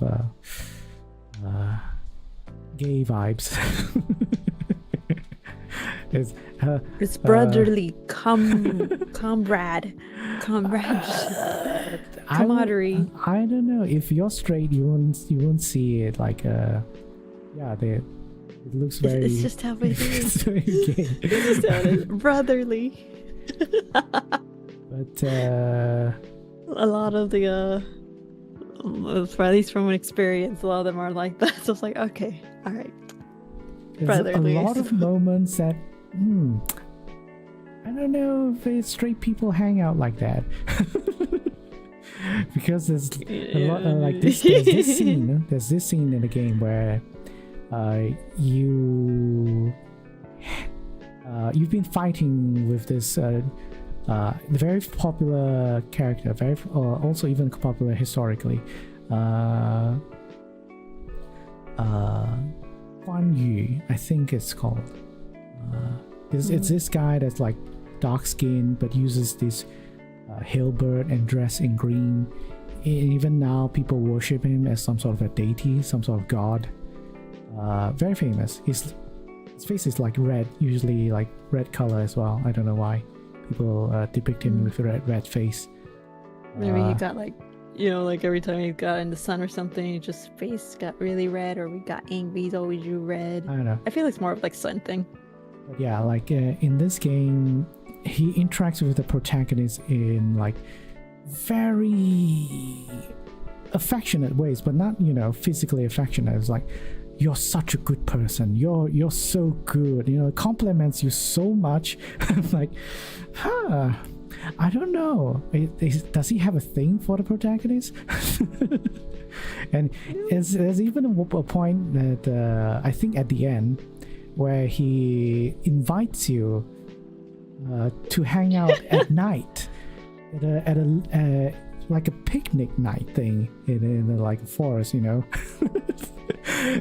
Comradeship. Okay, it's just comradeship. It's like, do you want to have a Strong drink bond of friendship and bask in the nightlight, in the moonlight with me, and have some very stimulating conversations with each other. So this is what happens when we have like our campaign at this almost similar situation going on. It's comradeship, okay? It's Totally. Yeah. So like, wow, it's like it's all the romantic stuff, but without actual any physical romance happening. Really like because both of them, well, at least the protagonist doesn't really talk much. This general guy, this guy, it doesn't even look like, a twink or anything. He's like super bare, mustache, beard, long beard, really tall, really big, and he's really well educated based on how he speaks. So he speaks in a very poetic way, very poetic way, and it's just like very flowery words of like describing things, but also at the same time complimenting you in all this manner, and like, wow, are men back then like this all the time? Nah, can't be, right? Men back then like were showing their emotions, showing so much vulnerable emotions to each other, speaking their mind without any restraint. Is that how Chinese men back then were like? I don't think so. Well, in a lot of like mediums and even in writings and diaries, it's kind of like shown in such way, but not like to that extent, perhaps. And who knows? I don't know. It's just is it coincidence that in a lot of the medium that I've consumed, it's kind of the same? Is it coincidence? I kind of wonder. But it's not gay. All right. But yeah, the protagonist, I guess, it's a game developer, but the protagonist is a twink, literally very, very handsome, and very androgynous. Oh my. But also, this is not one instance, but just not one character. Every single male character this protagonist encounters is just so infatuated with him. It's like, you're so good. You're so good at martial arts. You're so caring, even though I don't talk at all. It's so caring. You're always so attentive. You listen to me so much. I don't know what to do without you. And all this guy say things like this to him. There might be one or two female characters in the game, but you don't get that vibe from you can get that vibe from them at all. Like there's this one female character that's already has like engaged to another person, so it's off the table. And then there's another woman that's already married to another person. So okay, all the other men I've interacted with, they're single. They're single. Yes, those are your candidates, man. Oh man, but the game doesn't have romance. Just to confirm you, there's no romance option. I just like side-eyed it, like yeah, but it's just very good. Yeah. Very good. Very good writing. Because the thing is, these are Chinese games, so I listen to the Chinese voices. Even though I have to look at the English subtitles. But again, I absolutely cannot understand what they are talking about, because of how they use ancient speech. Mm-hmm. But how, because of they use ancient speech, right? Ancient language of Chinese, it makes it even more sophisticated. I don't know how to explain it, but yeah. Mm-hmm. It's not like how you in your like medieval English you use like thy or thou or thyself. No, it's not like that. The arrangement of the words is different. They again often use idioms, long poems to like talk to each other, describe something, situation. I don't see this depicted in any other kind of like medium as well. It's very unique.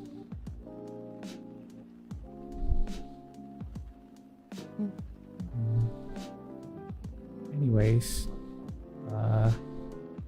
perhaps that's why BL stuff is very much prominent in like Asian media rather than Western media. They have been doing it for a while. They're making a lot of BL yaoi stuff for a while. Okay, you can't really compete with them.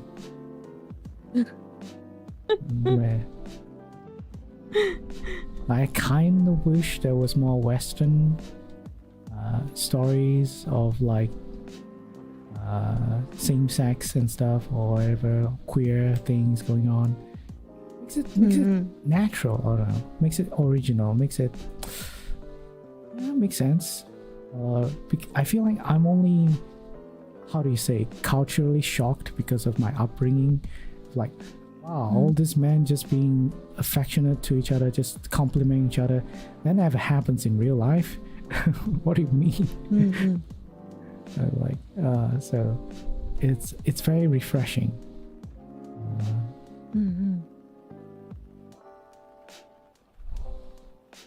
Yeah, it's very different, and yeah, that's like so interesting. But it's very hard to find one that's like natural or doesn't feel off, and oddly enough, a lot of that material that does go a little natural is unintentional. Or it could be intentional, but mostly, for the most part, a lot of things outside is like unintentional. Yeah.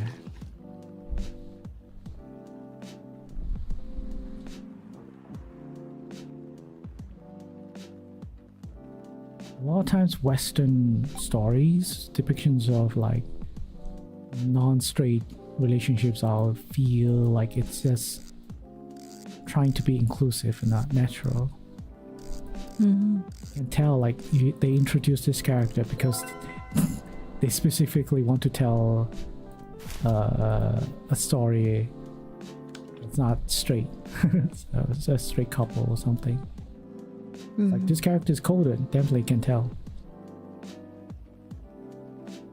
Yeah.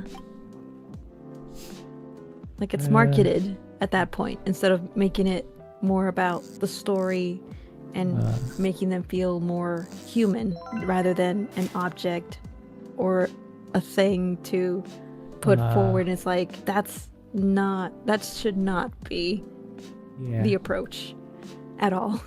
I have a recent example. Well, I didn't watch it myself. I was just like glancing while my wife was watching this Walking Dead series called Fear the Walking Dead. I think it's like one of the latest one. And there's this character in the series where looks like a, what's it called? What's the opposite? A woman that express themselves with like more of a masculine trait, and she was like a journalist, blah blah blah. But I'm not entirely sure what the main plot is. But at some point, this journalist got lost on her own, and she was trapped, got lost, trapped together with this other woman that was piloting this helicopter. They ran out of gas or something, it broke down, and for some reason, of course, they have to travel together. They have to travel together, and they bonded, quote unquote bonded, because the interactions all the while has been like, I don't trust you, you don't trust me, I'm gonna kill you, you're gonna kill me, or something like that, so there's always like a tension between them. But at the end of the episode, when they were like have to separate from each other, they suddenly kiss each other. They suddenly like, I have to kill you, but because we bonded so much, and suddenly we love each other now. I don't know. It wasn't a gradual thing. It was a one episode thing of like depicting them to be together.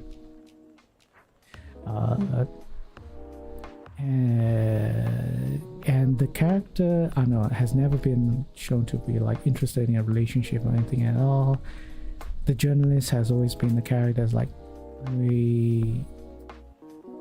she collected a lot of the tapes or something. She's a journalist, so she interviewed a lot of people, and her main thing was she doesn't care whether she dies or not, because at the end, at very least, she has all these tapes, these memories to keep, in some way keeping everyone alive, quote unquote. I don't know. And that's the thing, like they show they loved each other, these two people, but nothing else, because they separated. It was a one-off situation. Okay.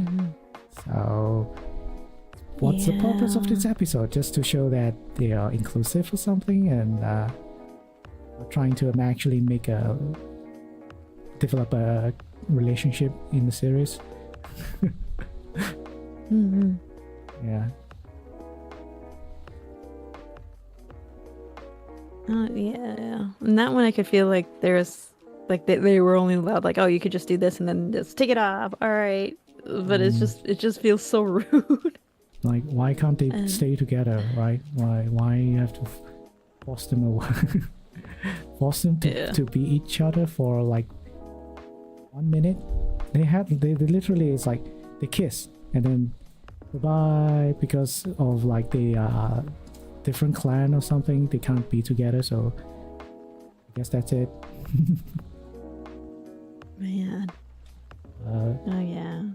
So like I like you were saying, like I prefer like natural relationships than something that's just like, oh, one off and then that's it, move on. And it's like, but story, anything, nothing, all right. Or they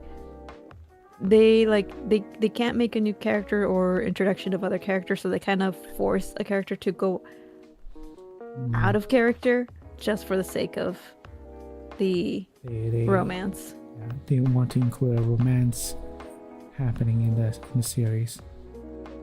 The opposite is also like very much true of like which is very prevalent in romance animes. Oh yeah. It's a lot of build up for the relationship to become something, but it never does. Like, because either because of mostly because the protagonist is dumb, clueless, ignorant, indecisive, and never actually confronts or like confirms the relationship.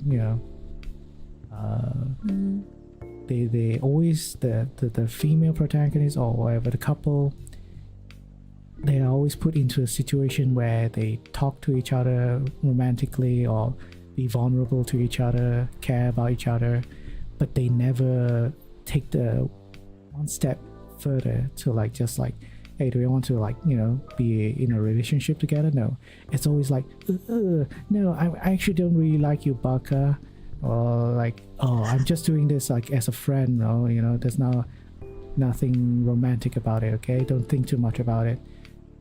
Or a lot of times they just have this awkward moment like, oh no, I touched your hand, I have feelings, but okay. Or accidentally hugging each other, or accidentally whatever, romantic situations happening.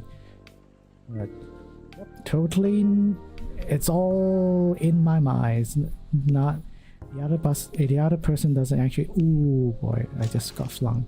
The other person doesn't actually like me or whatever. And that happens for 24 episodes. And the final episodes is like, oh, are they really together or not? Who knows? They're not gonna get another season. Man. No, yeah, it's just odd, especially like what they decide when it comes like to romance. I know it's like finicky, like you can't always write a really good romance, that's a given, but it's just, if you can't write it, just don't write it at all. If you can't invest in it, then don't include it. But part of that, the reason that some include it is, you know, A, it's a bait, B, they kind of want to get people to be invested only to not be rewarded at the very end. So it's just like, holy moly, why do it then? But that's probably why. Especially if the series is like ongoing and they just don't want to conclude it right there and then. Because I think that the long run is better than, you know, writing something that would make sense, something that would come, like I said, natural, or would occur for those characters. And yeah, it does get annoying sometimes when it's just like, especially like it's prolonged, or heck, all of this chemistry happened only for them to not even end up with the protagonist, and suddenly it's like, this other person here, wait a minute, when did this happen? So yeah, and I think what bugs me the most though is like when they go like off character. Like, it was never scripted for them to be that way, or hinted even. And then suddenly they're paired up or something, and it's just really odd. Like, I can only think of Game of Thrones when you mentioned that, but that's not really romance. No, it's something, all right. Yeah. But I'm mostly thinking like a certain anime shows that sometimes I bumped into. I guess a good example would be like the Naruto. Oh yeah. Where like the whole Hinata and Naruto would have been fine if the author just worked up from, let's say, like Pain Arc and forward and made it so it would progress in a natural. What the fudge is that? It's a rainbow fish! Yeah, it's a rainbow fish. What the hell? How are you catching these cool things? It's so nice. Oh, you dropped it! I think Doctor upgraded her. Ooh, look at this other. It's not actual. I think this is not actually either a crocodile or a alligator. I think it's some sort of like a fake, false alligator. False skater. False crocodile. Is there this from? No, I have to look this up. Yeah. Garial. They're called I forgot what was going on my Garial. train of thought. Oh right.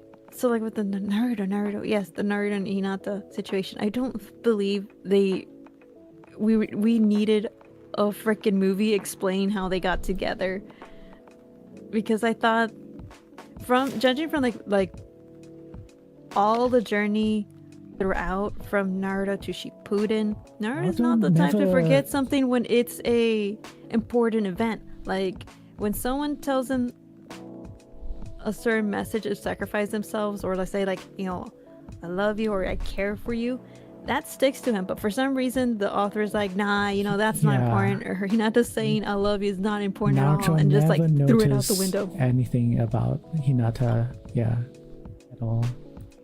But And also- that's why I'm saying it's like it could have worked from the pain arc onwards, but they chose not to write it. Heck, there's so many other fans who wrote like fan comics who did such a good job integrating that progression. It's not immediate, but it was a progression. And I was like, how is it that this could not have been official? like if the intention was, let's just say, I'm not even sure if it was or not, if the intention was that he was going to end up with Hinata this very beginning,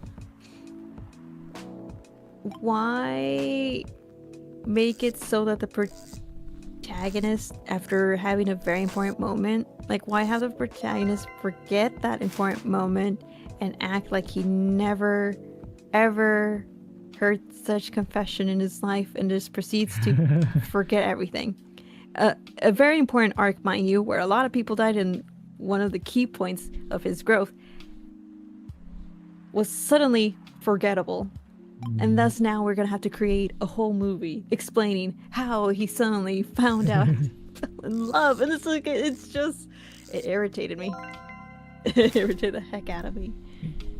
because they were trying very hard to get Naruto with To make him- Sasuke. Sasuke, yeah, I know. At that point, it's like just end up with Sasuke, man. That makes so much more sense. The fact that you were the only one in the village that didn't give up to him. Sure, let's call that brotherly love. Did you know they made a yaoi manga, or I think novel, that's based on it was Naruto and Sasuke? Yeah, it was a artist who did originally was supposed to be a doujin for a BL doujin of Sasunaru, and then eventually, as you said, they branched off so they could publish it. But obviously they had to change the designs very loosely, Yeah. mind you. Still But have- it's still them. blonde and still black color hair. It's still them, And also, I but with think different names. I heard that they use the same voice actors or actresses to dub, Yes. voice the. Yeah. Yeah.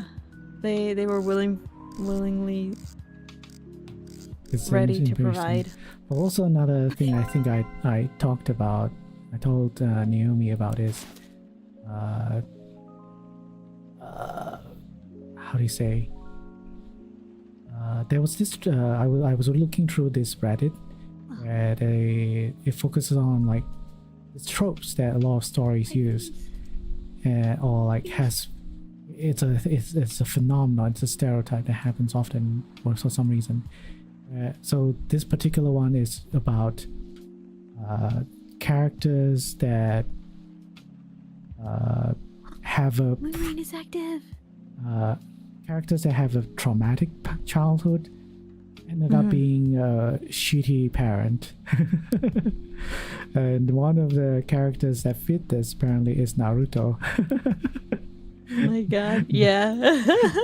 Naruto being a shitty parent was not what I expected.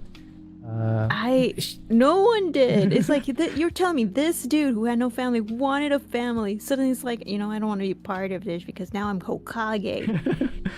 Motherfucker, you have Shikamaru, who's the brilliance of all, as your secretary, who could actually take care of this because he wouldn't mind. He'd say, hey, the one event in the movie in the birthday pissed me off so badly because what do you mean? Tsunade can go out, have drinks, and leave like certain words to the secretary, but you can't? You're telling me this lady can walk around, heck, the Hokage could walk around and do his daily business and leave the work for one day, and you can't for your daughter whose birthday is on that day. You're like, I could make this better by, I don't know, sending a shadow clone to suddenly poof, like, holy crap. Yeah, that's How the bad of a main father thing could you people be? main people discuss about, like, why is such a distant father, like why is this justification like, I'm so busy I can't spend time with my family? You literally have like one of the most convenient power to be not busy, like that one thing that you do best, Kage no Bunshin no Jutsu, that shadow power shadow technique literally lets you split into hundreds of yourself and can work individually with no problem. And at the end, like when you dismiss them, all the memory, all the experience that all these clones have witnessed or done goes back to you. Like there's no reason why you can't use clones to help you do your work. Pretty much. It's just the author's part of terrible writing, and it's just like there I could understand why Boruto was really upset. He wasn't upset at the fact Dad's not here. He was mostly upset in behalf of his sister for ruining birthday and not even being there present after he promised to be there for her. And it's like, there I can be like, yeah, I could see where Boruto's just like fed up and upset, because you're right. What do you mean you can't be physically there? Why can't you just let a shadow clone be over there and do your work instead? Like, that's a choice. That was a choice. It's not like he became weaker or anything, right? He's like, it's prime. His most powerful, it's not like he's old, like in his 70s or 80s and like, oh yeah, I'm weak now, so I can't be using my chakra or whatever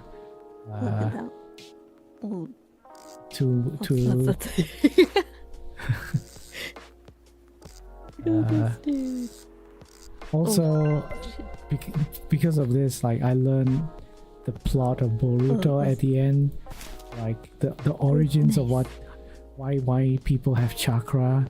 It's because of aliens. Like, aliens. Oh, you don't say. Aliens exist in Naruto in this world. Yeah, it began from the movie because like the moon thing, and then that dude wanted to kidnap Hinata and stuff, or something bloodline, aliens. Yes, aliens. Chakra exists because of aliens. Oh my god. If you just leave it as like mana or something, magic, no one would care. Why would you have to justify it being aliens? And then for my understanding, or like the person explaining is, because aliens interbreed with humans, that's why chakra exists in humans as well. But somehow aliens has come back, has returned to Earth or whatever the planet is, to take back the chakra from humans because reasons. Okay. It's like, is that really the plot? Aliens wanted the chakra back? Well, This little fishy with many eyes. Let me stay right here.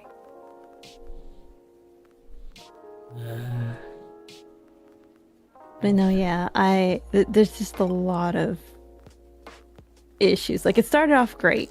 Don't get me wrong. Like with Naruto, like it started off at a pretty nice start and stuff. But as it continued on forward, I don't know. I don't know what happened. Like the plot was. I never watched after Shippuden. Just informing you. I never went beyond Shippuden. Yeah, no worries. Not much, anyways. Because if you read the manga, a lot of the things that you see in the anime are not there. They're not there in the manga. So there is a lot of fillers and a lot of like groundwork that I feel like the studio gave favor, such as providing backgrounds and more in-depth stories for certain characters that were never given a chance in the manga. And I feel like if not for the anime, I feel like a lot of this would have been more roughly received if it was just manga only.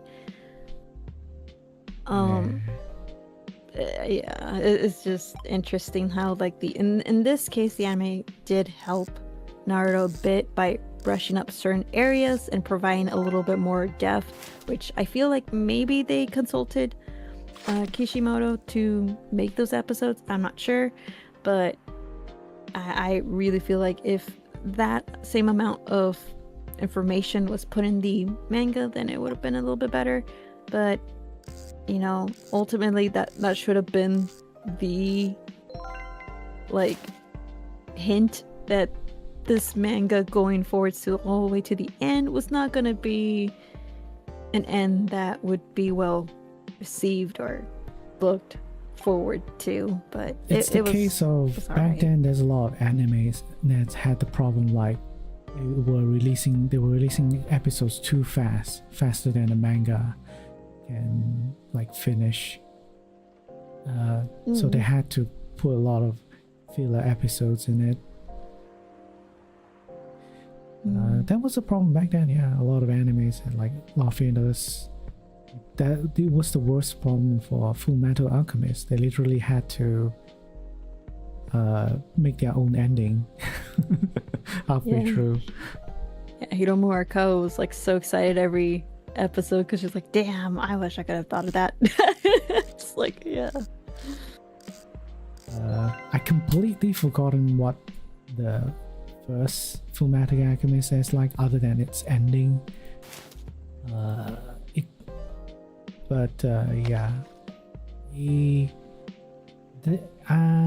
What if you watch both of them before? Kind of feel like the difference between them is one has basically it's a sad ending, the other one is a happy ending. That's pretty much it. All the small details about what's the difference between them is the side characters have a little more personality to them, I think. For my memory of Brotherhood is there are some characters is like had more screen time compared to the first one,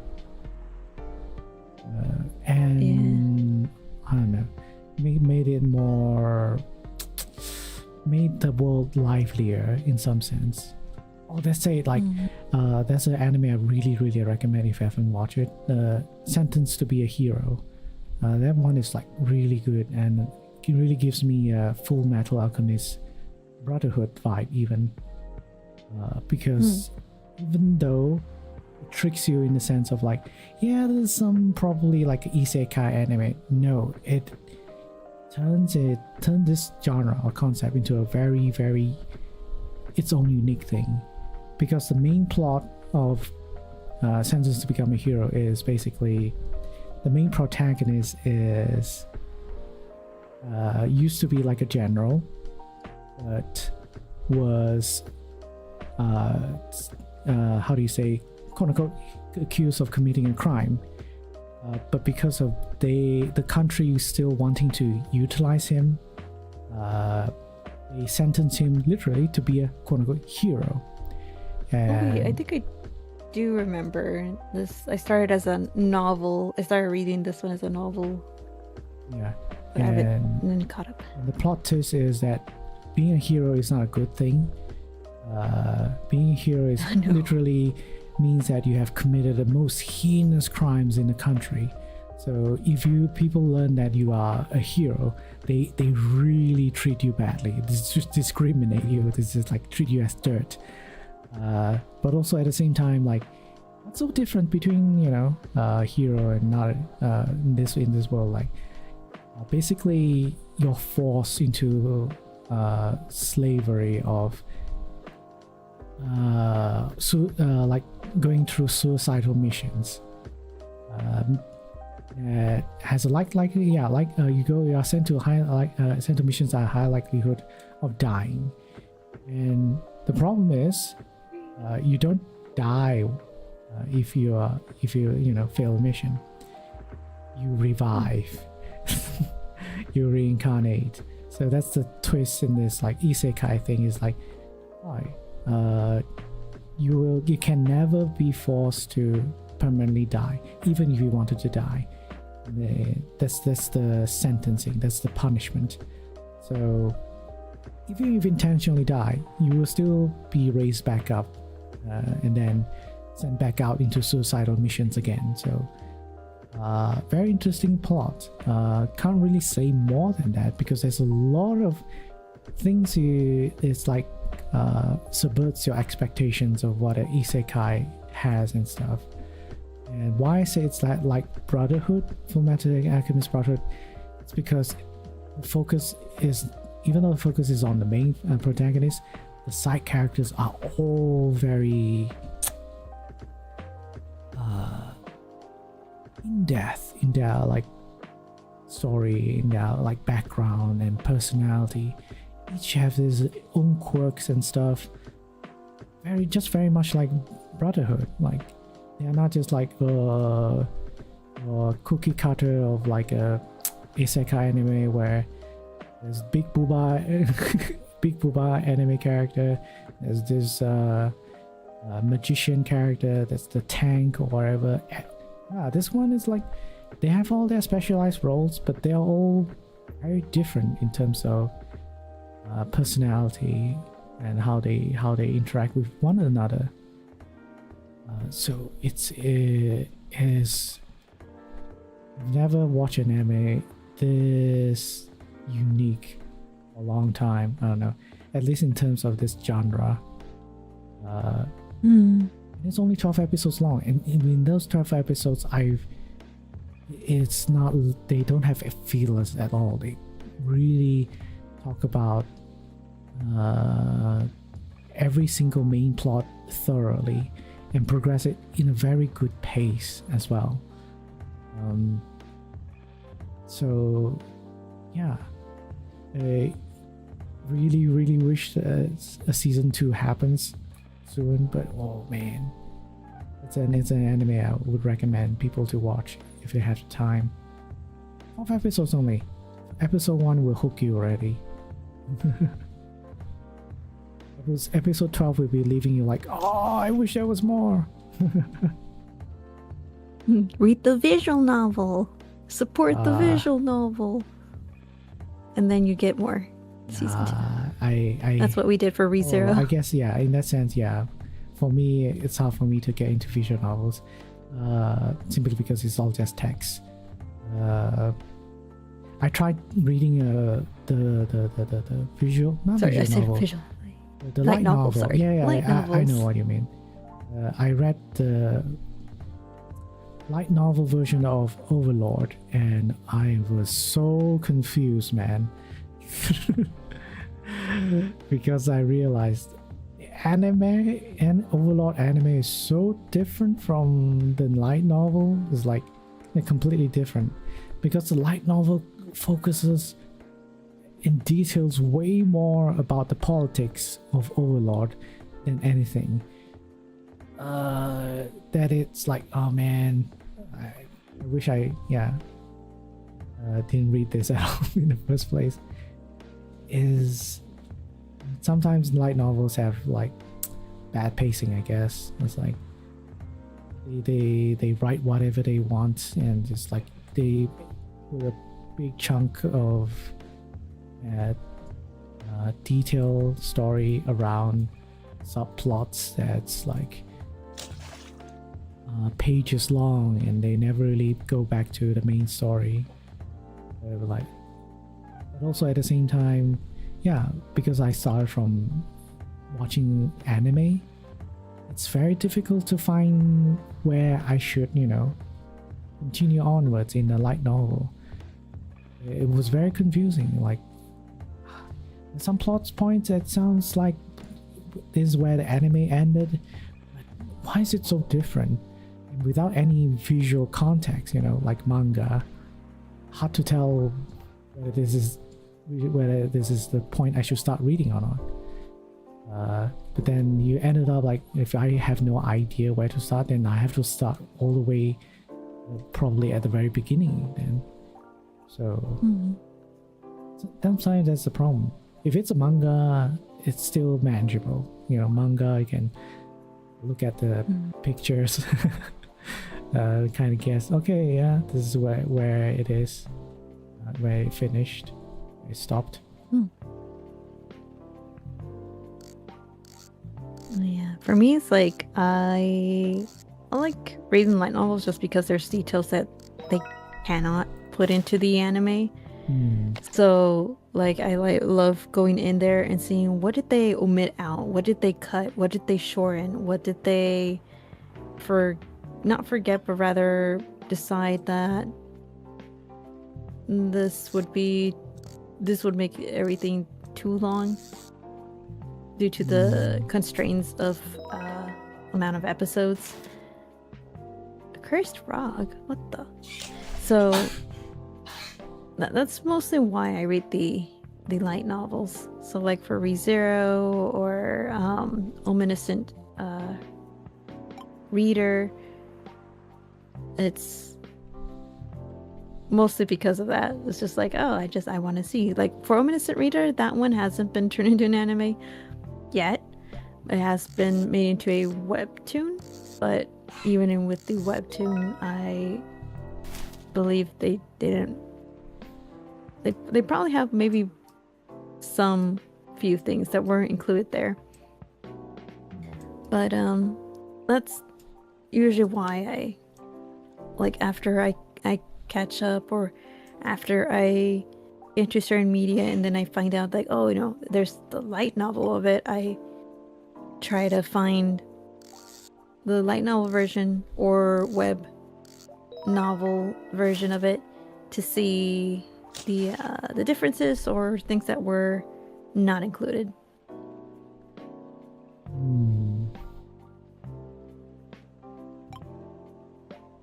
But like you said, it's like unfortunately you do have to start from the beginning because sometimes that's where it takes place. It's like, oh man, like the changes were already being made in this adaptation, so obviously it's like, oh man, you gotta start over. That, or if you're lucky, can find someone talking about like, I watched this anime blah blah blah, you know, on subreddit or some sort of anime forum. Then asking like, where can I start watching the light novel, and maybe that's helpful. But yeah, it's kind of like reminds me. Also, similar problem with like Western comics. Oh man, that sucks. Like you know, the Marvel DC comics. You like a character, like say Wolverine. My favorite character in the Marvel series is, well, at least X-Men, is Wolverine, and like I wanted to like start somewhere to like, you know, go watch Wolverine comics. I found out that Western comics don't work like a single timeline thing, you know. No. So, it doesn't. Spooters could tell me that much. So I'm like, huh?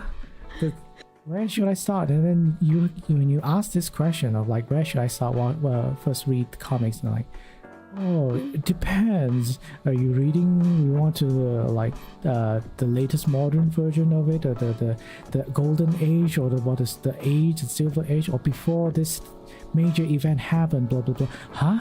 What are you talking about? I'm like, or do you prefer this kind of style of art style? Blah blah blah. The conclusion is there's no starting point when it comes to like Western comics, or at least the superhero comics, because of the multiverse concept or canon thing that there's this fiction story genre is like, because in the DC world or the Marvel world, apparently people prefer that every single iteration of character comics or whatever, superhero comics, to be canon, to be canon. They don't want to have this like, oh, only one prime important official world to be in the comics or in the story, because if they did, a lot of fans would be angry. And it happened at the very least for DC Comics. They wanted to consolidate every they want to remove every single iterations of the DC characters, whatever DC worlds, into one. They want to like say officially in canon, all these other worlds in the multiverse was destroyed, and there's only this one left. But people really didn't like that. Really didn't like that event, and so much that they had to create another story, saying that this event happened, but these heroes or whatever, all these characters are trying to revert all the multiverse back to its original state. And they actually did do that. So for someone like me who consume primarily Eastern or Asian comics, or not comics, I guess stories, animes and stuff, this concept really turned me off from trying to even start any of them. Like, I wanted to start reading either Deadpool or Wolverine comics, but I couldn't get into it. Like, I read at one point when I was still working, I started trying to read a Deadpool series because people recommended me to read it. But that Deadpool, that one of the latest versions of Deadpool, didn't really resonated with me. I didn't like that version of Deadpool. So like, it's fine. I gave up at some point and like, yeah, never mind. Same goes with Wolverine. I like, has too many versions of Wolverine. And I tried reading the Old Man Logan, Wolverine in a post-apocalyptic future. Also gave up at some point reading it. Hello, Mogu. But yeah, it's unfortunate. It's very difficult to get into this popular Western superhero comic series at all. As compared to anime, much easier. Like say you want to read a manga, continue from one time, because there's only one timeline. Right? There's no multiple different, even if there is like multiple different kinds of spin-offs. They are spin-offs. They are canonically not relevant to the main story. So you can always rest assured that's the case, and it will be like, I'm missing out if I don't read this particular thing, particular spin-off.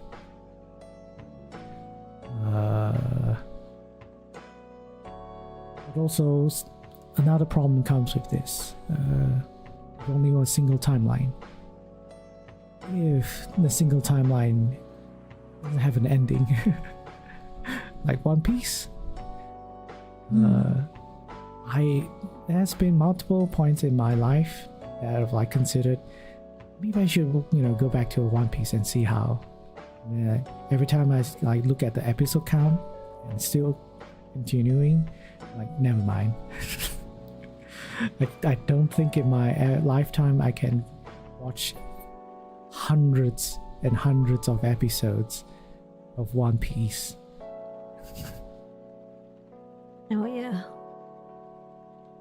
Yeah. It's just too much. It's too much, yeah. Anyways, are you not sleepy? Well, I am very sleepy. It's like 3:13 a.m. It's I feel like one of the latest I've ever been.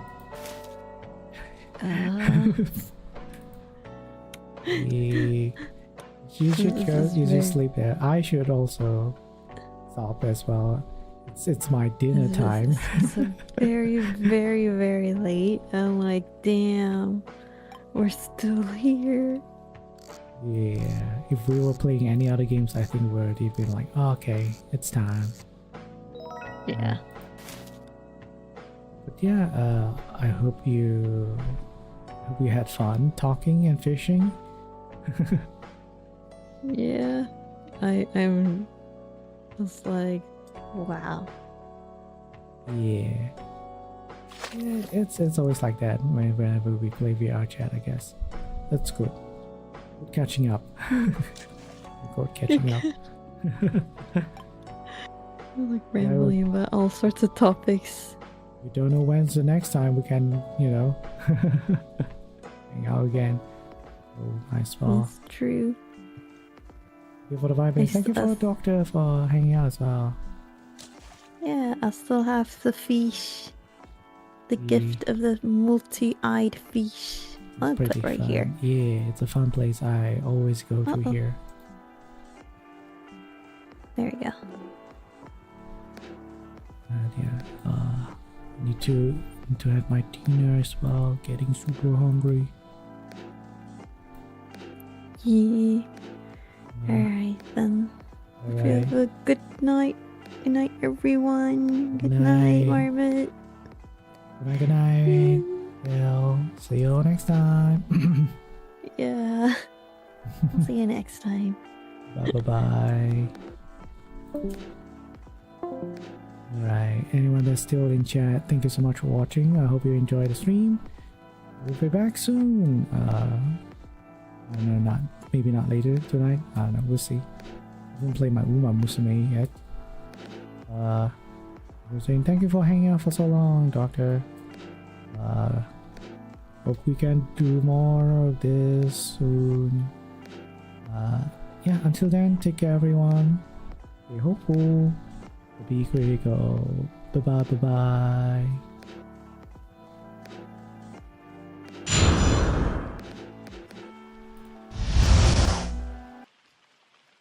Close your eyes. Come to me. Feel alright. Dance with me all through the night.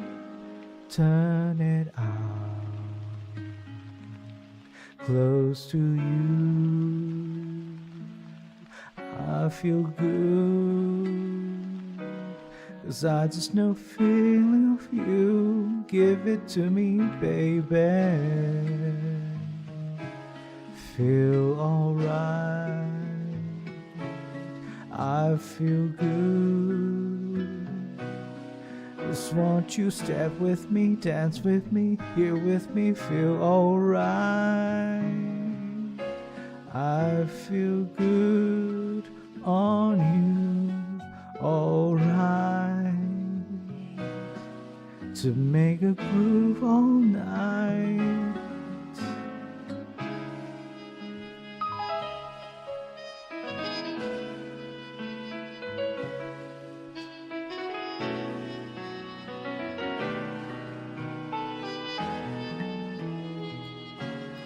Close your eyes,